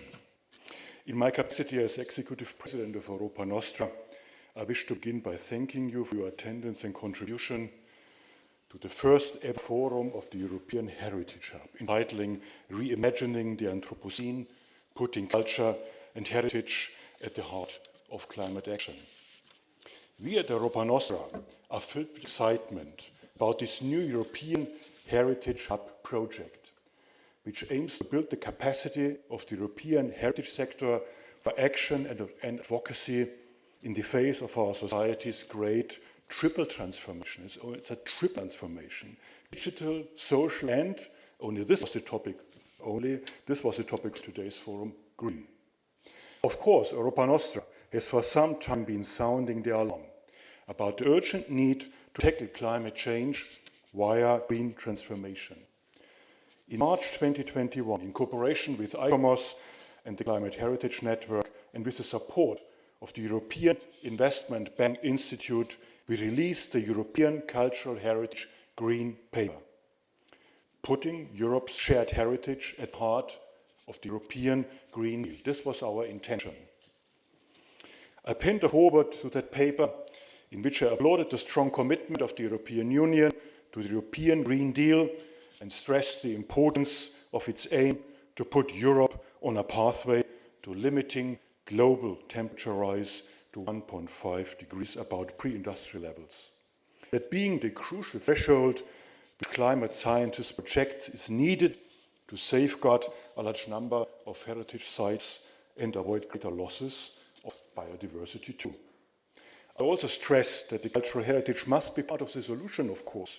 Cultural heritage offers immense potential to drive climate action, influence consumption patterns, and support the transition towards a healthier, greener, and fairer society and economy. We released the Green Paper in order to suggest a policy and advocacy framework for a wider mobilization of the cultural heritage community for climate action. But, as I wrote then, the release of the paper was only the beginning, of course not the end, of our firm commitment to support this mobilization. The European Heritage Hub is now another major step forward in this effort.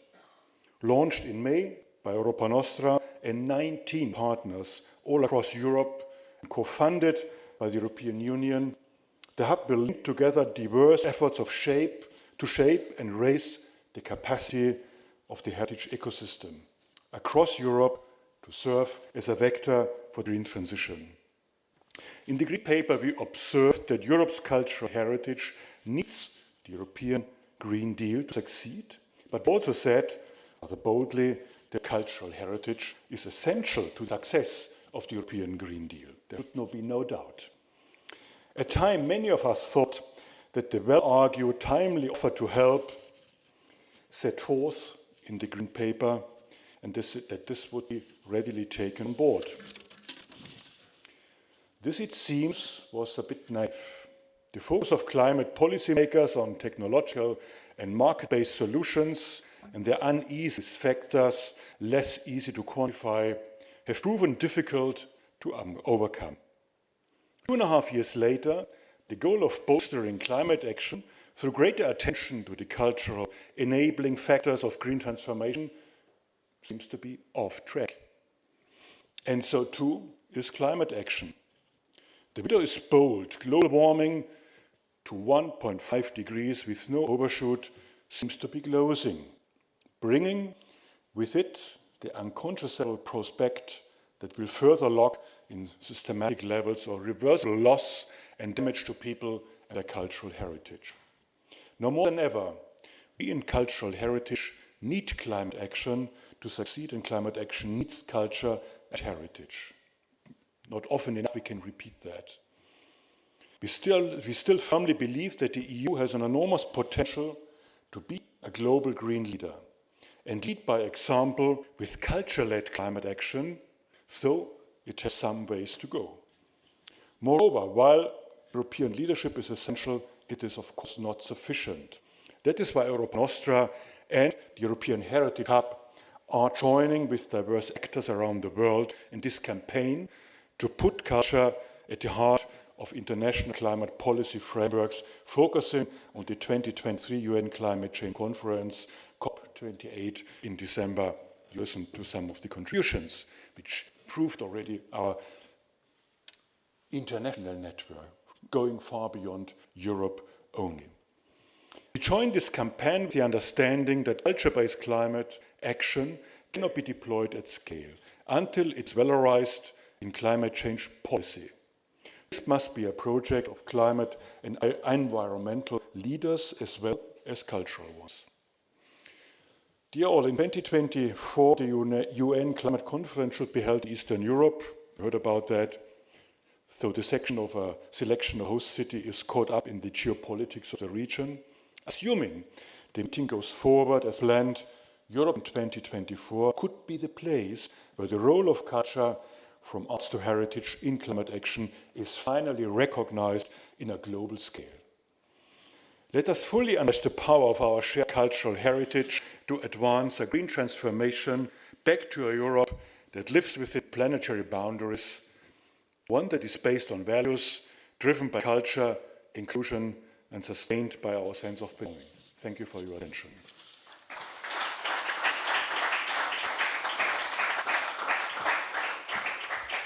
Wow, Herman, thank you for that call to action.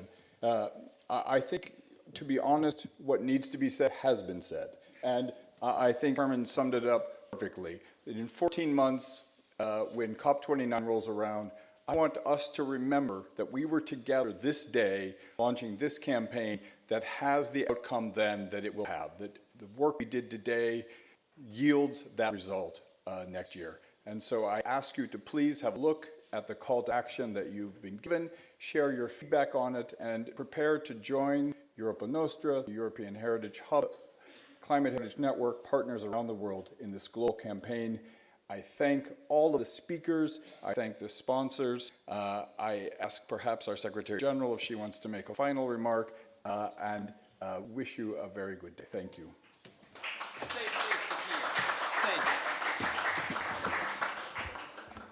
Thank you all for being here on behalf of Europa Nostra and all the partners of the European Heritage Hub.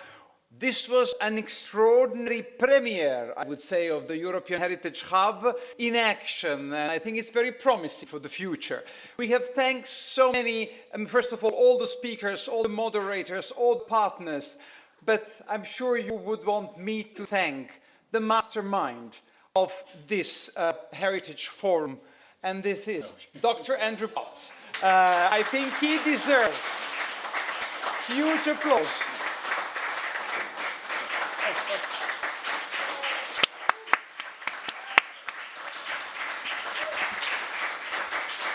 Now, you have probably heard me saying very often, together we can move mountains. When I was listening to the video message of the Minister of Culture of the United Arab Emirates, I thought we start moving the dunes as well. To obtain such a statement of the presidency, current presidency of the COP, you should know how much work it was there and how much work and how much leadership Andrew has given from very first COP that you attended. What was now in 2021?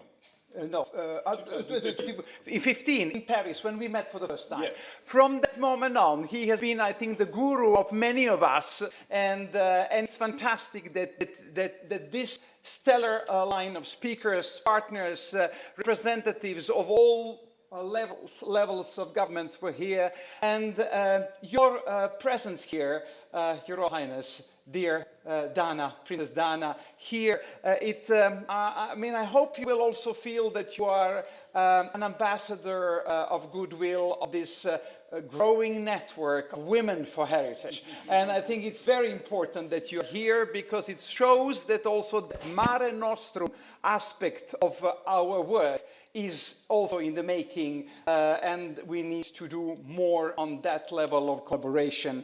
And just to end, then, two quotes, because I took so many notes. One quote of the mayor of Izmir, very symbolic. I think our Greek friends here must have appreciated to have also the mayor of Izmir speaking to us. We need more harmony with nature, we need more harmony with each other, we need more harmony with the past, and we need more harmony with the change. And the last quote is from our dear Višnja Kisic from Belgrade, from Europa Nostra, Serbia. Let us fall in love with us as human beings again, If not in Venice, where else? Thank you. See you tonight at Palazzo del Cinema.